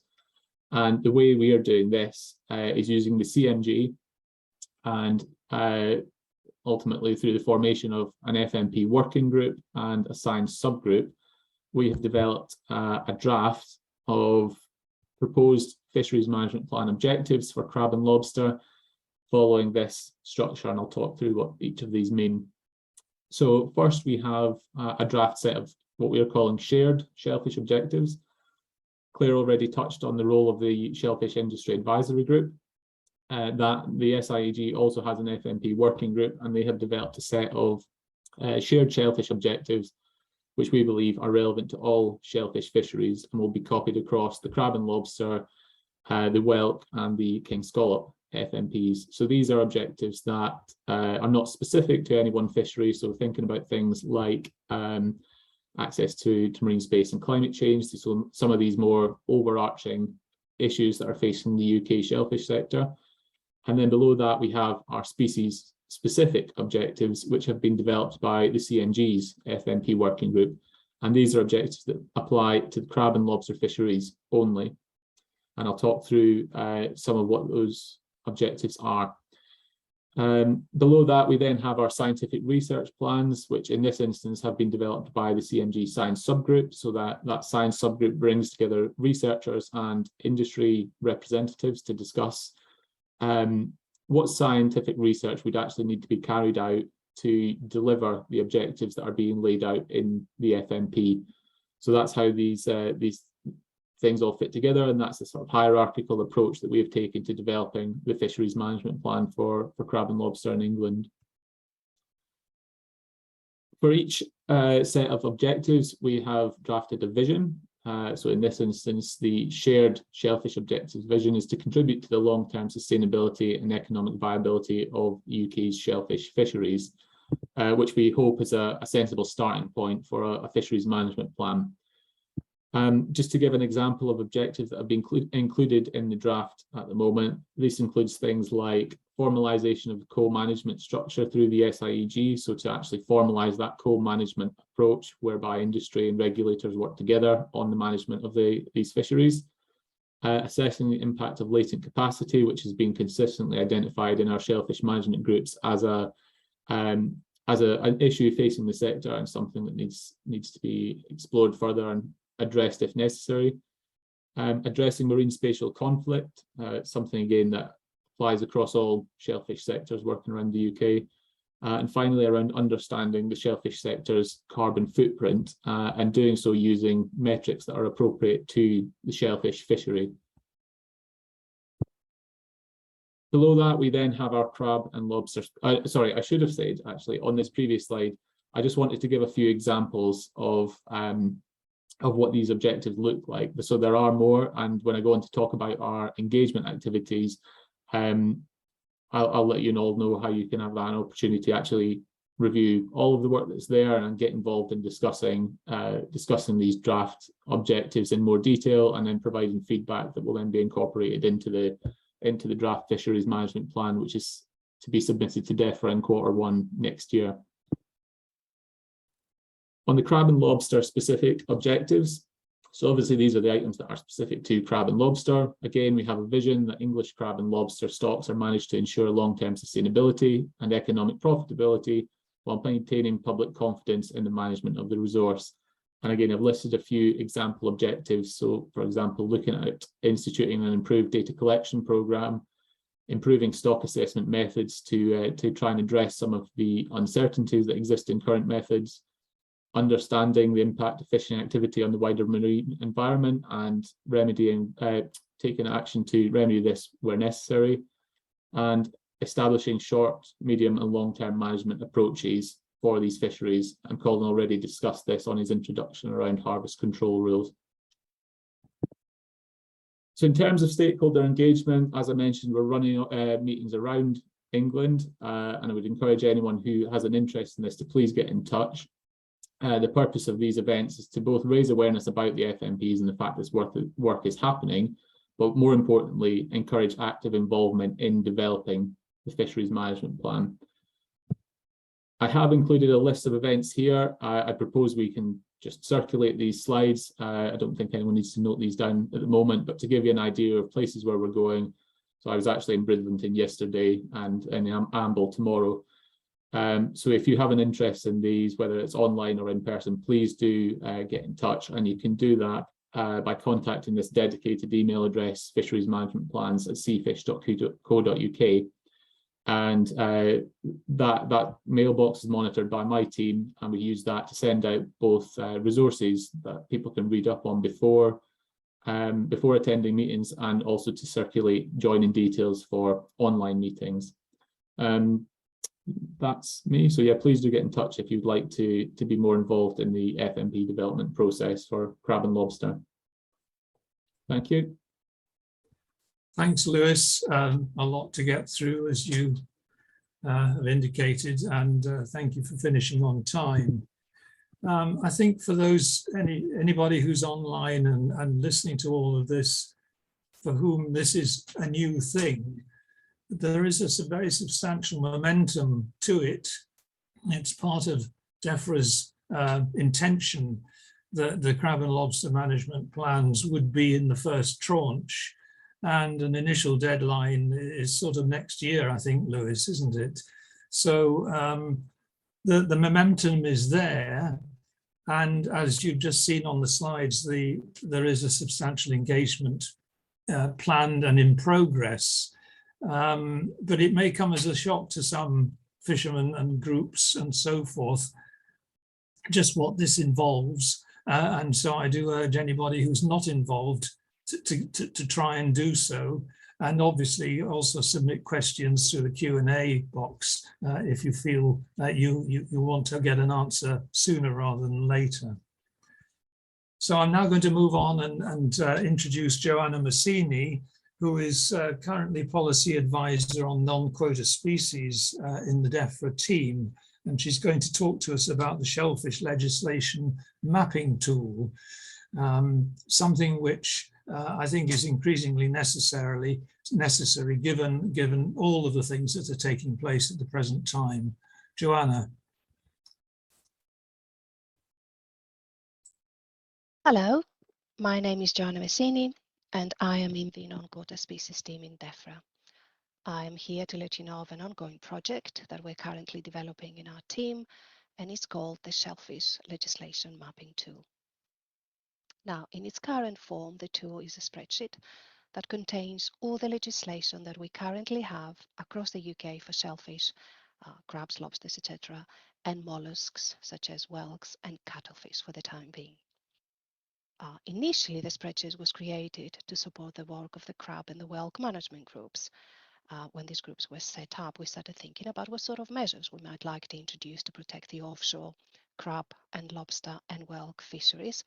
But then the members realized very quickly that they needed to understand first the existing management measures we already have in place, and then identify any gaps that we could possibly need to address.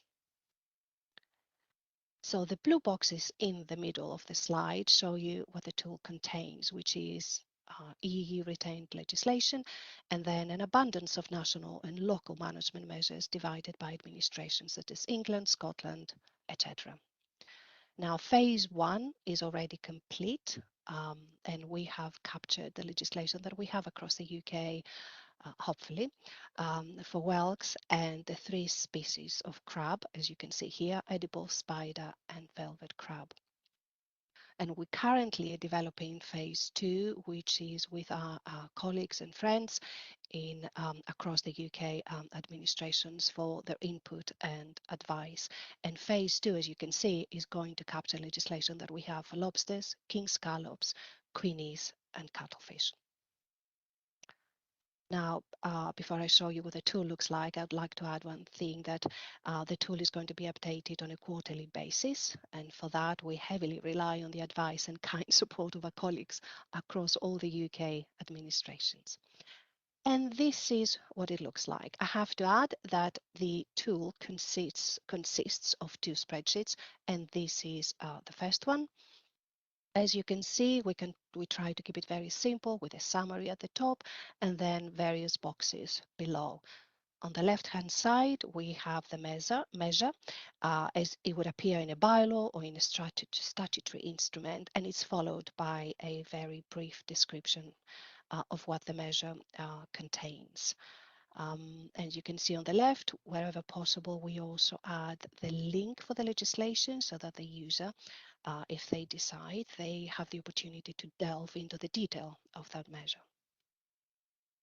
You can see that the legislation that we have captured is divided by jurisdiction, and we start with a retained EU law, and then we have legislation in England. Further down is Scotland, and so on, Wales, and we finish with the 10 IFCAs. This, what you are seeing now on this slide, is just a snapshot of the tool. I was unable to fit everything on one slide. But this more or less is what it looks like. And now I'll show you the second table. This is what we call the matrix. It's part of the legislation mapping tool, and it complements the information in the previous slide. This one was set up on feedback we received from members of the crab and the whelk management groups, that they wanted to have a very quick snapshot of all the legislative measures that we have, like a very quick reference guide to help them identify how frequently these measures are being implemented across the UK. And I'll take you through the table of the matrix. On the left, you have the measures, MLS, minimum landing sizes, you have the permits, recreational catch limit, the recreational pot limit, and so on. Excuse me. Again, this is just a snapshot. Now, in the column that is called portion implemented, you can see we have various numbers there. 16 are the jurisdictions that we have identified, the area, so to speak, and that's the EU waters, offshore English waters, the 3 devolved administrations, Isle of Man, and the 10 IFCAs. And you can see that the minimum landing sizes for the various species of crab are being implemented across all those areas, 16 areas across the UK. And you can see the sheer volume of legislation that we have in place trying to protect these species. Further down, we have permits, and as permits go, they are being implemented in 10 out of the 16 areas. The recreational catch limit is being implemented again in 10 out of the 16 areas, and the recreational pot limit in 8 out of 16 areas across the UK. Now, in the column intended outcomes, this is the information that comes to us from the people that the devolved administrations, the IFCAs, all the jurisdictions across the UK where these measures are being implemented. And it provides the rationale behind those measures. Why do we have these measures? And this is the second table of the legislation mapping tool. As I mentioned earlier, this is going to be updated every 3 months. We are currently working on the second iteration.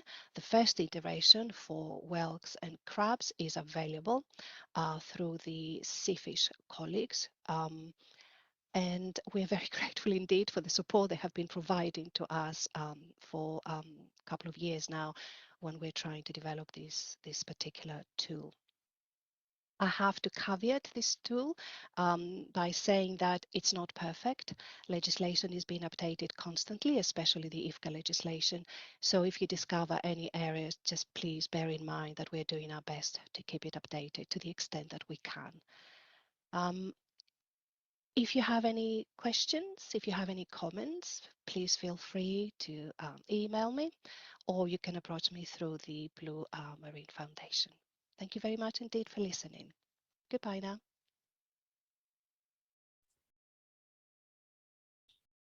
Right, everybody. Joanna's presentation was remotely done.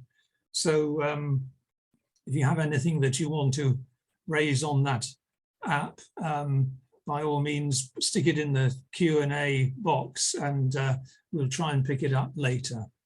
So moving on then, I now want to introduce Ralph Bublitz, who's going to take the slot that originally was scheduled for Tim Smith. And we're leaving behind the landscape of the Fisheries Management Plan and Crab Management Group for the time being, at least, and moving on to management measures in the context of the existing IFCA structure. So, Ralph, over to you. Thank you, Colin. Yeah, hi, good afternoon, everyone. Pleasure to be here. I'll try my best and represent Tim here, who's working for the IFCA. So I'm going to show you now a few slides and just give you some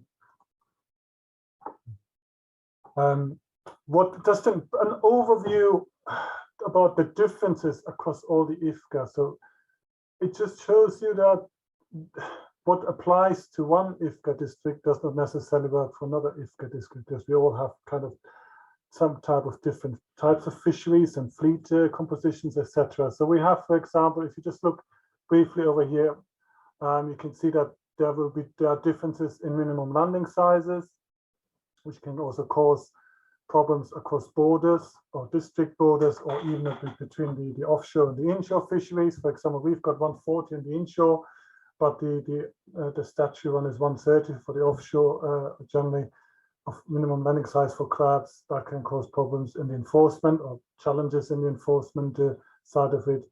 And when it comes to effort limitations, so far there's only 2 IFCAs who have a pod limitations, which is the Northumberland IFCA and the Sussex IFCA.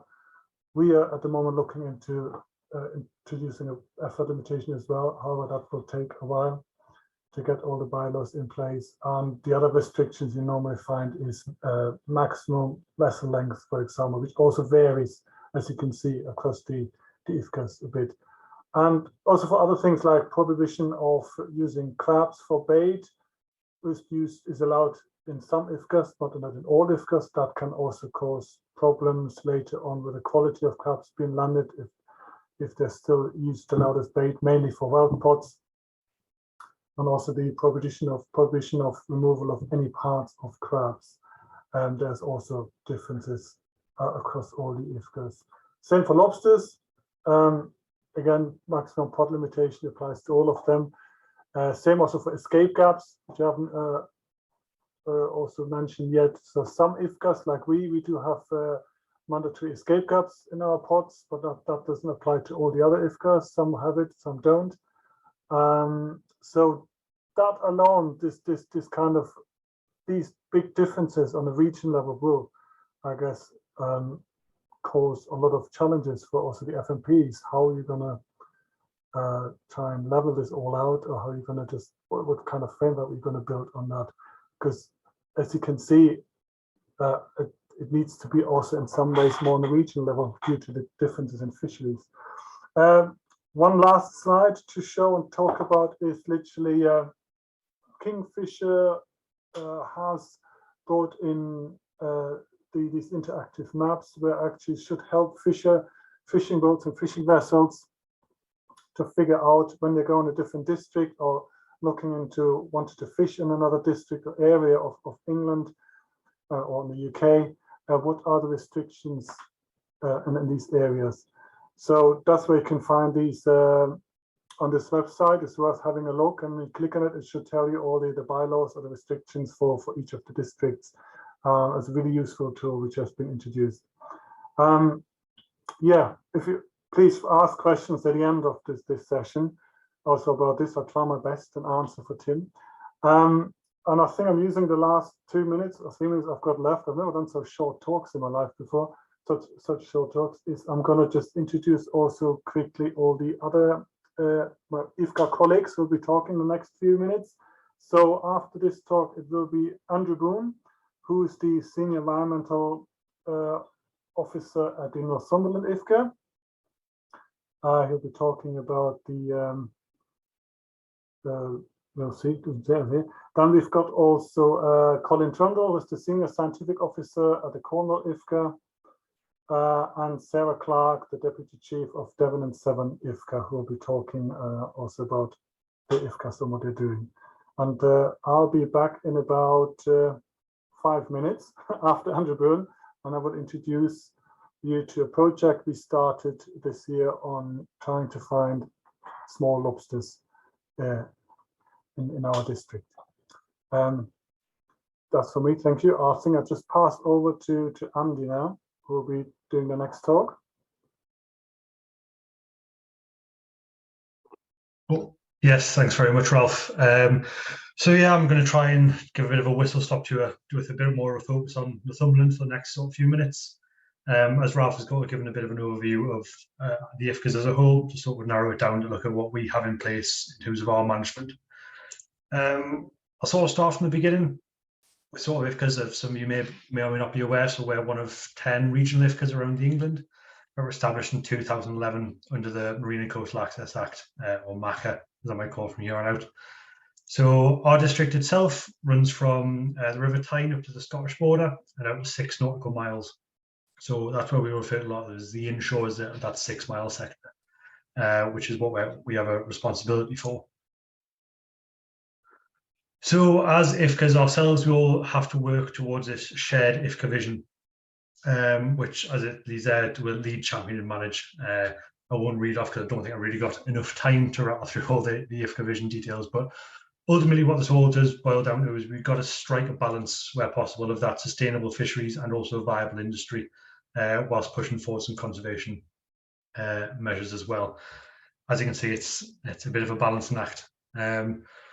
So on to our sort of crab and lobster fisheries for a bit of a wider context. In 2021, we had 96 active potting vessels, generally a very small fleet between 4 and 12 metres, which we are a predominantly static gear fishery. Crab and lobster for us it's our most important fisheries. It's effectively what our potters target. Crab and lobster are caught in small quantities in bycatch through some of the trawling activity as well, but it is predominantly through the sort of the static gear that we collect from. So that's great. We've got some, but to put it into context, for us in 2021, our crab landings from our permanent returns were about 1.64 million, and lobster was just shy of 5 million at 4.97. So it is, as you can see, is that there's a very important industry for us up here. So for some of the management that we have as IFCAs, we have powers to create our own bylaws specific to our districts under section 155 of MACA. And as a result of that, we currently have 9 bylaws managing that inshore fishing in our district.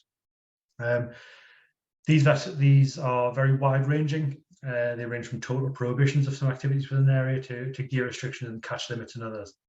I've pulled for us at Northumberland, I've pulled together a few of our sort of key points and key management measures. This is certainly not everything to detail at all, but for this concept, for the case of time, I'll get through this really quickly here. So as it says there, we have both commercial and recreational permits, each with different stipulations, and cover that with some vessel size restrictions.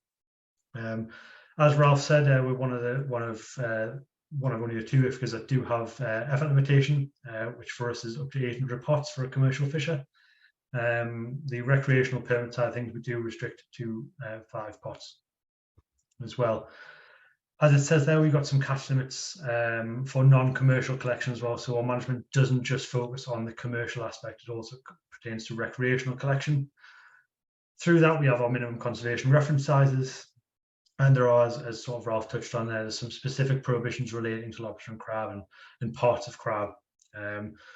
One of the key parts of our both management and monitoring, which I'll come on to, is through our permit return system.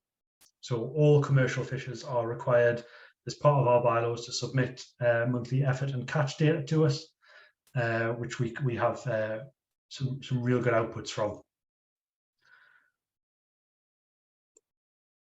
Yes, so on to our sort of monitoring side of things.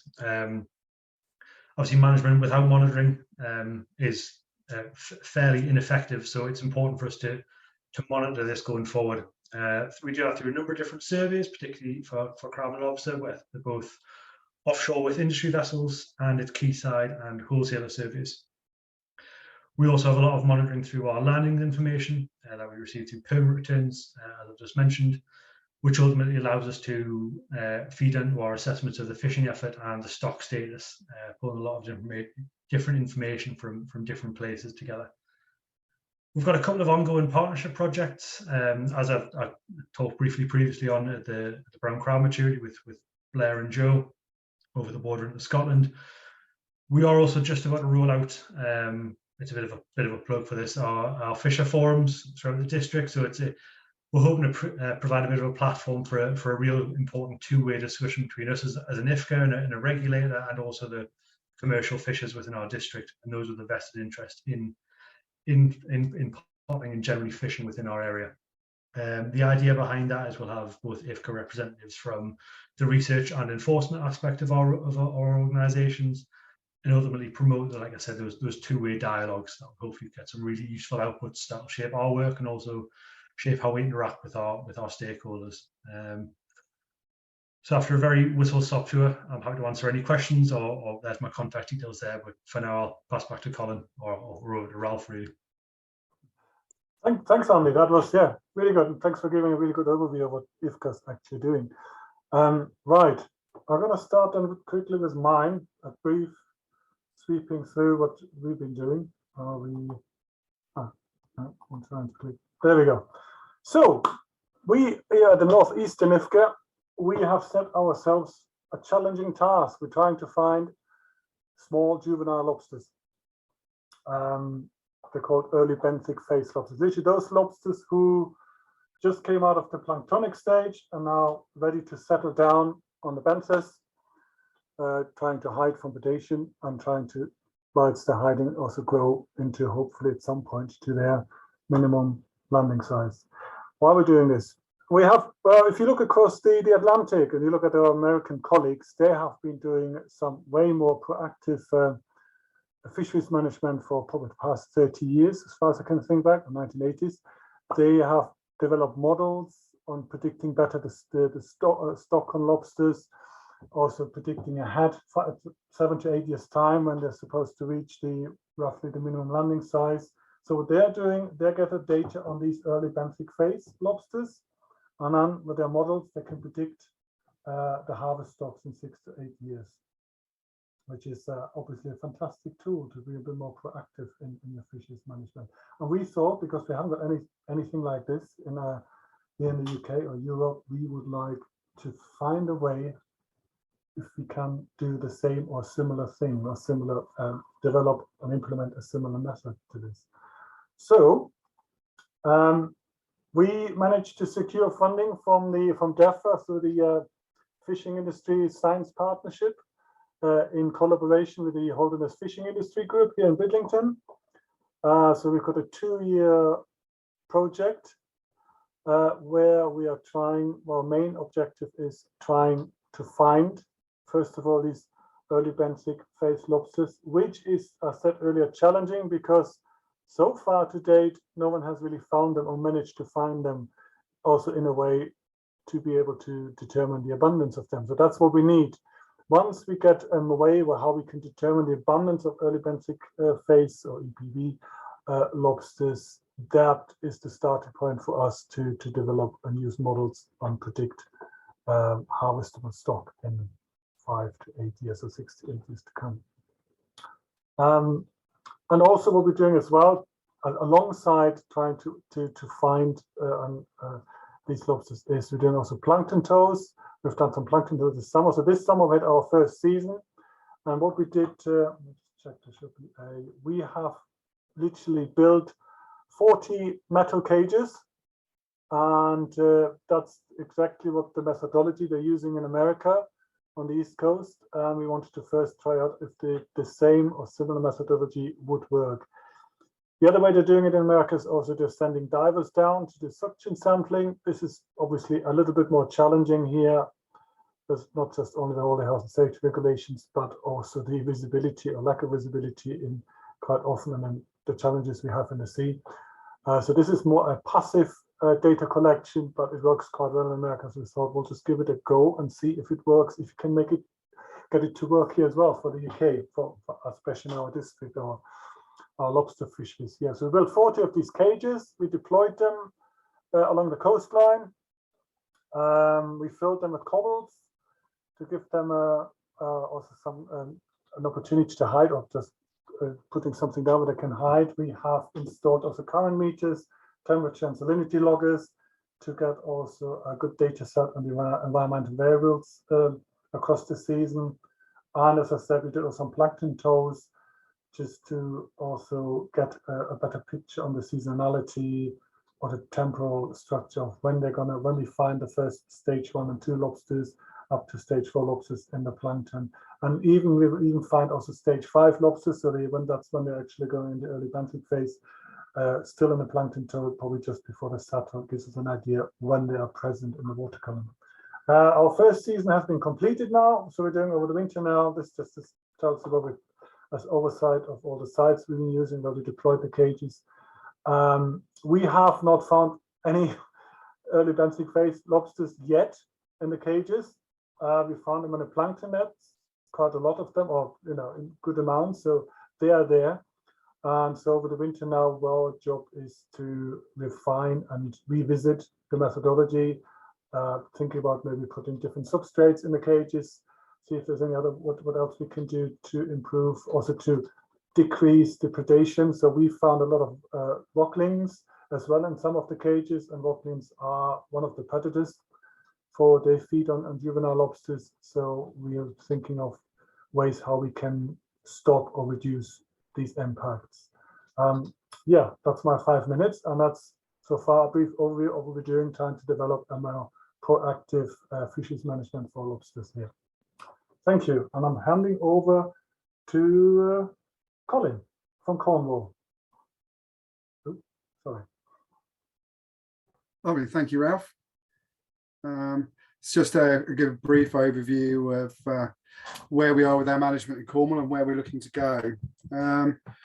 Brief overview of the fishery. In 2021, we estimated it somewhere between 5 and 6 million first sale value. We issued around 310 permits to fish commercially during the year, which covered a wide range of vessels, different sizes and classes. In terms of effort, we estimated there were just over 2 million pot hauls in the district, and around 6.5 million meters of net were hauled in there, taking shellfish either targeted or as bycatch. Like many areas in the channel, particularly on the south coast, we've seen quite a drop in the landing per unit effort for edible crabs since the real peak in 2017. We are also seeing an increase in the crawfish fishery in line with increasing stock numbers. Oh, that's a bit slow. There we go. Our current management is mostly, it's still based around what was developed in the 1990s in response to declining catches, particularly with lobsters. The then Cornwall Sea Fisheries Committee introduced a number of bylaws that increased minimum sizes for edible crabs, lobsters and crawfish, and also introduced a prohibition on removal of buried lobsters and crawfish from the fishery. There was also concern around that time of recreational activity, and that saw the introduction of a permit bylaw that's still in place today. The permit bylaw effectively sets a bag limit for non-commercial vessels and requires permit holders to monthly submit details of their daily activity. The data that we get from that allows us to estimate gear in use, effort directed in the fishery, and landing per unit effort estimates for each of the species. So what have we learned from that? So over time, we're definitely seeing changes in how the fishery is exploited within the Cornwall IFCA district. We're issuing less permits, but we're estimating now that there's more pots being used per vessel. We're certainly seeing a change in the types of vessels. In 2015, under 7 metre cove boats amounted to around 70% of the under 10 metre flat fleet in the district. That number's dropped 65% in 6 years to 2021. And in that time, we've also seen a corresponding increase in the numbers of 7 to 10 metre vessels. So generally, we found that we begin to feel it is our management, it's our current management appropriate to the changes in the fishery. So we've sort of set ourselves an aim and a goal, as you can see there, as to where we would like to go. So how are we going to do that? Currently, we are reviewing all aspects of the fishery. To help us with that, we sent out a questionnaire to all of our current permit holders, and to get their thoughts and concerns about how the fishery is as they see it at the moment, looking to develop this, to develop the changes in management to be very much a bottom-up approach. So we're developing an industry steering group to discuss and suggest what management is needed and what would probably work. We're also implementing a catch sampling program to support the process, as opposed to monitoring landings, as we found that landing patterns have changed and very skewed catches, very skewed data getting from it. Cornwall IFCA itself, we're not looking through these measures, we're not generally looking to seek actual accreditation, but we feel that any future management has got to meet sustainability standards for existing or future schemes to enable the fishery to achieve those standards. We also must make sure that we maintain the economic viability of the fishery. And something that we're finding very much quite important is we really are very desperate to avoid stakeholder fatigue in the process. We feel just very mindful of not overburdening the industry. And with all that, we've got to harmonise with national plans. So in many respects, we've set ourselves quite a goal there. And I'm afraid that's my whistle-stop tour through Cornwall's management. Thank you, Colin. That was interesting. Next is Sarah Clark from the Devon and Severn IFCA. Good afternoon. I'm Sarah Clark from Devon and Severn IFCA, and I'm going to talk to you about the management and research we have for crustacea fisheries within our district. Now, Devon and Severn IFCA's district is the largest of all IFCAs, and it has 2 coasts. We also have large areas that are marine protected areas within our district, in fact 22. And we have introduced permit bylaws for potting, netting, diving and mobile gear, that's scalloping and trawling, within our district. And the permits and the permit conditions that sit within the permits are very flexible and adaptive, and therefore we can introduce management measures quite quickly under precaution, or whether there's emerging fisheries or changes in legislation. And we undertake research to inform the management measures that we introduce. So the measures in the permits relate to gear, catch, spatial restrictions or time restrictions, and they manage both commercial and recreational fisheries. So currently we have 196 commercial potting permit holders, and we have 540 recreational potting permit holders. So a significant amount of potting takes place within our district. As mentioned, we have a lot of MPAs in the district, and large areas of those MPAs, if not all the area within MPAs, are closed to demersal towed gear. And we also have the inshore potting agreement in South Devon, where large areas are dedicated to potting. So we have a lot of potting within our district, in particular within those areas closed to demersal gear. So we have landing ports on both the north and the south coast. On the north coast, there are 4 main ports, which is Bideford, Appledore, Clovelly and Ilfracombe. And on the south coast, we have many more ports. Many of them are smaller ports, but the 2 largest landing ports are Salcombe and Dartmouth, and these together make up some of the largest landings of brown crab in England. Our main fisheries, our crustacea fisheries, are brown crab and lobster, but we also have secondary fisheries for spider crab and spiny lobster or crawfish. So if we have a quick look at the European lobster fishery within our district, you will see that whilst there have been sort of peaks and troughs over the years, The landings overall have been fairly static, slightly increasing over time. You can see from the under 10 metre vessels, the blue line in the second graph, that there has been an increase in landings since about 2009. And the over 10 metre vessels, there's been peaks and troughs, but that's been fairly static. But the value of lobsters per kilo has increased quite significantly over that time. So the blue bubbles here are management measures, and the yellow bubbles relate to the research we're doing. So our minimum conservation reference size for lobster is 90 mil, so that's above the national landing size.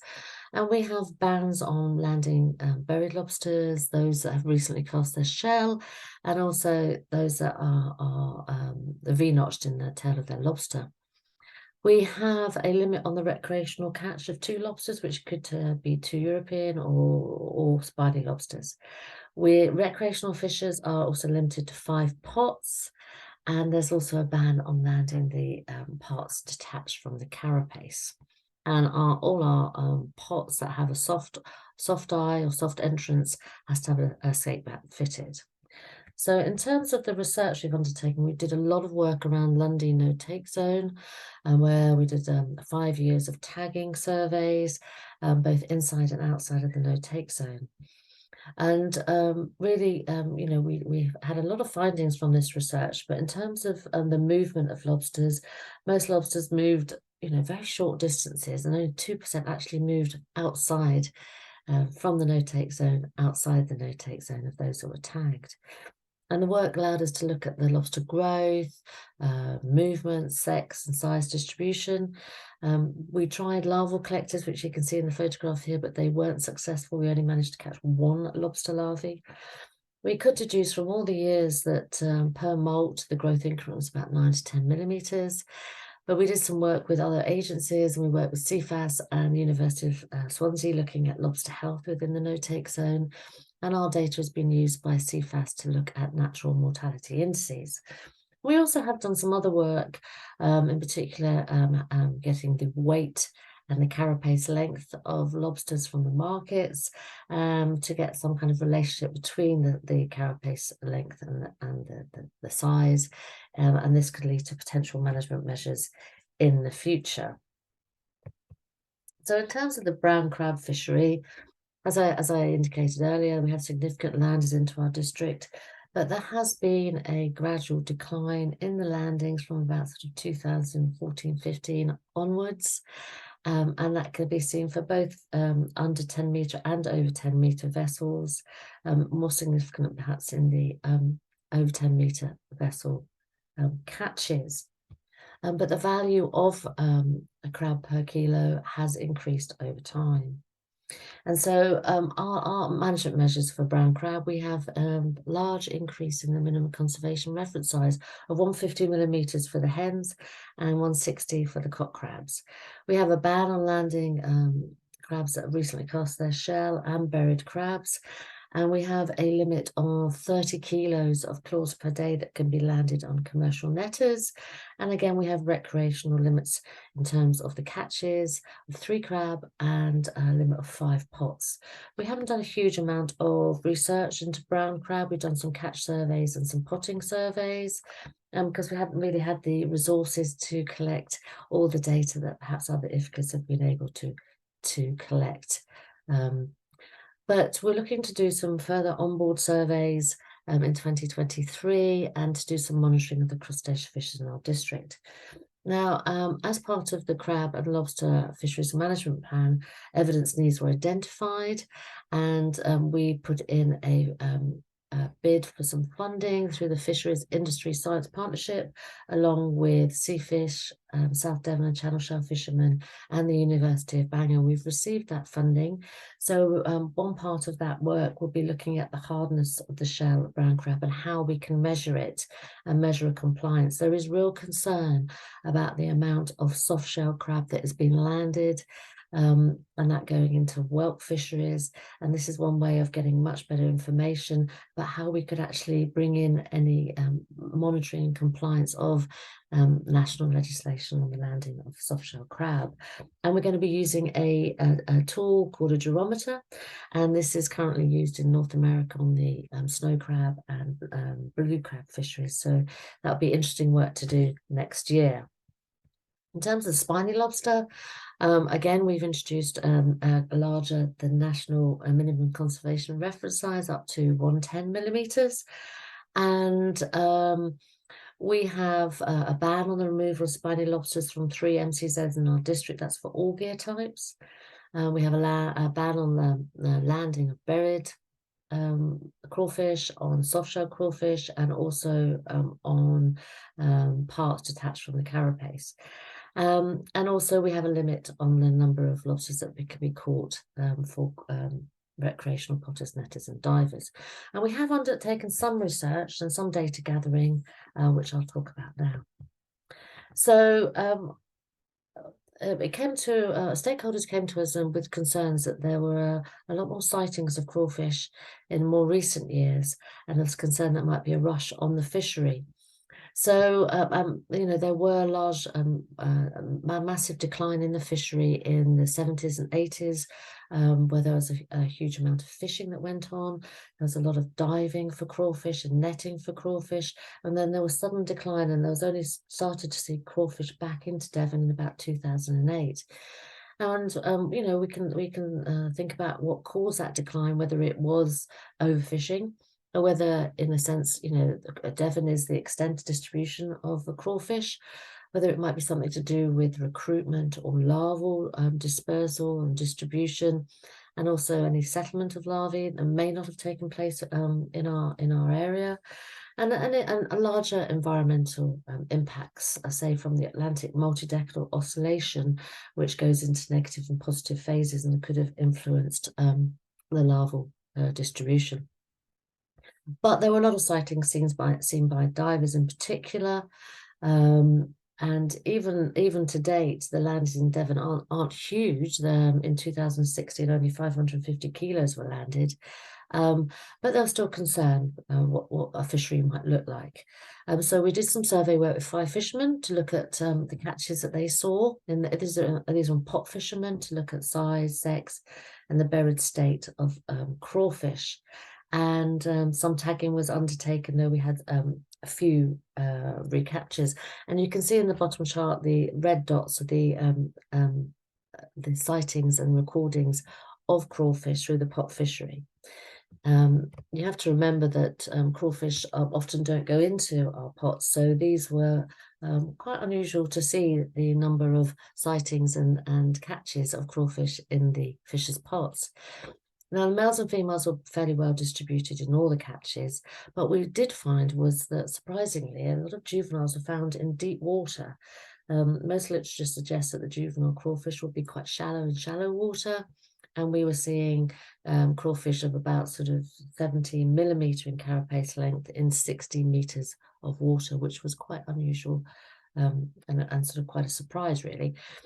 We did a call for information to all our fishers, and we also had a workshop which involved fishers, markets, processors, Natural England, NGOs, CFAS, and academics to discuss potential management measures, and really to decide if there was a need to bring in management now or keep a watching brief.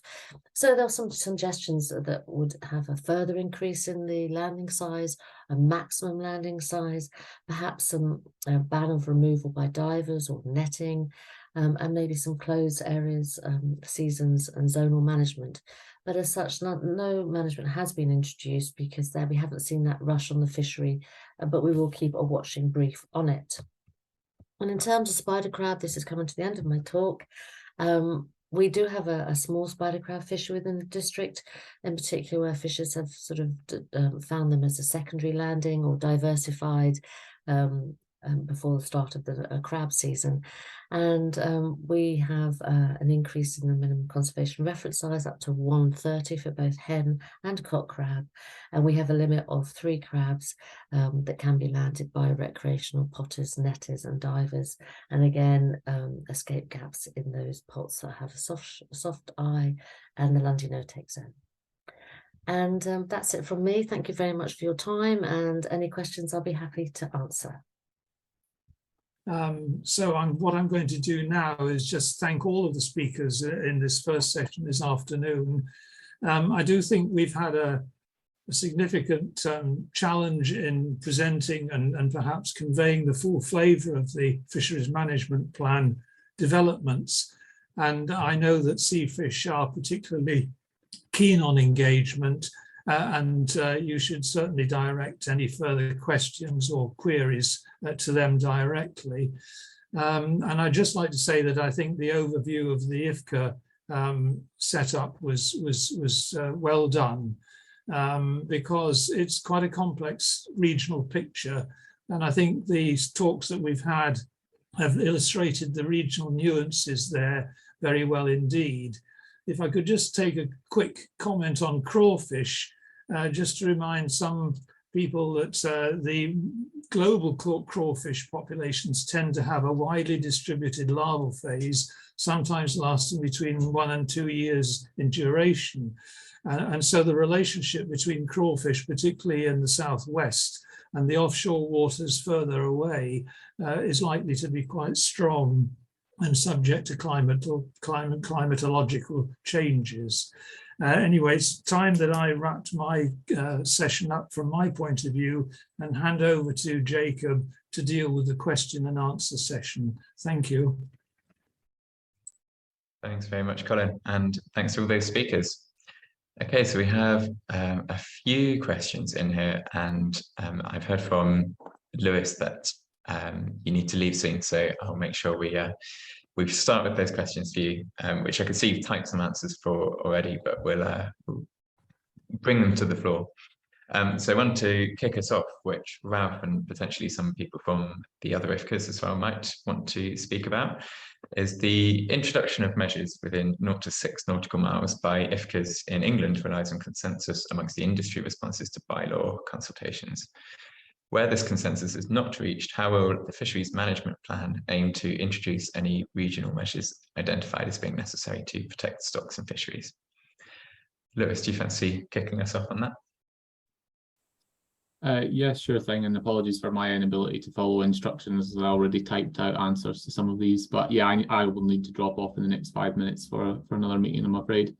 So yeah, what I'd said in response to this is I think what we're looking to do through our stakeholder engagement work is look for those areas where there may be consensus, both at a national and regional scale, on objective management measures that could deliver on objectives of the Fisheries Act. So absolutely acknowledge that there is not a one-size-fits-all approach to this.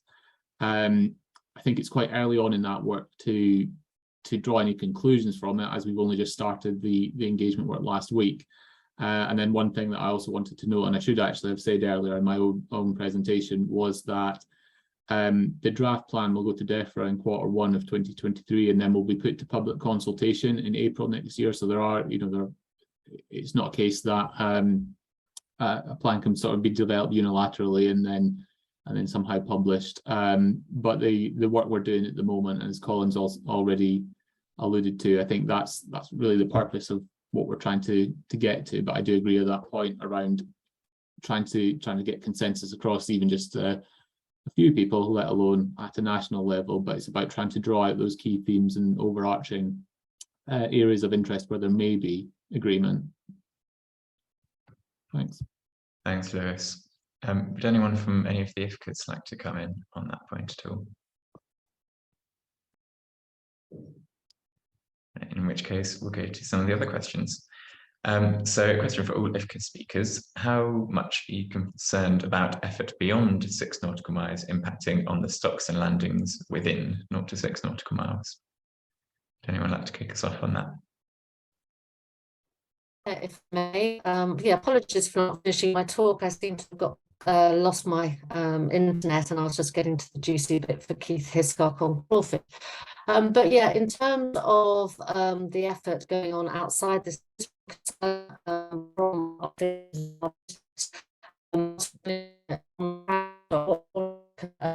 from any potential displacement from the offshore vessels through outcomes of the trade and cooperation agreement, and what that potential displacement may have an impact if those vessels move inshore. So there is concern, and that's a discussion that we're having. It's been raised by stakeholders in our district, and we're having those discussions currently with our. Yeah, I think we've lost Sarah. I think her internet is really struggling. If she comes back, we'll let her finish off, of course. Would anyone else want to come in on that in the meantime? Yeah, I can try. Yes, there's certainly, because the populations, they don't stop at the 6 mile limit, of course. They are, we know from the brown crabs, they're moving in and out, they're moving around a lot. So any kind of pressure on the stocks and the offshore areas will impact also the inshore stocks. But we haven't got, we don't know enough about that. We're seeing trends, across the country and many places that the edible crab stocks have declined, also in the inshore areas. Whether that's being caused by increased pressure on the offshore populations, we don't know, because even if they go beyond 12, we don't know how, always about the effort and everything. So yes, there certainly is. You have this interaction, and that's the problem we face sometimes with our stock assessment. We do our stock assessment inside the 6, but how do we fit in the picture from the how do the populations interact between offshore, inshore, and how does that actually affect also the stock at the end? So yeah, many challenges. Understood. Thank you very much, Farah. Colin Bannister, I can see you got your hand up.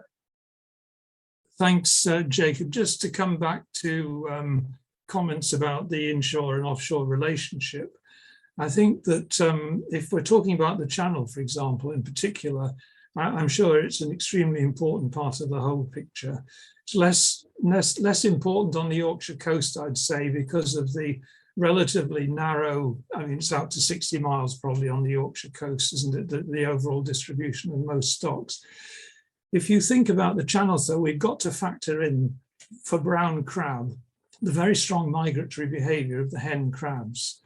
Years and years ago, when I was working on Shingle Bank with a local fisherman from Brighton, and the tagging that was done by CFAS in those days, going way back to Dave Bennett's work, migrants, most of the hen crab fishery in the autumn and eastern channel was wholly migratory, moving west down towards the centre of the English Channel and then further down to the southwest.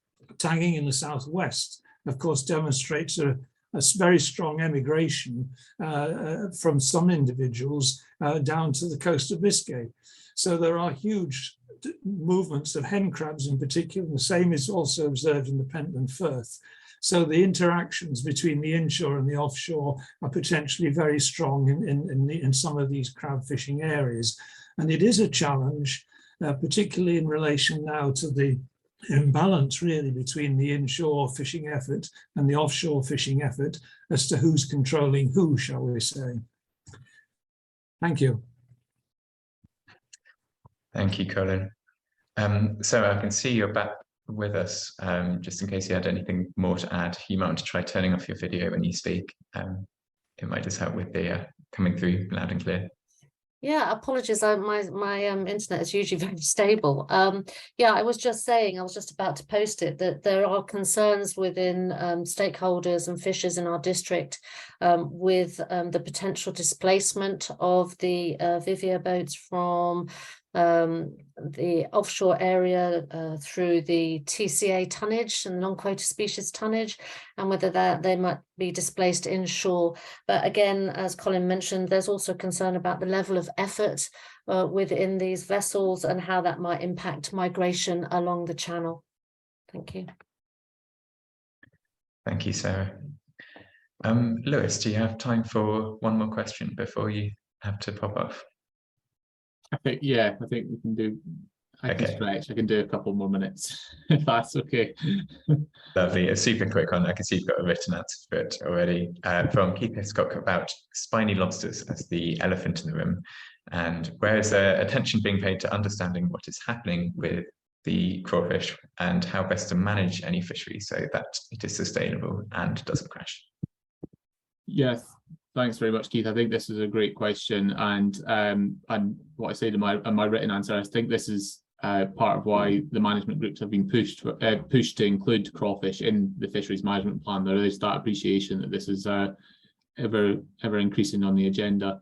I think although the FMP is still in draft at the moment, the intention is that these plans will provide the structure to both improve the evidence base for these fisheries, but also improve the management of the fisheries.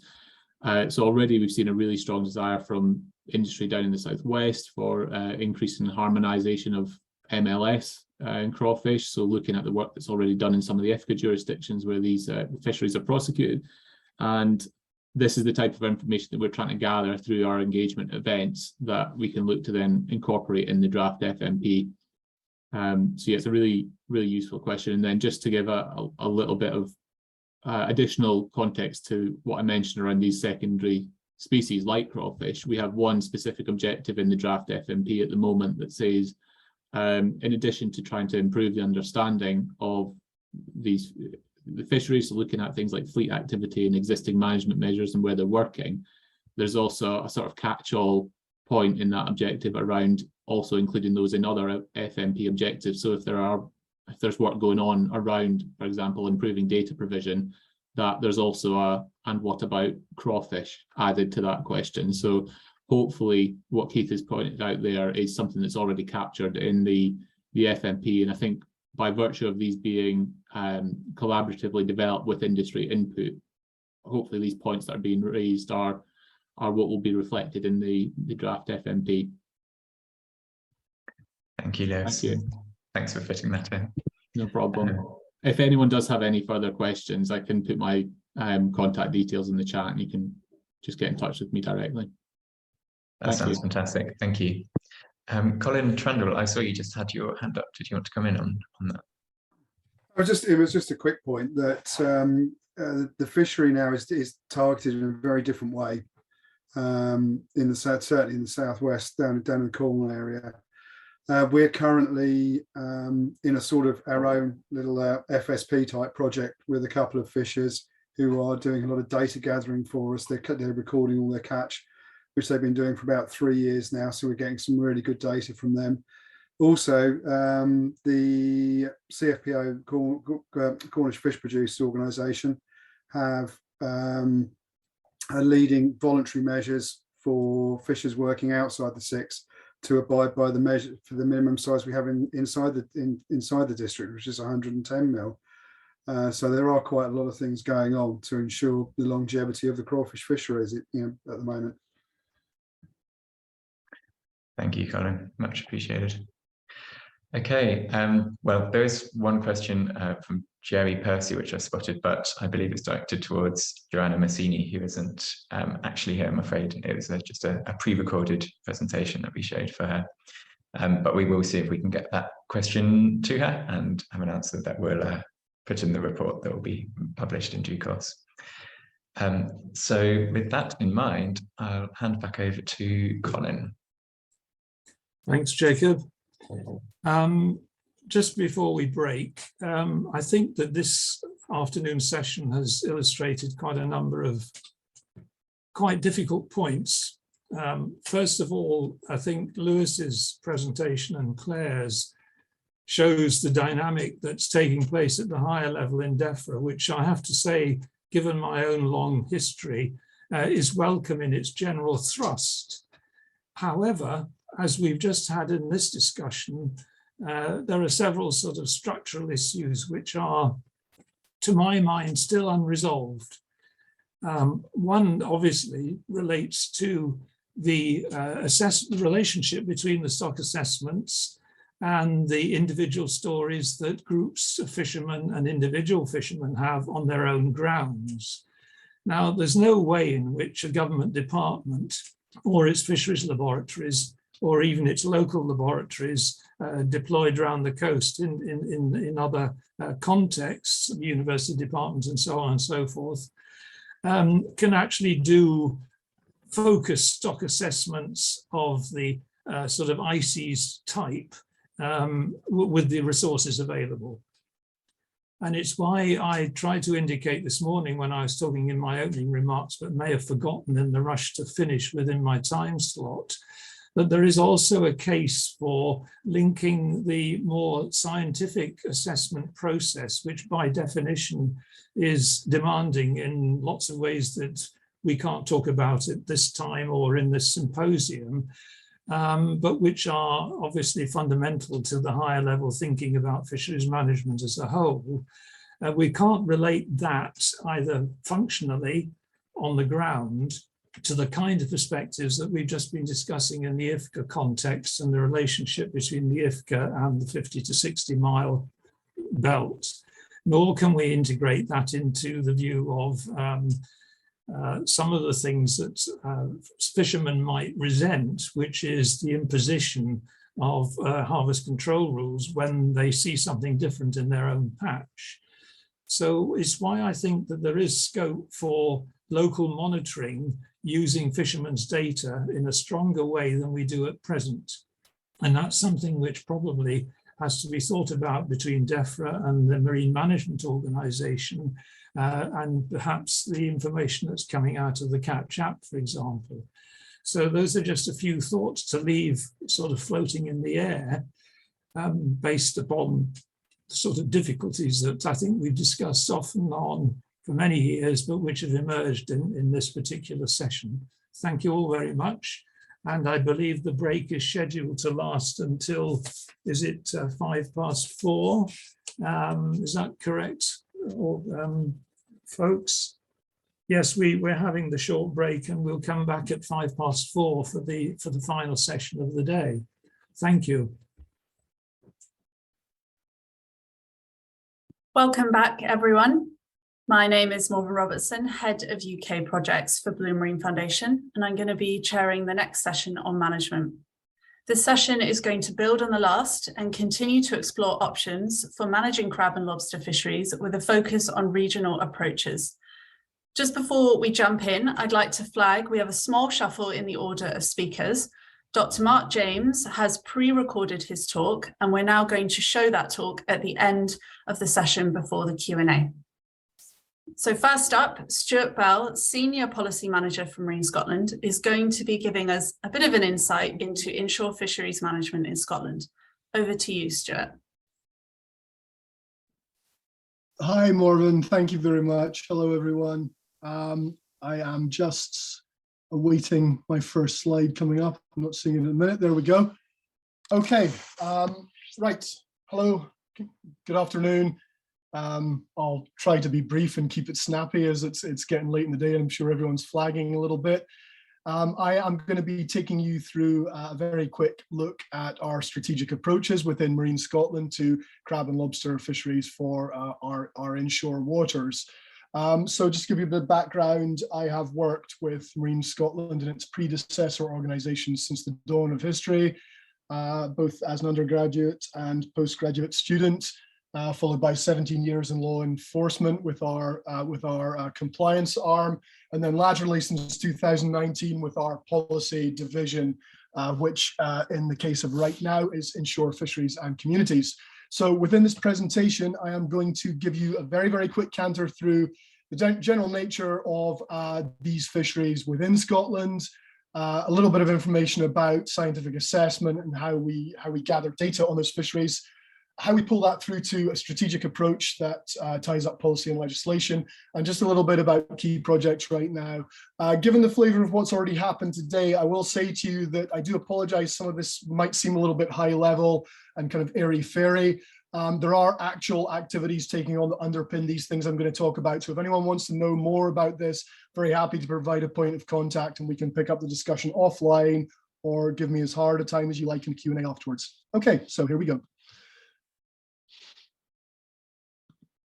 Right, so we recently published our, oh, sorry, I've jumped on, a little bit of lag.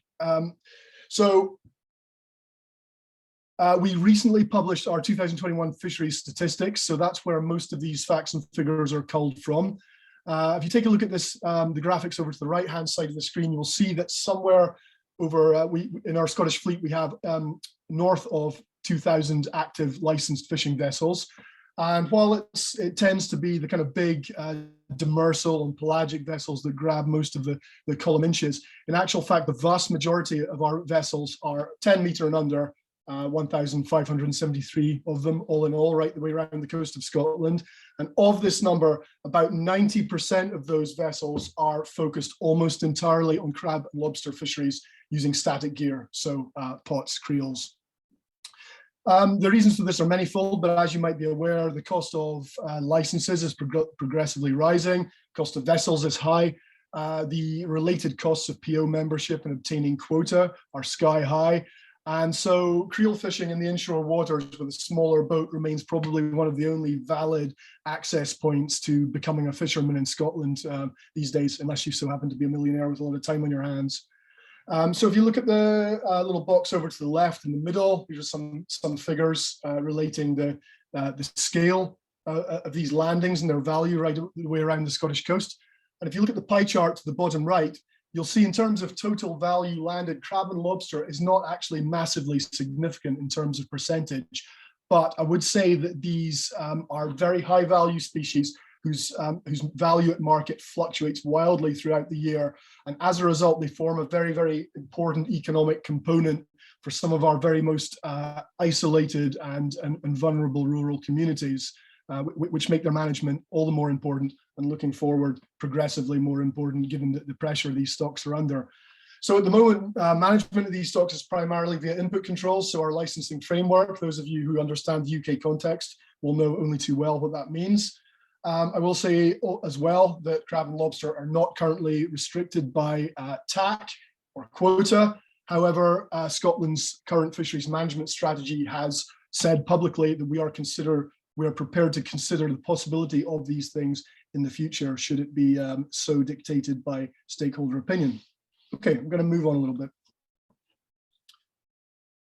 Okay, so this is the scientific slide. Those of you who saw my colleague Carlos Mesquita this morning, he did a more detailed look at this, so I'm not going to bang on too much, but for those of you who missed that, I will say to you that Scotland is overdue a stock assessment report that covers shellfish.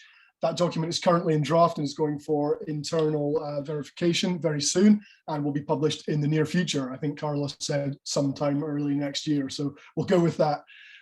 So the map of Scotland to the right, you'll see our alphanumeric statistical rectangles, and you will also see our assessment areas and their relative short form names there. We have 12 assessment areas. They are quite large, which of course translates to certain problems with relating such large areas to small, discrete, and highly variable areas. So a lot of information that we use and that we derive scientific evidence from is provided by our compliance arm, Marine Scotland Compliance, who require vessels of all sizes, right down to the under 10s, to provide a landed catch assessment, a landing declaration for every single trip. In the case of under 10 meter vessels, that is weekly, but it still needs to dictate fishing operations on each separate day. So on from that, we also carry out market sampling. It's as far as is possible, we try and target market sampling around where the kind of key issues and the key need is, but resources are limited, same old story. And so often it needs to be targets of opportunity. So for example, we have a greater level of staff, greater level of observers in the Northeast. We also have high numbers of shellfish vessels landing quite a lot there. So we would tend to target market sampling in that location. Sadly, shellfish does not have an observer program at the minute, so we do not take data directly from fishing trips. We have done some of that work with brown crab as a bycatch of demersal vessels fishing operations, but no observer program exists at this point. And yeah, there are obviously inherent problems and shortcomings with that. Okay, so I'm going to move on a little bit more.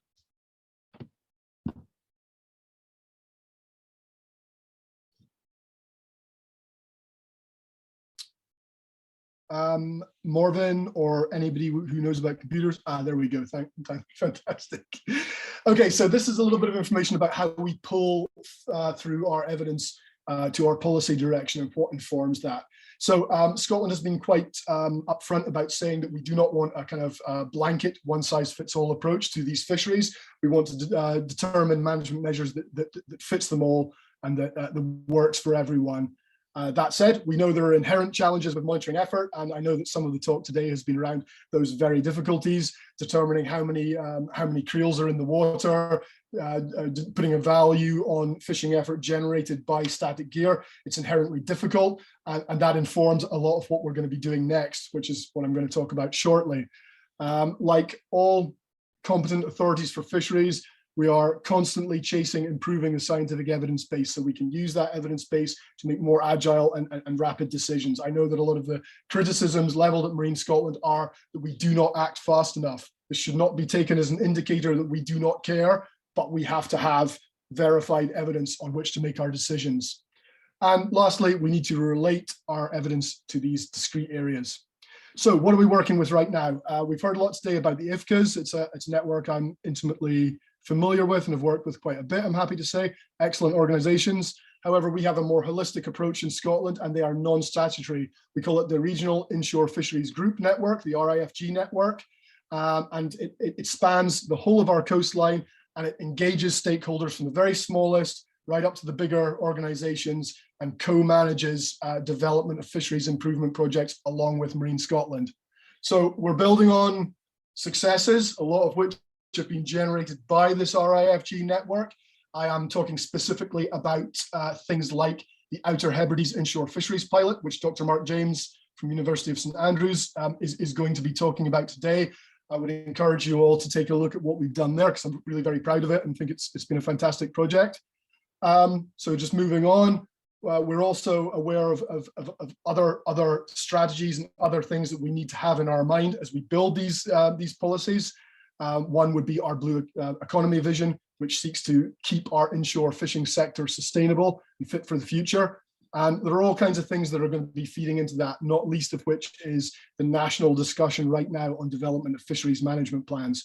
Scotland is aware of England's work going on right now to start to develop FMPs for non-quota species. We are interested, we are listening, we'd like to see how things go, and then we will inform our own process off the back of that.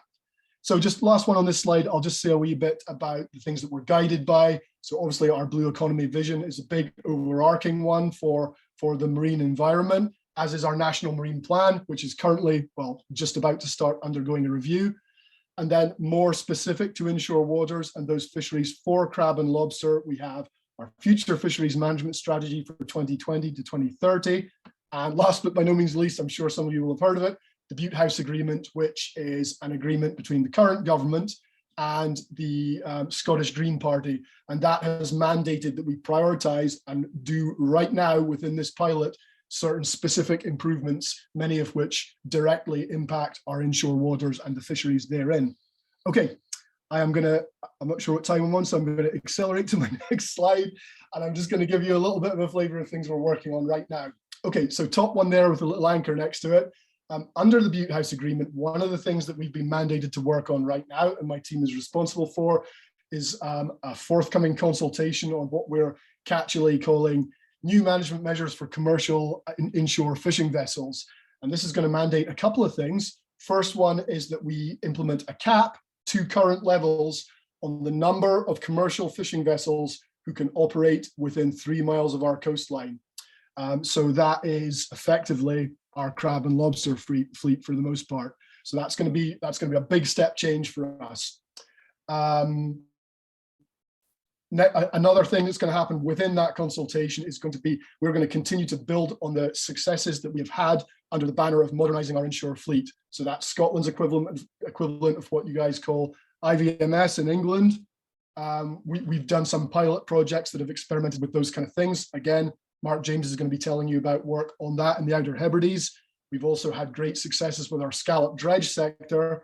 And as part of this initiative, we are going to be consulting very shortly on extension of proportionate and relevant tracking devices for every single vessel of 12 meters and under that fishes commercially around our coast. So it's like IVMS, although I would say that we are putting the focus on making them relevant to the fleet, relevant to the fishery, relevant to the fishing effort, and just take that kind of tailored, nuanced approach.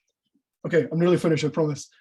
So next thing I'd just like to say that we're working on right now is our IFG network. That's our Scottish equivalent of the IFCAs.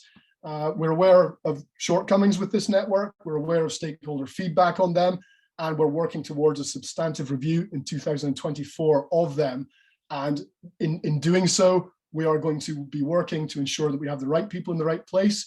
We're going to be working to ensure that their projects are correctly aligned with our strategies, and we're going to be working to ensure we get better buy-in and we hear all the voices, even the ones that don't agree with what we're saying as Marine Scotland. Okay, and very last promise. If you keep an eye on things Scotland side, you'll be aware that our consultation on future catching policy, a new future catching policy, recently finished. This is very important for inshore fisheries and management of crab and lobster, because for the first time since 2012, it picked up the discussion on static gear in our waters. How do our stakeholders see that being managed? How do they see it being policed, metered, controlled in the future? And we are hoping that the consultation responses off the back of this will inform our thinking once we get that baseline on a capped number of vessels who are able to work in those waters. Once we have that, we can start developing that evidence base on the amount of gear in use and trying to develop usable, meaningful policy off the back of it that sustains this fishery for future generations. Right, I'm going to stop there. I'll be happy to take any questions at the end. Thank you very much. Thank you. Thank you, Stuart. That was absolutely brilliant and really good to get an insight into all the work that Marine Scotland's currently doing on inshore fisheries management. And I think it was just amazing to be reminded of just how important inshore fisheries are in Scotland, and specifically static gear fisheries, and how their health is imperative to rural economies and coastal communities across Scotland. Can I just remind anyone, if anyone has any questions for Stuart or any other speakers, please put them in the Q&A box and we will get onto them in the Q&A session at the end. So we're now going to stay in Scotland, but move over to the Isle of Arran, where Bryce Stewart, Senior Lecturer at the University of York, is going to be talking to us about crab and lobster management in Lamlash Bay. Over to you, Bryce. Okay, thanks, Morven. Hi, everyone. And I'm just going to say stay tuned for this talk, because at the end I have a little treat for you. So I'm going to give you a quick overview of over a decade of research that we've been doing here at the University of York in collaboration with Arran Coast, monitoring the effects of different levels of protection on crab and lobster populations. Most recently, this work was led by my MSc student, Jules Diamond, but I should say this is a cast of thousands. I'm just a conductor. I have been privileged to sort of lead a great orchestra of people who've made this work happen. Okay, so probably many of you know about Lamlash Bay on the Isle of Arran. It is Scotland's first and still only no-take zone, designated in 2008, the brainchild of these two gentlemen, Howard Wood and Dom McNeish, after years of campaigning. And it's only small, about 2.7 square kilometers, but it's very unique, obviously, because it is the first, and it also was designed to jointly benefit both fisheries and conservation, in particular scallops, but also lobsters as well. So we started, well, I've actually known these guys for far too long, a couple of decades probably. But in terms of active research, we paired up with Arran Coast back in 2010. So about 18 months after the no-take zone was designated. And then we started off doing dive surveys in the no-take zone, but that work has expanded massively since then into all sorts of other techniques and species as well.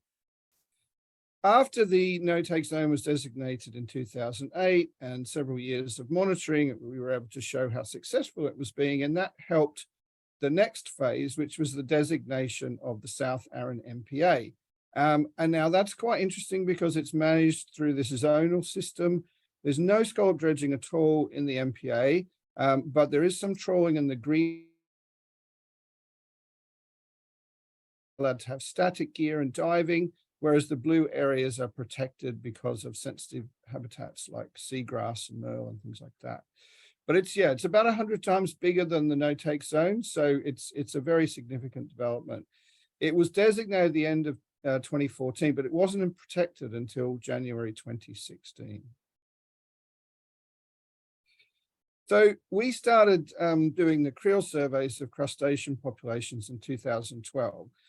So it was really a question of funding. We had to get the funding together. It took a couple of years, but the surveys have sort of grown since then. Most years we've been able to conduct them, not every single year, but the focus has been on these three key species. So European lobsters, brown crabs and velvet crabs. Our experimental design is really about comparing the no-take zone. And in fact, R1 is our main study area because R2 turned out not to be suitable for lobsters and brown crabs.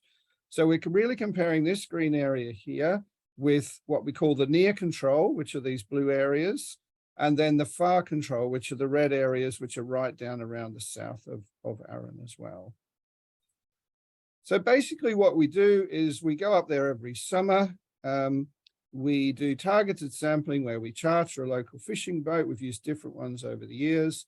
And we put out a string of 5 creels, 3 strings of 5 creels at the same time in both the no-take zone and the near control, and for the last few years, the far control areas as well. So all of the catch is counted, it's measured, it's sexed, it's assessed for damage and disease. We tag all of the lobsters, and for the first couple of years, we tag the brown crabs as well. We also do a lot of opportunistic sampling on board 2 local commercial fishing vessels. So they're obviously not fishing in the no-take zone, but they are fishing in the near and far control areas.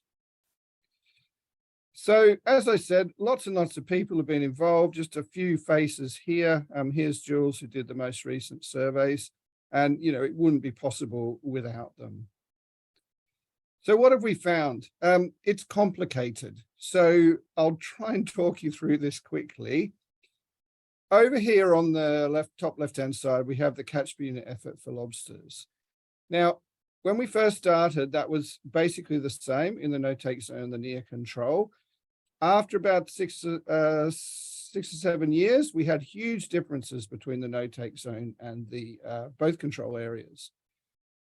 For whatever reason, all catch rates really dipped in 2020, but they've started to recover again since then.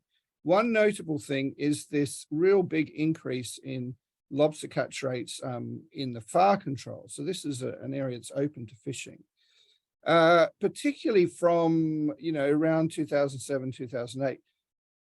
It's worth noting that's when it was protected through the MPA. So all dredging and where these catches are happening, all trawling as well has been banned. Whether or not that's connected, we can't prove, but it's certainly strong circumstantial evidence. It's also good to look at the picture for legal-sized lobsters. So the recovery of lobsters in that far control area has not been as strong for the legal-sized ones, basically because obviously they're just getting fished. They're being caught as soon as they tip over that 90 mils. For brown crabs, it's much more complicated. The no-take zone and the other protected areas haven't really provided strong benefits. But again, if we look at velvet crabs, some interesting things going on. First few years, no real difference. But in the last few years, we've seen much, much higher catch rates of velvet crabs inside the no-take zone. In terms of crustacean sizes, the mean size, so this goes right back to 2012, has always been higher in the no-take zone. So this is these dark bars here, and that is not surprising, really. These are not being fished, so obviously they're being able to grow up to those larger sizes. In terms of damage and disease, we wanted to look at this because some previous work at Lundy suggested that after lobster populations have been protected for a period of time, that this would actually cause decreases in the populations. Now, we have not found that. So First of all, damage rates were pretty low at Arran. On general, only about 5% of lobsters were damaged, and disease was almost non-existent. We did some analysis and found that, yes, bigger lobsters tended to have more damage, but this wasn't related to any other variables. There were slightly higher amounts of damage in the no-take zone, but this was just because there were bigger lobsters in there. So, you know, for any Game of Thrones fans, these are basically, you know, hardened, battle-hardened warriors who've maybe had to replace a few parts every now and then. In terms of reproduction as well, this research, I say, with the damage one as well, it's from this paper in 2017. We found some strong benefits in terms of reproduction of the lobsters.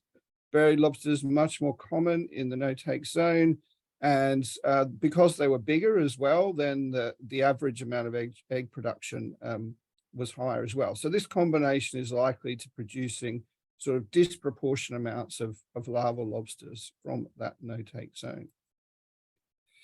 And then in terms of movement, we've heard this from a couple of other people. We've now tagged probably close to 2,000 lobsters, but we haven't done the full analysis yet. Of those original 800, we recaptured about 78, so just under 10% catch rates. We never caught any brown crabs again, so we stopped tagging them.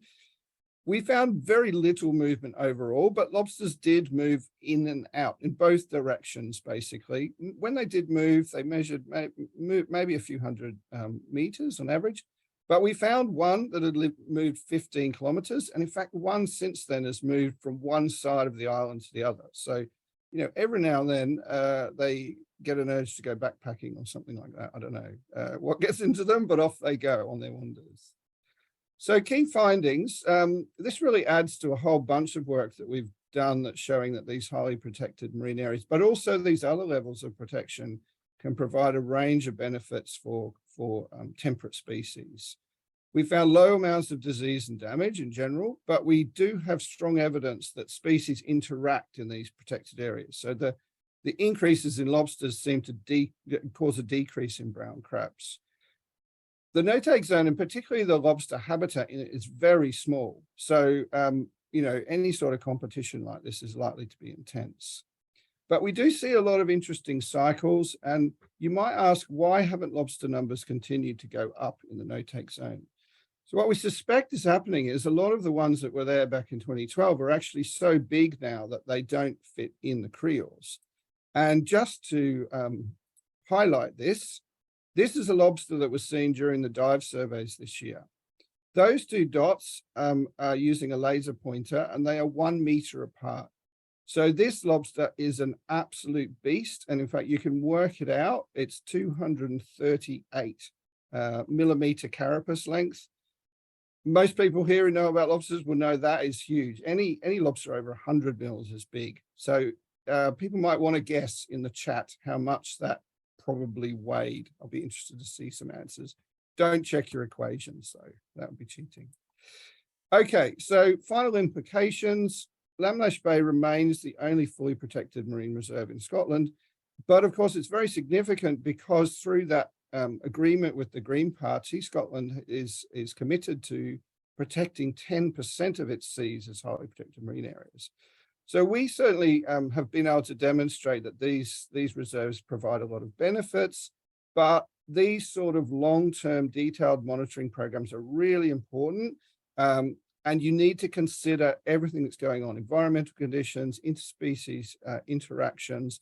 And also, I should say that, you know, these are just one of the suites in the toolbox of managers. They're clearly a really good one, but, you know, they are not the be-all and end-all in themselves. So I'll just finish there, just to thank lots of people and lots of funders, including the Blue Marine Foundation, who funded us for a couple of years. And as I said, you know, just a host of people who've helped out with these surveys, including a couple of commercial skippers as well, Charlie Weir and Ian Cusack here as well. So thanks very much.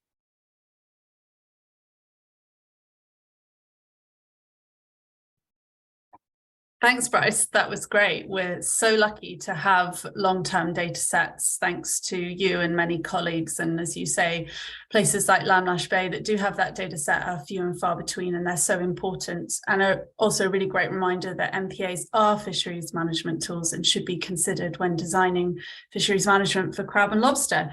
If anyone wants to take a guess on what size that lobster is, love a bit of a quiz, especially at this time in the day, please pop it in the chat and we will all will be revealed by Bryce in the Q&A. So thanks, Bryce, that was great. Thank you. We're now going to move over all the way down to the Channel Islands to Jersey, where Alex Plaster is going from Jersey Marine Resources is going to be talking to us about Jersey crab and lobster fisheries management. Over to you, Alex. Hi, Morven. Yeah, thank you very much. So my presentation's on crab and lobster, that's both brown crab and spider crab in Jersey. Just to give a bit of background, so the Jersey fishing fleet consists of around 130 vessels. Predominantly will be static gear. Over 85% of these vessels are targeting crab and lobster. So definitely some of our key stocks are here. Something to bear in mind when looking at the data in this presentation as well, as we do have large effort from French fleet in our waters of over 130 vessels as well. And this data, all this data in the presentation doesn't include French information, as we weren't getting that data pre-Brexit, but post-Brexit now we are, so that's great news. So firstly, I'm going to focus on brown crab. So here we have the annual landings for Jersey. We can see a steep decline, as you can see in other areas of the UK as well. We were peaking in about 2013, 2014 with 50 tons annually landed, and 500 tons, and this has dropped down to 128 tons in 2021. So we've had a huge decrease in brown crab landings. Now, if we look at spider crab landings for Jersey, we can see the complete opposite. And in 2021, we had 216 tons. Something to bear in mind with the landings of spider crab, especially in Jersey and some other ports close by, is a lot of these landings are driven by market value. If the market value isn't worth the fishers bringing these crabs ashore, then they won't. They will just put them back alive at sea in the pot fisheries. And we found and spoken to some fishers that they're actually discarding more sized spider crab than they're retaining. So it's something to look at. The market rates and values of spider crabs is almost as important as looking at our annual landings, as we think this is much higher than seen on these graphs here. So on the last landings chart, we have lobster. Unfortunately, we can see it dropping as well. Down in 2021, we had 116 tons. This can be compared to sort of the best years we've had of about 262 tons. Now, some of this, there is a decline due to COVID and market prices dropping massively with restaurants being shut, etc. But we do see this leveling off now, and hopefully we'll start seeing our landings creeping back up. And just to say, we have seen a massive decrease in effort in all static gear fisheries around Jersey since COVID, and that effort is still slowly dropping. So looking at the lobster and crab CPUE, so bringing effort into the picture here. We've done this by how many kilos the fleet's catching per 100 pots, so people can sort of get a grasp of what the numbers mean. So for lobsters, the peak year, it was 16.7 kilos for 100 pots, and the lowest year was 10 kilos. This change is 38%. We've seen a steep decline between 2015 and 2019. Brown crab peaked at 2008 with 23 kilos per 100 pots, with the lowest year being 2021, just below 10 kilos for 100 pots. This change is 58%. So both of these have been declining. Comparing this to our spider crab, large increases. We've actually got a change of 281%, and this is from our lowest year of 8.5 kilos per 100 pots to a couple of years ago, 2019, where we're seeing almost 24 kilos per 100 pots. So it's interesting to see just how different the spider crab stock is compared to both our brown crab and lobster stocks. So I've put our CMSY assessments in here, and these are used for data limited fisheries. Fairly easy to use, but again, we have to treat these with caution as we're not seeing the whole picture. This is just Jersey landings, and it's not everything that's been taken out of Jersey territorial waters. If we look at the stock size and compare that for brown crab, spider crab, and lobster, the spider crab one, it's gone up hugely in the last few years, and the stock sizes seem to be relatively high. Stock size for brown crab has been low and has actually always been low. We actually have fairly shallow water in Jersey, with our deepest area around 30-35 meters. And we know there's much sort of more efficient and better fishing just to the northwest of us in Guernsey waters, where they do have about double the water depth. And we are much shallower, and we seem to be seeing a lot more of the spider crabs in our shallow area. If we look at the stock size for lobsters on the right hand side there, we can see it is sort of undulating up and down, and it seems to be leveling off slightly.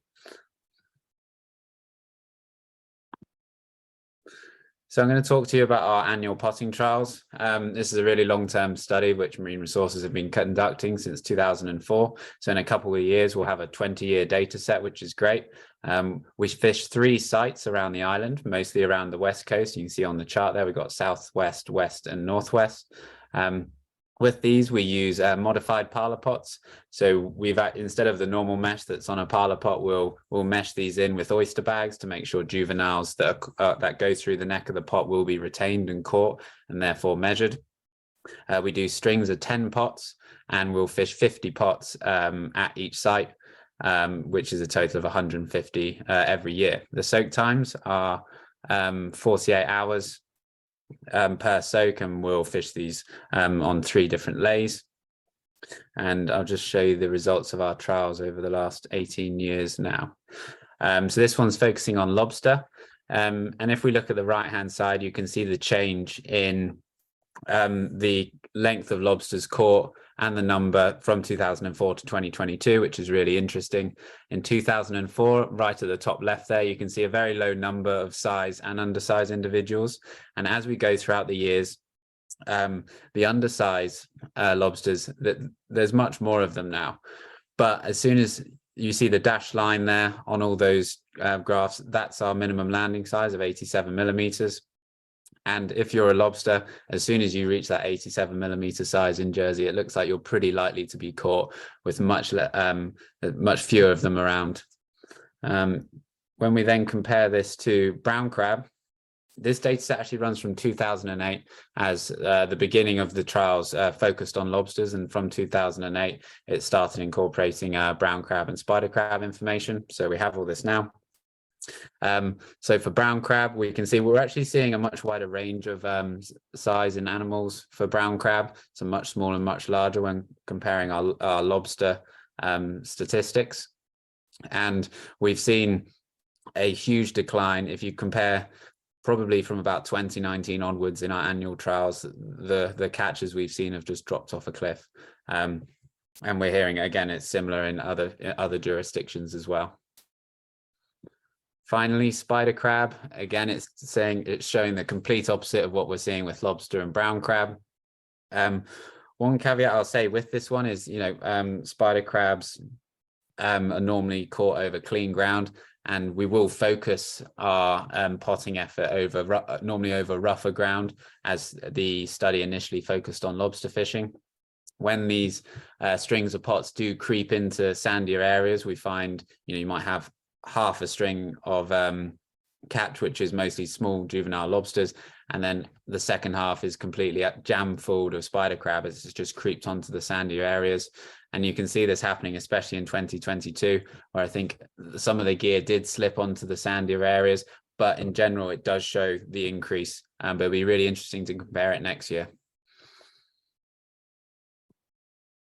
So landing checks, as part of Marine Resources as fisheries officers, we do a lot of landing checks at merchants and viviers, and we focus on, for statistical purposes, doing at least 50 measurements of lobsters a month. And this is before the lobsters are sorted out. So it's as the fishermen are bringing the lobsters in, it hasn't been graded, And we get from this the sort of the sizes of what's being landed around Jersey, and we can see we've actually got a few under the minimum landing size, so those are enforcement issues we deal with, but fortunately you can see from the graph there on the lower left hand side it's not in large numbers.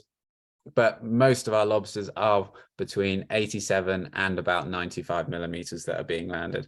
After that carapace length, it completely drops off, with the largest one we've seen, when comparing to Bryce's beast, I just looked at, which is the largest lobster I've ever even heard of. We've had a carapace length of 155 millimeters. So it shows just how massive that lobster is, which you just showed, Bryce. So other current research we're doing a brown crab tagging project. Initial observations from this data set are a westward movement in our crabs from the shallower waters to deeper water as the crabs become more mature and larger. We're aiming to tag around 2,000 crabs, and as you can see from the chart on the right hand side, we've already actually had one of our crabs recaptured off the south coast of the UK, which is really interesting, and this was had a carapace width of about 190 millimeters, I believe, so not a massive crab. And in 2021, we had the implementation of a no-take zone on the south coast of the island. It is a small no-take zone, but a victory nonetheless. And now we're going to incorporate a similar potting methodology that we do for our annual trials in Portlet, so inside the no-take zone, and then comparing this data to a control site outside the no-take zone, which should be really interesting, especially as we can do this from year one that the no-take zone was in place. And yeah, that's the sort of whistle-stop tour of what Jersey's moving into at the moment. And we've got fisher groups at the moment, and we're looking at future management, looking at topics mostly like maximum landing sizes, bringing down the current pot limitations that we have, which are currently based on vessel size. So the larger the vessel, the more pots you're allowed to fish. And we're hoping in 2023 to bring quite a few of these management measures forward. So thank you very much for listening. Thanks so much, Alex. There were some very sobering graphs for brown crab and lobster at the start of your talk, but really interesting to hear about the work that you're doing in Jersey and how you're doing similar studies to what's happening across the rest of the UK, but taking a bit of a different approach in some cases. I think people might be really interested to hear in the Q&A about some of the, you talked about a maximum landing size. That sounds really interesting. Just before we move on to the next speaker, I can see that there have been some great guesses for the weight of Bryce's beast. I'd love to know what the prize is, Bryce, for the winner. So maybe you could think about that. So please do keep putting in your guesses. And if you have any questions for any of the speakers, please do put them in the Q&A box. So I'd now like to introduce Joe Pollett, Fisheries Outreach Manager for the Marine Stewardship Council, who's going to be talking about one of the fisheries improvement projects in the Western Channel and Celtic Sea. Joe, if you're there, I will pass over to you. Thanks, Morven. And thank you to everyone who has stuck around all day and listened through all of these presentations. So as Morven just said, I'm going to talk about the Project UK Southwest Crab and Lobster FIP. So this FIP started in 2017 and is facilitated by the Marine Stewardship Council. For those of you who aren't familiar with fishery improvement projects, this fishery has had a pre-assessment, so a light touch assessment against the MSC standard to determine how it would perform if it went into an MSC assessment. So you can see here basically a traffic light of how the fishery has been tracking forward over the last 5 years of the project in comparison to the performance indicators under the MSC standard. Unfortunately, 10 minutes is not enough time for me to talk to you about all of these performance indicators and all of the hard work that the steering group has put in to improve the sustainability of this fishery. So I'm just going to focus on the main work that we've been doing this year around management, so harvest strategy and harvest control rules.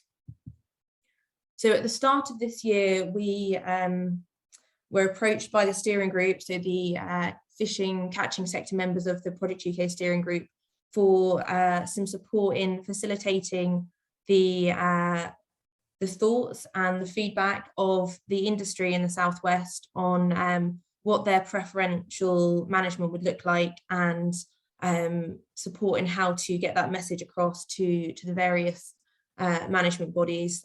We did this, we did speak with the crab management group, and Claire mentioned it earlier in the day, to check that they were happy with this approach and for us to be engaging in this way. And they gave us the go-ahead and said it would be great to see really a pilot of what management could look like in the Southwest, and if that could be then built on through the fishery management plans that the crab management group have been working on. So we started off with an online survey.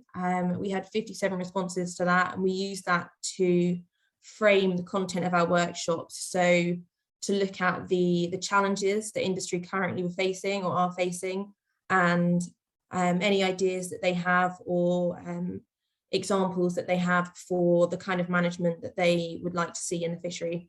We then held 5 in-person workshops and 1 online workshop across Devon and Cornwall, and had additional written input from industry members who were unable to attend any of those workshops. So you can see here a table of the different management measures that we discussed within the management workshops. Anything that is red was was either not agreed on, or there were serious concerns around how it could be implemented or the impacts of using that type of management. So essentially that's something that we have ruled out. We haven't taken any further forward. Anything orange, really there was just a lack of clarity over what the impacts could be, or there was general uncertainty around how it could be rolled out or whether it was appropriate across the fishery. And then anything green, which I think is really interesting, is where there was general consensus across each of the workshops that those management measures could be taken forward in some form, albeit with additional science and thought put into how that can actually be applied. So as a result of these workshops, we drafted a final report and also categorized each of the management measures into either fleet management, fishery management, or technical measures. So in terms of fleet management, we're looking at whether there can be a formal agreement on reciprocal access for UK-EU vessels, so ensuring that there's no additional pressure on the stock or displacement into the inshore areas. This is obviously complicated and needs more formal international agreement, and obviously there could be resistance from EU vessels if it's around accessing areas that they're currently fishing. We also discussed ensuring that vessels have a shellfish permit or license, so any vessels, whether recreational or commercial, and that the caps are at a level deemed appropriate to maintain the viability of the fishery. So really this is just about helping to keep track of the effort on the stock and limiting any pressure on the stock to current levels, but it does need to be legislated for. I think a voluntary approach to this probably isn't going to work, and will only work if it's applied along with other management measures. The workshop attendees also agreed that it would be good to put a pause on latent licenses. Obviously, there's a significant number of latent licenses in the crab and lobster fishery, and the impact of the uptake of these, if they were all taken up, would be significant. But the workshop attendees acknowledged that these are obviously also worth a lot of money, so it's not something that can just be taken off the table completely. So the idea of the pause would mean that management can really be thought through. This fishery management plan process can go through, and we can be sure that the stocks are being sustainably managed in any other way that we can. So in terms of fishery management, the groups agreed that a cap on the number of pots per vessel would be beneficial, and then with an agreement to cut back by a certain percentage as stocks declined. So this obviously would mean capping pressure, but there needs to be some kind of work to determine what an accurate number of pot limits is, and also what the methodology is for allocating pots, whether it's by vessel, whether it's by crew numbers, whether it's historically based on historic data, and that really needs to be fair and equal across the industry. So there was also a request in all of the workshops to review vessel size classification and how management is allocated to vessels, whether they're under 10 or over 10, under 15, above 15, and where they're fishing, whether it's outside of the six, inshore of the six, and making sure that there really is fair and equal management based on the efficiency of the vessel, not just on the size of the vessel. And then the other thing that we discussed was around technical measures. So the interesting thing here was that there's an overriding consensus from the industry members that they wanted to see more enforcement of management, whether that be on vessels at sea or in the harbour or in processing facilities, just to ensure that the quality of stock is as high as possible. So that's things like making sure that the minimum landing size is being abided by. They also requested that there be a more consistent minimum landing size inshore and offshore, so that there's less confusion there about what size crabs can be landed and where from. We also requests around enforcement of landing of damaged or buried crab, the use of or the landing of soft shell crab or undersized crab. Obviously there is a market for soft shell crab as whelk bait, so that does need to be considered if that was to be taken off the cards, but that it was an overarching request really from all industry members that they would like to see more high quality crab being landed rather than the poor quality crab that they suspect is being landed now. And then finally, we discussed the use of closures in the fishing grounds. And while there was general consensus that a seasonal closure would be useful and industry would get on board with that, there wasn't consensus on when that should be. Obviously, there are different impacts for inshore and offshore vessels. Inshore vessels generally are limited by weather anyway, and depending on whether the fishermen are fishing for hen or cock crabs, that also impacts kind of the season that they would be looking to target fishing most. So that's something that would need to be considered further. So as we were going through this, we also kept track of any knowledge gaps or additional research that would need to be done in order to implement any of this management. So this includes review of the accuracy of any catch per unit effort data that the fishery currently holds or currently has, consideration of the appropriate models to calculate pot or effort allocation, researching different approaches to defining the fleet and fishing effort that is an alternative to just the usual size of the vessels, looking for clarification on international vessel access and the impacts that international vessels are actually having on the stocks and on the pressure on stocks. Then reviewing any potential displacement impacts from any of these management measures and making sure that a risk assessment has been done there. Reviewing appropriate minimum landing size or maximum landing size and improving data on the maturity and stock replenishment of crab and lobster. Reviewing life history traits and life cycle analysis. So this goes back to the seasonal areas or seasonal closures. What's the most appropriate time for these seasonal closures based on the biology of the stocks? And then looking at more research into natural mortality and the impact of this on the impact on stocks from sources other than fishing. So I just want to finish up by saying that this report and these interventions are publicly available and have been presented within the National Crab Management Group. The next step really is for the Crab Management Group to discuss how or whether these are appropriate to include in their consultation, and also to sense check whether these could be scaled up more widely or whether these are things that would only be applicable in the Southwest. Obviously, that process is ongoing. You heard from Claire and Lewis earlier about how you can get involved in that. But I really would just push anyone here today who has an interest in the management of the crab and lobster fishery in the UK or in England to get in touch with Seafish on this website and feed in any thoughts they have, any preferences for management, and just have your say. Thanks.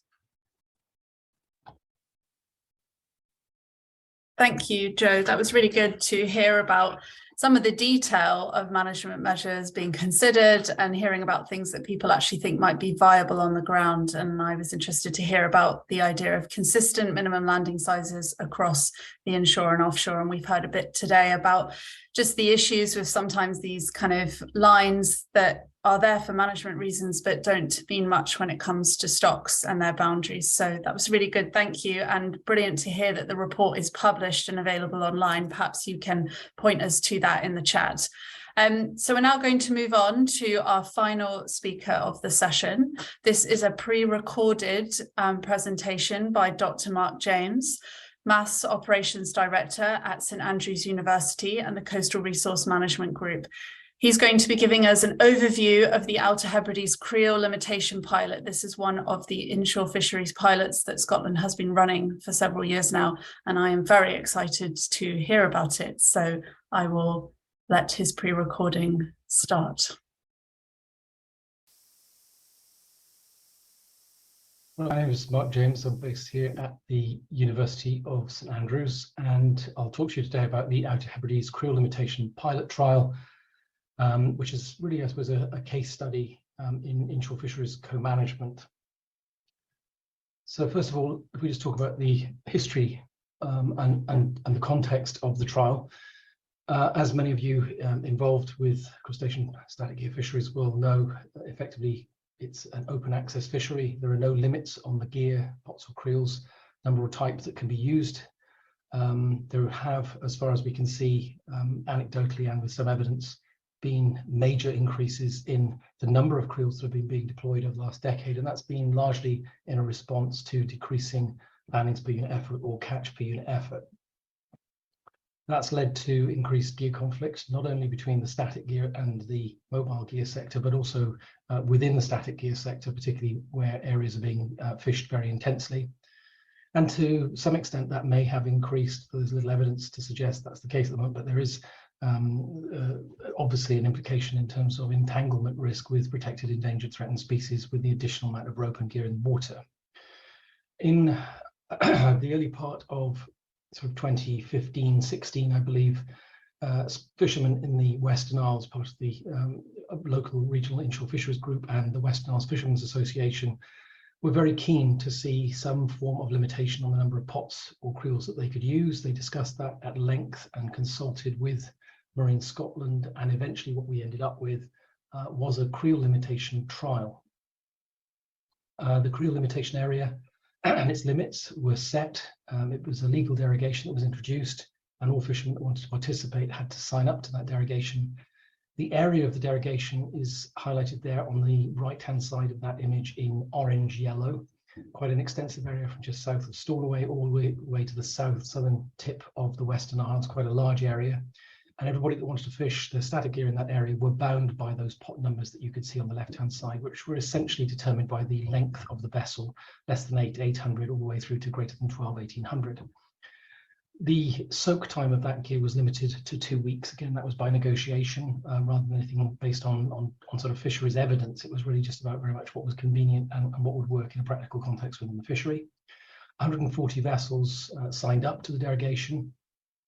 And as part of that, my group that works on development of tracking and ways of looking at the way vessels operate, we've been tracking vessels for a number of years in Scotland, and we were asked to fit 40 vessels with the tracking system that we use and to look at the data to see whether we could actually interpret what was going on in the context of creel limitation. Of that 40 vessels that were fitted, about 33 of them produced consistent data. 7 that didn't were largely either sold. 3 of them didn't actually end up going into the water, and another 3 were only in the water for short periods of time, generally due to ill health of the skippers. It's important to note at this stage that there's no separate limit for nephrops and crab and lobster creels, and that's quite an important definition, because we know that nephrops creels are much lighter and deployed in greater numbers, possibly even 50% higher than you would normally deploy for crab and lobster creels. But there was no separation. The larger number was taken as the minimum. So the numbers you see versus length of vessel are largely predicated on the nephrops requirement rather than the requirement for crab and lobster. And that, I think, is potentially a flaw that we can examine later. And also in terms of overall fishing effort deployed within the region, no account was taken of the 25 nephrops trawlers that operate within the area. And again, that's another issue in terms of overall interpretation of the impact of the creel limitation pilot. So what's being achieved? On the right-hand side, you can see a definition of our system that we use in order to be able to track vessels. We use a normal logistics tracker, would be employed in the logistics sector for trucks, vans, cars. Works perfectly well on fishing vessels, and we use this device a lot. It obviously records its position, GPS position, every 30 seconds. That can be stored and forwarded through the mobile network when it makes mobile connection, and that's directly uploaded to our server, and then we can interpret that data. The vessels were fitted, or majority of vessels were fitted by November 2020, and they were tracked all the way through until the end of October 2022. And we're still analysing that data now. But overall, the trackers performed well. There were no technical failures of the trackers themselves. Few issues around SIM provider changes of terms and conditions, but the rest of it worked pretty well. If we look at the data that we derive from that, obviously we've got a constant data stream coming in, a lot of data if it's being recorded every 30 seconds. We have now developed automated cleaning processes. So as soon as that data comes onto our server, it can be cleaned and spurious data points can be removed. We can automatically detect where gear is being hauled simply by turning angle and speed, etc. We feed that into a random forest algorithm, which allows us to determine very precisely where hauling is taking place. And obviously the distance thereafter of that haul allows us to estimate the number of creels that have been deployed. And we also have now indicators of the target species of that particular vessel based on a number of parameters I'll talk to you about in a moment. We also use what are called BLE coins or Bluetooth coins. These are active RFID coins that we use on vessels to validate hauling and shooting. Shooting time in particular is difficult to determine purely from track. And we're using that data to refine our models yet again to be able to make sure that we can actually determine soak times. Just to go back slightly, the interface you see on the right-hand side is an interface that we share with the fishermen. So each individual fisher can see their own data and they can see the stats that come from that data, and that allows them to at least be party to the process of the data collection. If we want to look at automatically determining or inferring what fishing is going on, in other words, is it nephrops fishing or is it lobster and crab fishing? And that's quite important to be able to do that because some vessels are polyvalent and they will switch gears and target species throughout the year. We can do that largely based on depth and substrate. So nephrops tends to occur on soft ground and the fishing generally takes place 90 meters, 100 meters plus. Crab and lobster will generally be less than 60 meters on hard ground. And obviously there are subtleties involved with that, which our algorithms pick up, but we can pretty well predict what is being fished subject to depth and substrate. In terms of soak time, as I say, we use these BLE coins. You can see them over there on the right-hand side. The one at the bottom is as it arrives with us. They're about 25 pounds. The battery lasts for about 5 years. And we pot them in a way which makes them completely watertight, but still capable of Bluetooth transmission. Obviously, when they are out of Bluetooth range from the tracking device, which is able to receive their unique Bluetooth code, what happens is that as soon as they leave the vessel and they're underwater, they're no longer transmitting, and as a result we know when the Bluetooth coin has left the vessel, and equally when it comes back on board it starts to transmit links with the tracker again, and we get a GPS position and a time for when that unique coin came back on board. We can put them inside creels at the start and the end of a fleet or a string of creels, and we can get a very accurate measure not only of the length of the creel but also the soak time of that creel as well.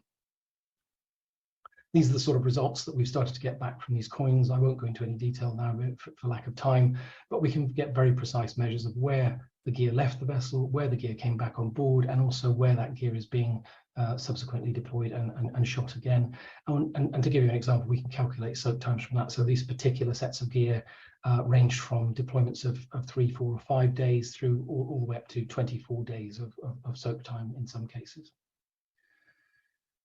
If we look at the intensity of fishing activity bounded by those boxes you see on the right-hand side, so those are the territories, if you like, of individual vessels. And it's quite interesting to see that the vessels will tend to operate in those sorts of discrete areas, and there are clearly agreements between fishers as to who fishes where and when, and what they're fishing for. I don't know whether this is necessarily unique to the Western Isles, but it's certainly the case in the Western Isles. But this is really quite interesting because this obviously represents about 33 vessels being tracked over time. Obviously, if we built in the rest of the vessels, we would be able to see areas of intense overlap. So we would be able to predict, for example, where there might be likely conflict or where there is greatest fishing pressure. And so this would give us some indication of possible hotspots for conflict. This is what's called a kernel density heat map. And again, this is really to show you differences in the changing of fishing patterns that occur over time. So we look at, for example, hauls in this case, and we're looking at the intensity of hauls at different times of the year. And specific to the Western Isles, what we see here on the right-hand side, so on the left-hand side for the graph A, or the picture A, you will see that there are kernel density hotspots around the southern part of the island during the sort of winter months, or latter part of the autumn, early part of the winter months, moving into spring. But as soon as we move into the spring, so sort of April, May onwards, all the way through to November, a lot of the fishery switches to the west, where it's outside the creel limitation area, and generally fishing for things like lobsters and crabs. What's interesting is that data is from 2021. Anecdotally, and certainly having visited the Western Isles and spoken to some of the fishers, I suspect that pattern will have changed this year, in the sense that because of the increases in fuel cost, an awful lot more fishers have still continued to restrict their activities to the east of the island because it's cheaper, closer proximity. Now, the importance of that is that they generally regard the leaving of the east of the island during that period or the summer period as a resting period. I don't know how that works biologically, but essentially we have seen a change in fishing pattern. We don't know what the consequences of that will be, but it's interesting to say that that relates directly to increases in fuel costs, which have seriously changed the way that fishing takes place around this part of the Western Isles. Again, this is really just an illustration of what we can use, or the way we can use the data to inform creel limitation and other forms of gear limitation. What you have here on the left-hand side, those blue lines are the estimated number of creels that have been hauled in a particular day by a particular vessel. The orange line denotes, for a given length of vessel, the maximum number of creels that they could legitimately have and legally have in the water at that time. So obviously, when those blue lines go above the orange line, what we're seeing is an exceedance of their daily limit. Now, what's interesting about them on the left is that you can see circled in that red box a number of hauled creels from particular vessels that would appear to show that those vessels are actually breaching their limits. When we sort of tease that data open a little bit more and look at it more carefully, what it actually is happening, we think in those cases that those are Nephrops vessels that may be deploying, in excess of sort of 900 to 1,000 creels in a day. And what they're doing is double hauling, so that their first 2 or 3 fleets are redeployed in the morning and they pick them up again at the end of the day. So total number of hauls in a day makes it appear that they've actually exceeded their creel limit whilst they're actually still within it. On the right-hand side, under B, the graph B, what you can see here is a hypothetical. So in other words, one of the things the fishermen have asked about is, could they potentially have the creel limited area extended to the west of the islands as well as the east? And so we decided to look at creel numbers being deployed on the west to see whether the numbers would actually need to change at all in order to be able to accommodate that fishing activity. And what that shows us is that the vast majority of the activity still is less than the creel limitation limit that has been set. That also tells us that creel limit is probably very generous. And this goes back to the point I made earlier about the fact that the creel limit has been defined around Nephrops vessels rather than lobsters and crabs. If we look at the left-hand A graph again, you can see there's quite a lot of headroom in there should any crab or lobster boats wish to increase the number of creels they had on board. That hasn't necessarily happened, but it does mean that there are some changes that are needed in the way that that's legislated for and controlled if we actually want to account for effort in real terms across the fishery. These are summary data that we've got from 2 years worth of data. You can see the pattern of fishing activity. So the graph on the left shows the number of points, as in the data points that we have from each vessel for its position. The orange line is the total number of hauling points that we've inferred from that positional data and the trajectories we get from GPS.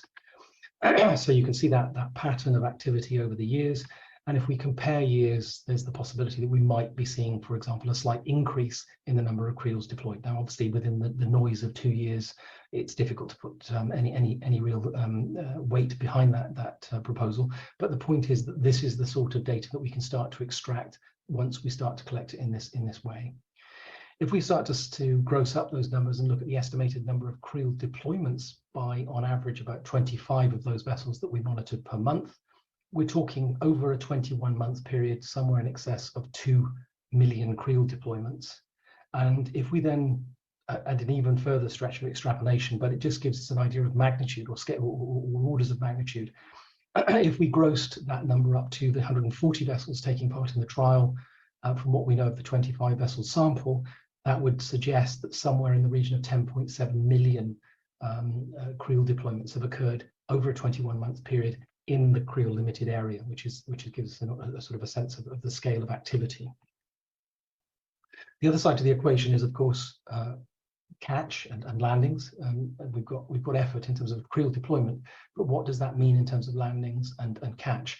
And Marine Scotland asked us whether we could deploy an app that we developed under another project to be able to collect that data and get the fishermen to provide us with that data on a weekly or daily basis. We've tested it, we deployed it in 2021, and it's really not had a good take up at all. We are familiar now with the reasons for that, and we think that with a few tweaks, we will be able to improve the performance and hopefully get a few more fishers involved in a proposed study that will take place in 2023. And the point about that is that we will start to be able to get really accurate measures of the catch and landings related to specific tracks and specific numbers of creels that are being hauled. So we'll get very highly spatially and temporally resolved measures of catch per unit effort for individual vessels, which is really quite important if you want to manage on a local or regional scale. If we look at the assessment in terms of over the past 2 years, has the creel limitation actually worked? Well, it's very difficult to extract over that time period any empirical evidence to say one thing or another. The reasons behind that are because effectively the only reference frame we have for the catch statistics, or in fact the landings data, in fact, for that period, Marine Scotland did the analysis you see there on the right hand side, and what it showed is that essentially because data is only available, or data that we can hang our hats on is only available from 2017 onwards, it's not a very long reference period. If we also think about what's occurred over the last 2 years in terms of COVID, Brexit, and now a cost of living increase, we're seeing perturbations in terms of catch and landings, which again add confusion to any analysis of the data. So we have been asked to do a qualitative survey of the creel limitation pilot to see whether we can actually detect any differences from talking to the fishermen and whether they're seeing any differences. Obviously, that's very subjective, but I'll just share some of those results with you now. So the first thing was we did a survey looking at online responses, and we also did 26 face-to-face interviews on island, and that meant we had 59 unique responses, which in a sense is not that bad given that there were only 140 vessels participating in the trial itself. And that the survey has effectively captured the views of skippers and crew from 49 different vessels operating all the way from southern part of the West Isles all the way up to the Butt of Lewis. We're still analysing that data, but what I can share with you is that, for example, when asked, 87% of those fishers now actively say that they would reduce or potentially reduce the number of creels they have in the water, provided that it's managed properly and it's policed properly. And that when we looked at this issue of well-being, and this is something that governments and policymakers are very keen on at the moment, are measures of well-being, however subjective they might be. And in this case, we were asked to address these specific areas of well-being, which include profitability, sustainability of business, health and safety, quality of life, mental health and physical health. And these are effectively self-declared analyses of the way a fisherman feels about their lot at a particular time. Not surprisingly, there's an awful lot in the middle where they're saying the creel limitation project has made no difference to their lives. There are a few on the left-hand side in that pink-red colour that say there has been some negative impact. But what is really surprising is over on the right-hand side, about 20% of respondents actively stated that the creel limitation had in some way improved their well-being. And again, this is quite important in terms of evidence for government. I hasten to add, it's not empirical evidence, it's not giving us real numbers, but in terms of sentiment, in terms of desire to see some form of creel limitation continue, it's a very strong signal that the industry actually does want to see that. And whether we call it a feel-good factor or not, it's still the best evidence we have that there is a desire to continue with this sort of mode of collaborative management of the fishery. Finally, just some future considerations about the creel limitation pilot and co-management. Government is continuing with the derogation for at least another year, but it's quite important in future considerations to think about creel effort in the round. Creel limitation as an of itself is not creel effort limitation or effort limitation within the fishery, and therefore we need to think about, for example, how would we set a creel limit against our knowledge of the stock in terms of creel days, for example, and how can we interpret that in a way which will not change or predicate movements towards fewer larger vessels, which is something that the local fishermen do not want to happen. We need to take into account all relevant fishing efforts, so that's Nephrops trawlers, as well as those all operating within the CLP area and those out with it, so we can, for example, detect if there is any displacement to the west of the islands as a result of creel limitation in the east. We need separate limits for Nephrops, crab and lobster to be able to detect and make sure that we're actually catering for an appropriate number of creels for those two target species. And also we need to keep an eye on the types of creels being used, because there is an active, if you like, looking at different types of creels and the efficiency of those creels within the industry. And it would only take one or two to start the trend for finding a creel that happens to be much more efficient than others, or fishing in a more efficient way. And that could swing the balance against using creels per se as a limit in a very crude way. But overall, it's been very successful. I have to say that I'm just speaking to you today on behalf of a number of people. These are the team of people that I have that work as part of our group at the university, and they've done an amazing job of working with colleagues in the Western Isles. We couldn't have done this without the help of Marine Scotland colleagues in policy, particularly Stuart Bell, Chloe Aird and Kay Barclay, and also the Western Isles Fishermen's Association. Their contribution has been immeasurable. I mean, they've been enthusiastic. They've been very helpful in terms of advice, and they certainly tell us if we do anything wrong. And in particular, just like to highlight Duncan McInnes, who's the RFIG representative and also the Western Isles Fishermen's representative on the island, and he's facilitated all of our activities on the island with a great deal of enthusiasm. I'll stop there, happy to answer any questions. Thanks, Mark. That was a really good pre-recorded presentation, and really interesting to hear about the trials and technology being used to understand creel effort, and particularly the kind of perspectives or feedback from those involved that co-management feels good. So that's pretty cool to hear. That was the last talk of this session.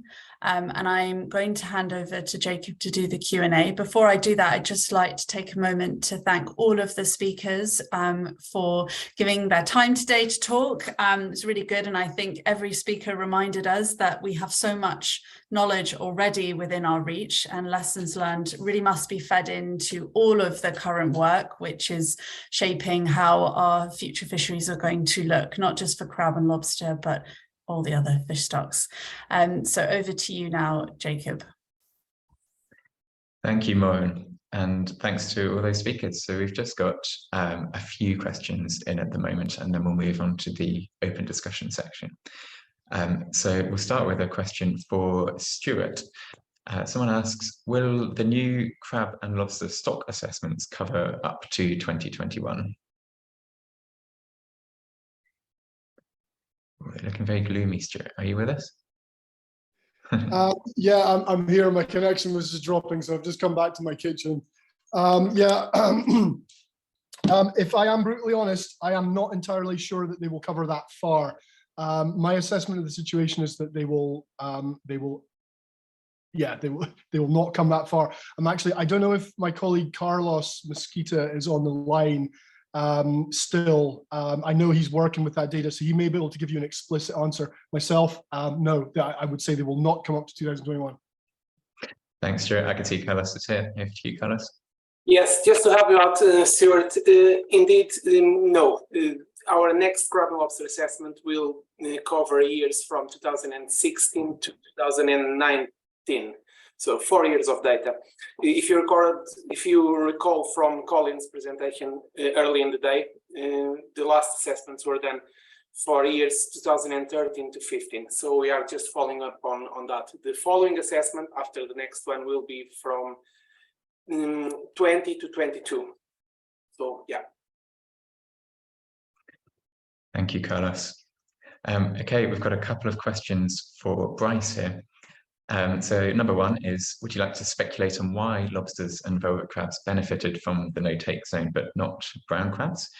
And secondly, might large lobsters have larger territories? Andrew Brown references a previous study in North America that saw an increase and a decrease in lobster biomass due to territorial behavior of the big guys. And then question 3 as well, of course, how heavy exactly is your lobster? Okay, thanks, Andrew. Yeah, so I'll take those first 2 questions together. So a key thing to remember with all of these catch rates and landings and all the rest of it is that although we report on catch per unit effort, it's not a perfect way of measuring the abundance of these species because, you know, the attraction of the bait varies according to the tide, the currents, the weather conditions, and they interact with each other in the creels as well. So there's other research showing that it depends what you catch first.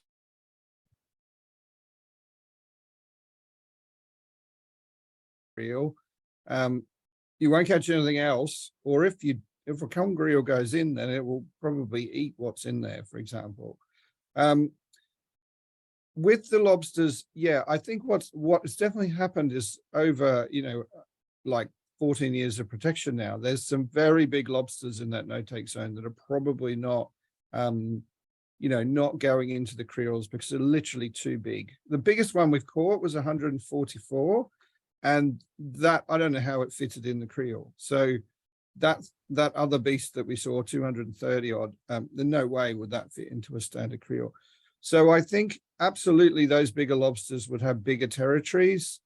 We do know that they interact with the brown crabs in the creels. They would stop them going in, but they also sort of chase them out from their territories as well. And we've actually got video evidence of this from the no-take zone of lobsters chasing crabs away. And it's reasonably well known as well. The velvet crabs seem to sort of fly under the radar a little bit. Maybe the lobsters don't see them as a threat to their territories. But I think the brown crabs and lobsters are a bit like cats and dogs. You know, they rarely tolerate each other. So absolutely that's what's going on. And so again, you know, that no-take zone is a very small area that's suitable for lobsters. So I think the competition is heightened, but in a bigger protected area with more suitable lobster habitat, you probably see some different things. And okay, over to the size of that beast. So obviously we didn't catch it. We weren't going to disturb it. But using the same equations that we used in our 2017 paper, it depends on if it's a male or female. I reckon it's a male. If I'll put the picture on Twitter later. It has a larger left-hand claw and the tail is fairly narrow, so I reckon it's male. If it's a male, it's estimated to weigh 7.2 kilograms. So well done to Matt Slater on the money. But if it was a female, then it would be 7.8. And Louise McCullum was very, very close to that. So in terms of a prize, I could offer you my lobster pencil, but I think when Blue Marine runs this symposium again in the future, in person, I'll be happy to buy you a drink. Both of you, why not? How's that? Thanks, Bryce. That is a large lobster indeed. It's massive. It's massive. I can see a question from Tom Hooper for Mark James. Mark isn't able to join us in person on this call, but we will make sure that question gets to him. He says he's happy to answer any questions that do come in. So that brings us to everything that's in the box. So we'll go straight on now to the open discussion section. So I'm going to hand over to Andy Reid, who will take you through that. So thanks again, all the speakers, and that's it from me. Thanks now, bye. Thank you. My name is Andy Reid, and I'm editor of Fishing News currently for my sins. And I have, first of all, to start with a huge apology. We go to print tomorrow, and I've been working all day, and I've seen there's been a lot of interesting presentations. I've listened to 0 of them. I worked through everything last night and read through very quickly, but I'm afraid I'm talking blind. I hope that no one takes offence at that. I think my job is to encourage sort of industry feedback as much as possible on what we've had in. I've been scrolling down the list of attendees. We've got 3 or 4 fishermen's reps, I think, present. I'm not quite sure about any working fishermen. So with that in mind, I've been asked, first of all, to introduce Mike Roach, who is, I hope, online and listening. He is. Mike works in Bridlington with the Holderness Industry Fisheries Group, and I think he's going to give a quick perspective. Mike, you have been attending, you've listened to all the presentations on industry feedback and industry input into the discussions. I mean, we've come from a strange place as an industry. We always ask to be involved in management, and then we don't turn up to meetings. So and the current moves to involve industry at all levels of these fisheries management plans are being developed, I think is admirable. It just puts a lot of burden on people who are working, even on days like today when boats are tied up. But Mike, I'd be really interested if you can kick off with 5 minutes of feedback and comment, particularly on the presentations that were about management and industry buy-in to management, and the sort of feedback that you could give. Thank you. Okay, thanks, Andy. Before I do talk about stakeholder engagement, I was asked to give an update for the Shellfish Association of Great Britain. So I'm the current chair of the Crustacean Committee for the SAGB, but my day job, as Andy said, I work for the Holderness Fishing Industry Group based in Bridlington. So I'll give a quick SAGB update. I'll keep it very brief because I know it's been a long day for all of us. And then I'll talk about stakeholder engagement and how that's relevant to the discussions that we've had today. So I'll focus on the SAGB. It's a membership organisation.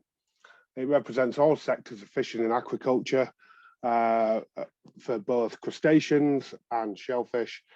And it has 3 main committees. So we've got the Crustacean Committee, which is relevant for today. There's also the Mollusk Committee and the Processors Committee.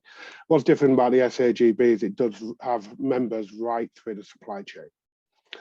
So with regards to crustacean work, one of the key bits of work we're focusing on at the minute is an industry response to the Sentience Bill. Decapod crustaceans and cephalopods being added to the Animal Welfare Act earlier this year. End of April, early May. So we're having a proactive industry response in developing a code of practice for each sector of the supply chain. This isn't a work in isolation of just the SAGB. We're working with Claire Pescod as chair of the Crab Management Group. She mentioned it in her talk. And we're also working with Seafish as well. So this is an industry-led proactive response to a potential change in legislation. We've done a feasibility background study as well to date, and we're just entering into phase 2, where we're going to start looking at developing these codes. Another thing the SAGB is dealing with on behalf of the crustacean sector is the day-to-day challenges of trying to get catch to market in a post-Brexit landscape. David Jarrod, the chief executive, deals with a lot of these market access issues. We're exploring new markets as a result of EU exit, and the Chinese crab market. So what hasn't been mentioned throughout all the presentations around changes to crab landings, so we get peaks and troughs, is the market variable associated with that. So for example, when the Chinese crab market opened up, it increased the price of crab. So a lot of the fishermen targeted crab away from lobster, certainly where we are. And as that market closed due to what we refer to as a cadmium issue, then a lot of investment and effort trying to target that specific market as develop challenges. So the Shellfish Association is working with the Chinese consulate in trying to get the testing. So the issue is the cadmium levels in brown crab are too high from UK waters. They're currently testing all meat yields, and we're trying to set up protocols to develop just tests specific for the white meat. However, we do know of UK crab getting to Chinese market via other countries that are not subjected to testing. So these are initiatives the Shellfish Association are working on specific to the crustacean sector. Very much whistle-stop tour, but finally the SAGB does also support and is actively involved in the work of, for example, the crab management group. So both myself and David sit on that and are actively involved with development of these fisheries management plans, which leads me nicely into this stakeholder engagement. So I'm going to take my SAGB cap off here and speak more from a direct industry representative and use examples that we've had in our fishery in Bridlington. So it's challenging to engage fishermen when they're at sea, 12, 15 hours a day. And most people that want to engage with fishermen work 9 to 5 and sit behind a desk. So immediately you've got challenges around that and issues arising from that. And once you do get them engaged, maintaining that engagement is even more challenging. And there's a few reasons for it. There is a perception in industry that a lot of stakeholder engagements are a box ticking exercise and just part of the process, rather than truly being felt like their opinions and expertise are valued. And there is a complete and utter swath of, please comment on this, please comment on that. So just as an example, what we've had this year, there's been lots of regional fisheries bylaws consultations around the coast. We've had consultations on the joint fisheries statement. Fisheries management plans are going to be going to consultation shortly, and we are in the stakeholder engagement process of those. Coding around MCA regulations, consultations for those, which are not fisheries management, but they're also things that fishermen are meant to respond to. A highly protected marine area consultation, and certainly for us in the northeast and for the guys down in the southwest, offshore developments. We're expected to consult on those. So just as an example, my personal time in responding to one offshore development consultation was about 96 hours work. Just to read the impact assessments and scrutinise those and then formulate a response and then sit on the planning inspectorate meetings that are 5 hours at a time. This is an awful lot of time that the fishermen and fishing organisations give to planning processes, DEFRA consultations, regional consultations, all for free. And while they're doing that, they are not earning. They're not at sea, they're responding. And that's why stakeholder engagement is so difficult. Because people that develop these consultations are paid to do so. And fishermen are expected to respond and give up their earnings to be able to respond to such. The COVID effect, it drove everything online. A lot of fishermen do not like responding to online consultations. And we've seen a slow move towards in-person consultations and port visits, but that is not happening as much as it should. And specifically in the northeast, it's almost like we've forgotten about. Lots of consultations happen down south, and as soon as you get to the wash, there seems to be a scarcity of in-person meetings up here. So you've got these long days at sea, and you're expected to respond. And the weight of your response as an actual stakeholder is equally weighted as those people that are not stakeholders. So when things go out to public response, the weight of stakeholders is not weighted correctly. Alongside that, we have the vilification of the fishing industry. So the fishing industry in the common media, certainly on social media, is always perceived as somebody that is out to destroy the environment and destroy the stocks. And the reality is, if they all disappear, they'll be the first ones that can't pay their mortgage, not people sat online behind their keyboards. And all of these things feed into why it is so difficult to get fishermen to engage with the process. And ultimately, there are two key contributing factors. Colin alluded to it right at the very start of today's session. This has been going on for 40 years. Fishermen have been asked their opinions for 40 years, and it's never actually gone anywhere. So there's survey fatigue, there is fatigue in the process, there is a lack of interest in actually, should I give my time up when nothing is actually either taken on board, listened to, or done with it. And there's very little feedback given to those stakeholders that do respond. And there's a lack of faith that their opinions are relevant and important.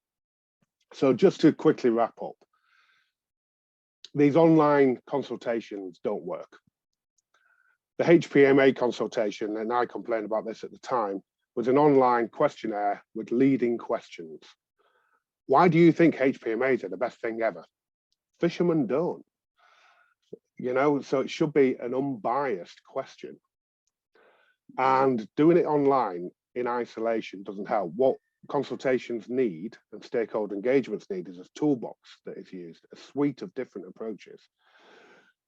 So as a very recent and relevant example, we have an informal consultation in the Northeastern IFCA district on a potting limitation bylaw. 6 businesses responded from the Bridlington area, which has the largest inshore lobster fishery. 6 businesses responded to that informal online consultation. Lewis and the Seafish team turned up yesterday in Bridlington. The room, we had to find more seats to get the fishermen to be able to sit down in the room yesterday. So you have 6 people respond to an informal online consultation, then people come and ask for their opinion in person and the room is full. So ultimately, most commercial fishermen don't like responding to online consultations. They rely on organisations like us, the NFFO, SAGB, SFF, all to respond on their behalf. But that's not necessarily what we need. So a toolbox approach can help, where yes, you need your online formal consultation, but you also need port visits. We saw that with the Joint Fisheries Statement team. So they turned up in Bridlington and had a great conversation. However, when these things are so scarce and sparse, they turned up in other ports, and those ports didn't want to talk about Joint Fisheries Statement. They just want to talk about their issues locally because they don't get opportunities to say such. So just to finalise everything, maintaining the engagement can only happen if there's a feeling that the opinions and evidence presented is valued and given equal weight to larger, more influential organisations and lobbyists. And also, we can't just rely on online consultations. It has to be a mix that can reach everybody that matters, not just those that get emailed that there's a consultation. So thanks, Andy. I'll stop there. No, Mike, that's great. Thanks very much. And it echoes a lot of what we hear at Fishing News, where we have a lot of people who are now, myself included sometimes, when I'm writing short pieces encouraging people to respond, there are so many responses to make in so many ways. We have to go back through old Fishing Newses to remember which ones we've promoted and which ones we haven't. I mean, and that's not to complain. And I think the exercise DEFRA has done to try different ways of developing FMPs through different methods is quite a good way. Let's see what works best and implement that in future. One question I would like, and I don't know, Mike, if you can give us a minute, and then I might bring in Beshley, who's from representing Southwestern shell fishermen. This may have been discussed this morning, and if it has, I apologise for repeating it. I said I've dived into this after work and didn't have the luxury of listening all day, but I saw a very interesting set of results from face-to-face consultations in Cornwall that was presented, I think, this morning, with 4 different ports and the different management methods for crab and lobster going forward that did and did not receive support across the industry. And that chimed very strongly with inputs I've had in discussions while I've been going around the ports all the way from Shetland to Newlyn.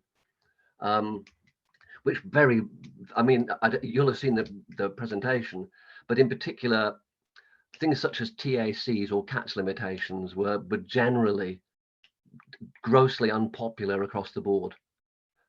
Whereas other certain management measures were very, very strongly supported. A ban on crab as whelk bait, but certainly uncooked crab, minimum landing size, a ban on buried landings. And I'd be interested from your perspective about, we've got mostly an audience here of managers and scientists, about in the Bridlington area, what is in favour and what is not in favour. And then if you can give us a minute, and then we'll bring in Beshley and see if she says exactly the same things or we contradict each other. Thanks. That's a really good question, and really handy that we had the meeting last night. So we did have a pool of those questions, those answers. So I'll address the TAC and quota issue first. This tends to be raised by the bigger operators, the Vivia crabbers, the larger vessels. However, our fishery is probably split straight down the middle, under 12, over 12.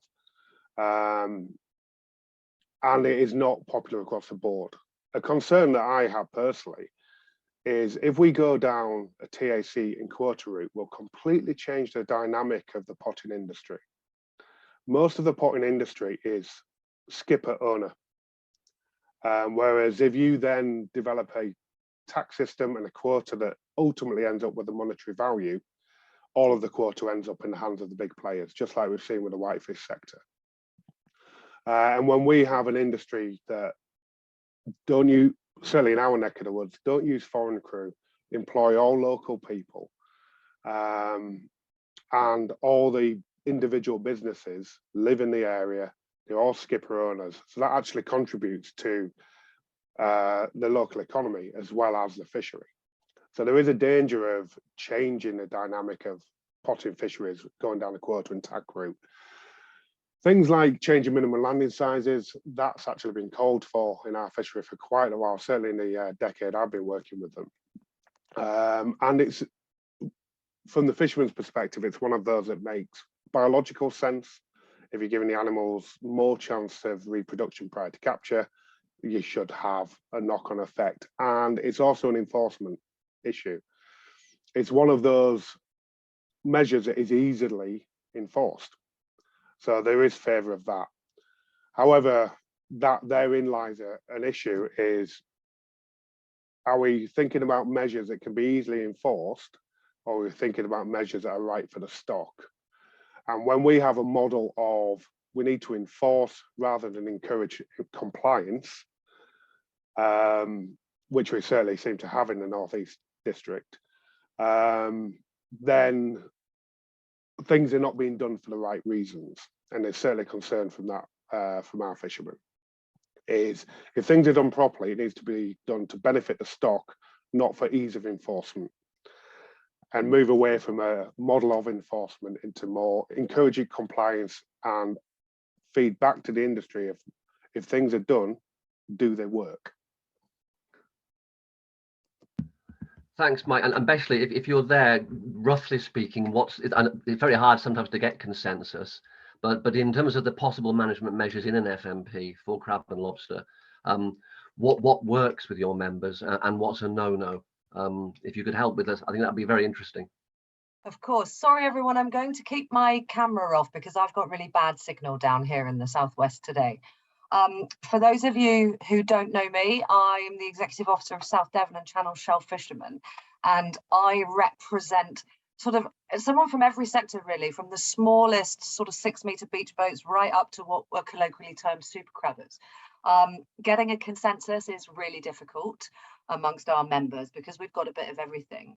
But I think it's fair to say pretty much our membership agrees with everything Mike just said. They've been calling for a long time for additional management to protect both the population, stocks, and their own livelihoods. And I think the consensus really is, at the moment, there's some more low-hanging fruit, so to call it, that may work easily. Well, easy is the wrong word, isn't it? But may work in terms of fisheries management for the species. So the top thing is, if it's biologically appropriate, then we need to standardise minimum landing sizes around the country, if it's biologically appropriate. They really dislike, as a rule, that growing market for whelk bait of trash crab. It really upsets them seeing what's landed. They would like to see that slowed, stopped. They're quite keen on the idea of pausing that latent capacity while we work out management, because there's that perception that management equals restriction, but it doesn't always. But in that, while we're developing those management measures, then it doesn't make a lot of sense for anybody, you or I, to go and buy a boat and go crab fishing if we want it. They do want to see more robust enforcement of existing legislation. It may be a perception that enforcement isn't targeted or is inadequate, but that in itself, there could be a bit more of a feedback loop of what enforcement is happening, what benefits does it bring that would potentially make people see that the legislation we do have already is doing something and might help us decide some more building blocks to add to it. Specifically on, tonnage, catch limits, those kind of things. Yeah, it's not really something the majority are keen on. I think some of the conversation about tonnage and catch limits is probably coming from the TCA and the fact that those who fish in EU waters will have a tonnage applied. So perhaps for our regulators and policymakers, that kind of global tonnage idea is attractive because it might be more simple, but it won't be welcome. We already have this perception that if there's a tonnage, people might fish harder to reach their tonnage, to get to that quota. People might start trying, and that's not ideal. I think Mike just put it really well, really, and that, we're opposite ends of the country and our members have really similar opinions. So hopefully that's a really positive thing for this FMP and for stocks and livelihoods of the future. That's great, Beshley, and it's nice to hear the industry singing with one voice on certain issues, at least, when we don't always have one voice. And I think both your statements have brought me into a supplementary question, and I'll be interested to hear from other people on this. It's that certainly when I'm going from port to port for features, another bit of feedback I get is a fair bit of bewilderment about the level of legislation and the different legislation at different levels, especially for small boats. Different entitlements, inside 6, outside 6, different minimum landing sizes in some districts. And you mentioned biological measures that might not fit the country. And the presentations today suggested, for instance, different age of first maturity in different parts of the British Isles. What perceptions would you give about the need to simplify, which is what I hear regularly from different people around the coast, just make one rule for everyone so we can all stick to it, with the need to take account of local conditions. So for instance, if chroma crab mature and are ready to market 20 millimeters smaller, do we allow this variation, or is the move to simplify more important? I'd be interested for that feedback. And then we might possibly bring in other people as well for any questions they have. I don't know, Mike or Beshley, you want to answer that? I don't mind having a quick word on it. Yeah, I think everybody wants to see simplification, but we have this perception that a lot of the fleet are nomadic and might fish here, there and everywhere, but that's not the case. I think that messaging about simplification of all those overarching pieces of legislation really comes from the need comes from those more nomadic bigger players that Mike mentioned. So it makes sense that when a vessel can move around the country and fish in different areas, then they could be subject to excuse me, more simplified rules. But that doesn't mean that when there is a community-based fishery that has close links to its local area, has jobs in its local area, as Mike mentioned, that there isn't room for that nuance that fits those fleets, because it's one species, but it's not really one fishery. There's a lot of variation in there.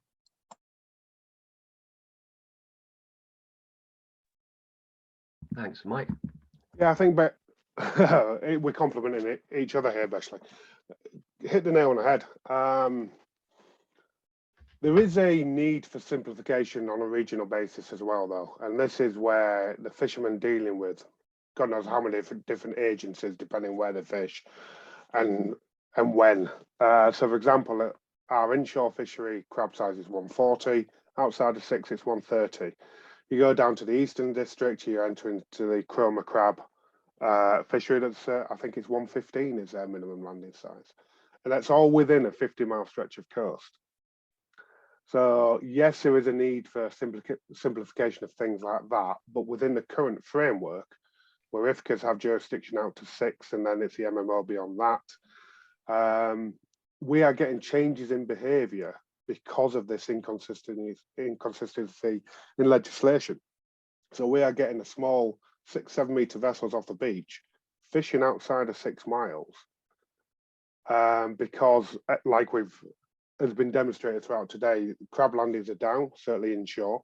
So they can't catch crab under above 140 inshore, so they're having to move offshore. So there's a safety aspect there as well. So yes, there's a need for simplification, but there is also a need for those regional biological traits to be taken into account as well. So it's a very tricky landscape moving forward with the FMPs. So yeah, I'll leave that there. Colin's going to wade in now, so we'll probably say something else.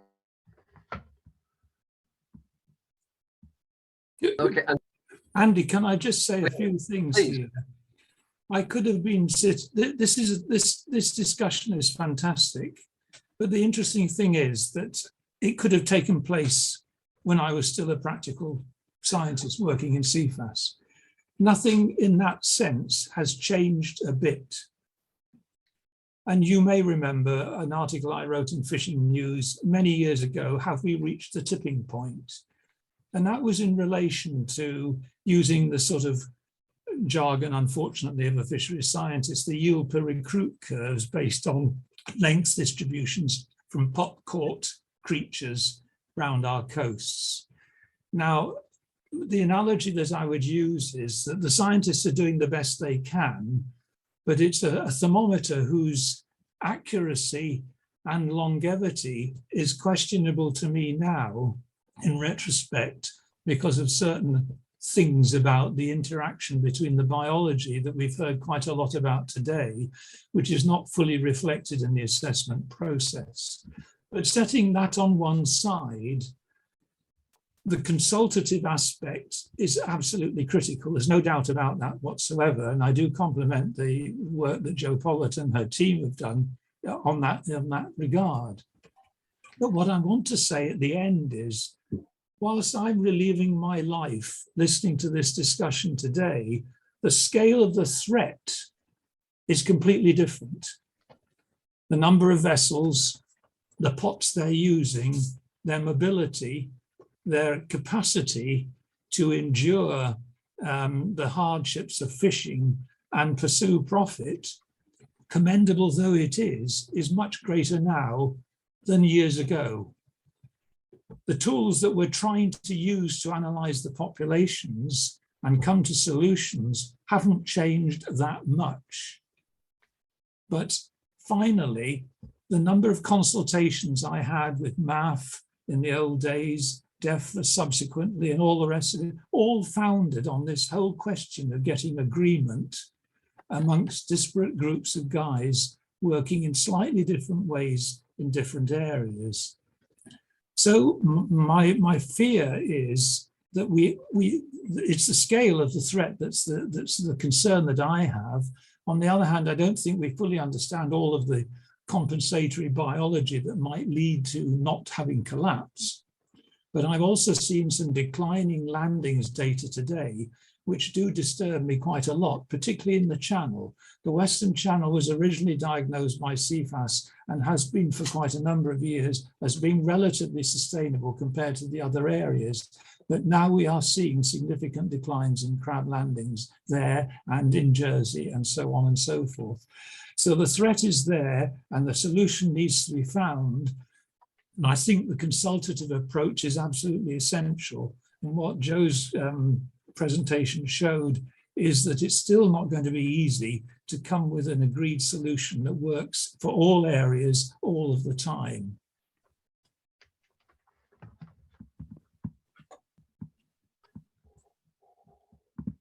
Thanks, Colin. And I think I'd agree that the other perception we're hearing is there's quite a lot of concern about effort in European waters from British vessels. And in theory, if there's no ongoing agreement with the TCA, there's going to be a lot of extra pots coming back into British waters. And that is a concern that's been raised to us quietly for quite considerable time as a need to make sure these FMPs work. We've got Andrew Brown, who's put his hand up. Andrew, would you like to jump in? Yes, certainly. I hope you can hear me. We can, yes. Great. I'm Andrew Brown from Macduff Shellfish. We're one of the biggest processors of crab in the country, and I thought it might just be useful to give a sort of processor view on what's been discussed. I mean, there's been a lot of excellent presentations, and actually you just touched on one of the issues I was going to raise. So, you know, as a processor, our concern primarily is in the state of the stock.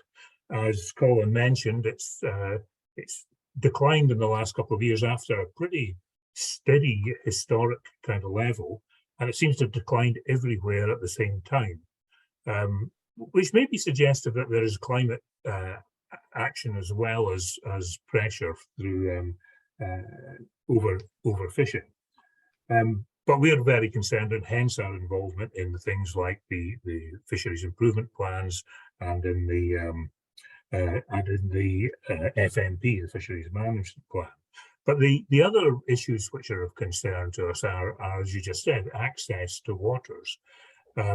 We don't have an agreement with the EU on limits to how much crab we can take from their waters, and similarly, there's no limits on the amount of crab that the EU can take from our waters either.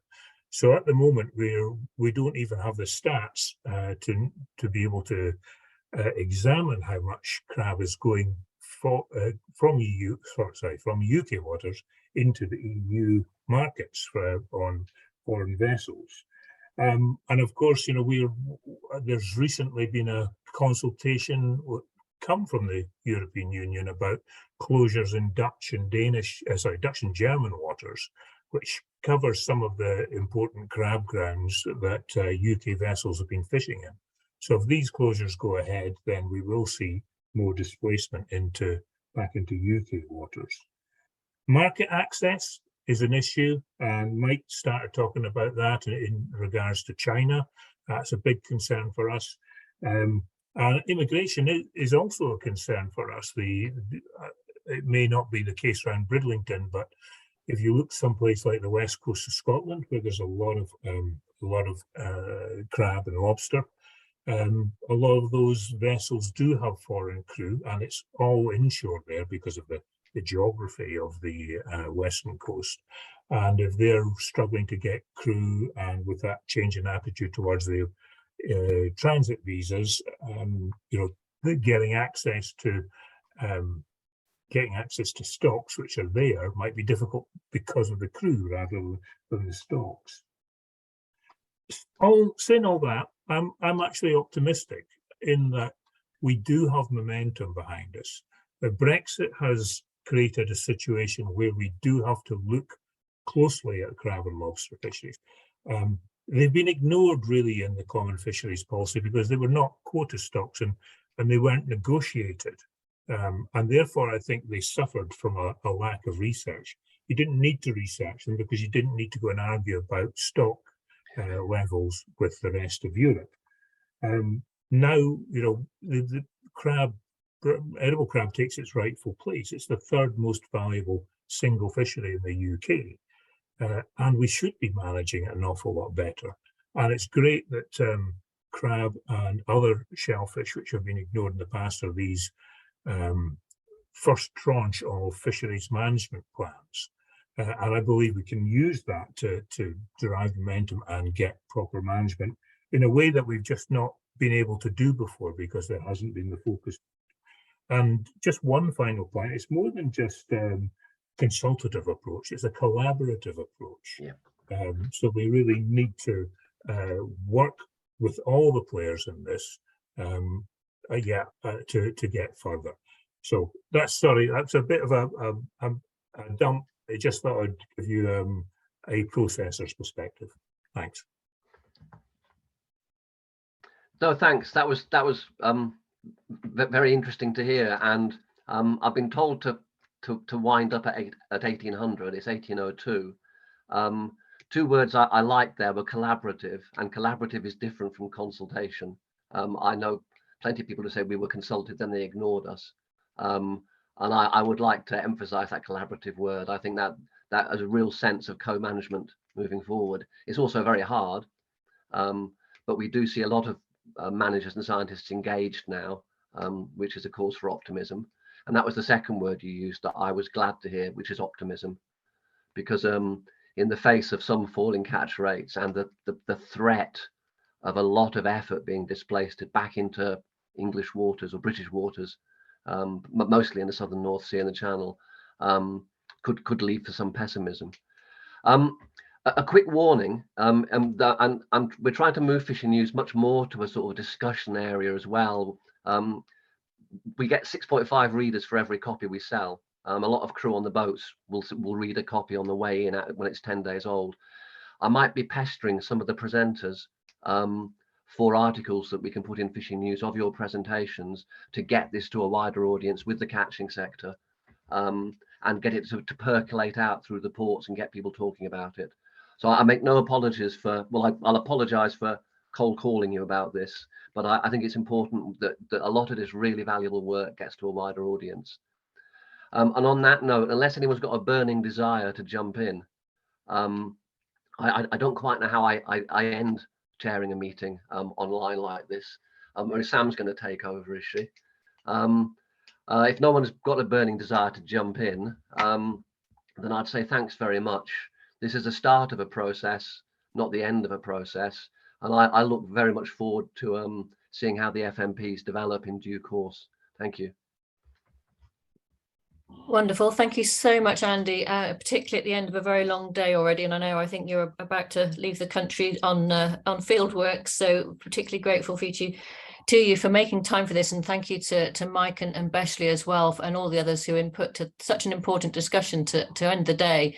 I really wish we were having this event in person so that we could continue it around the bar, because that would be by far the best way of really sort of starting to break down these barriers that are still there or exist or have built up over time.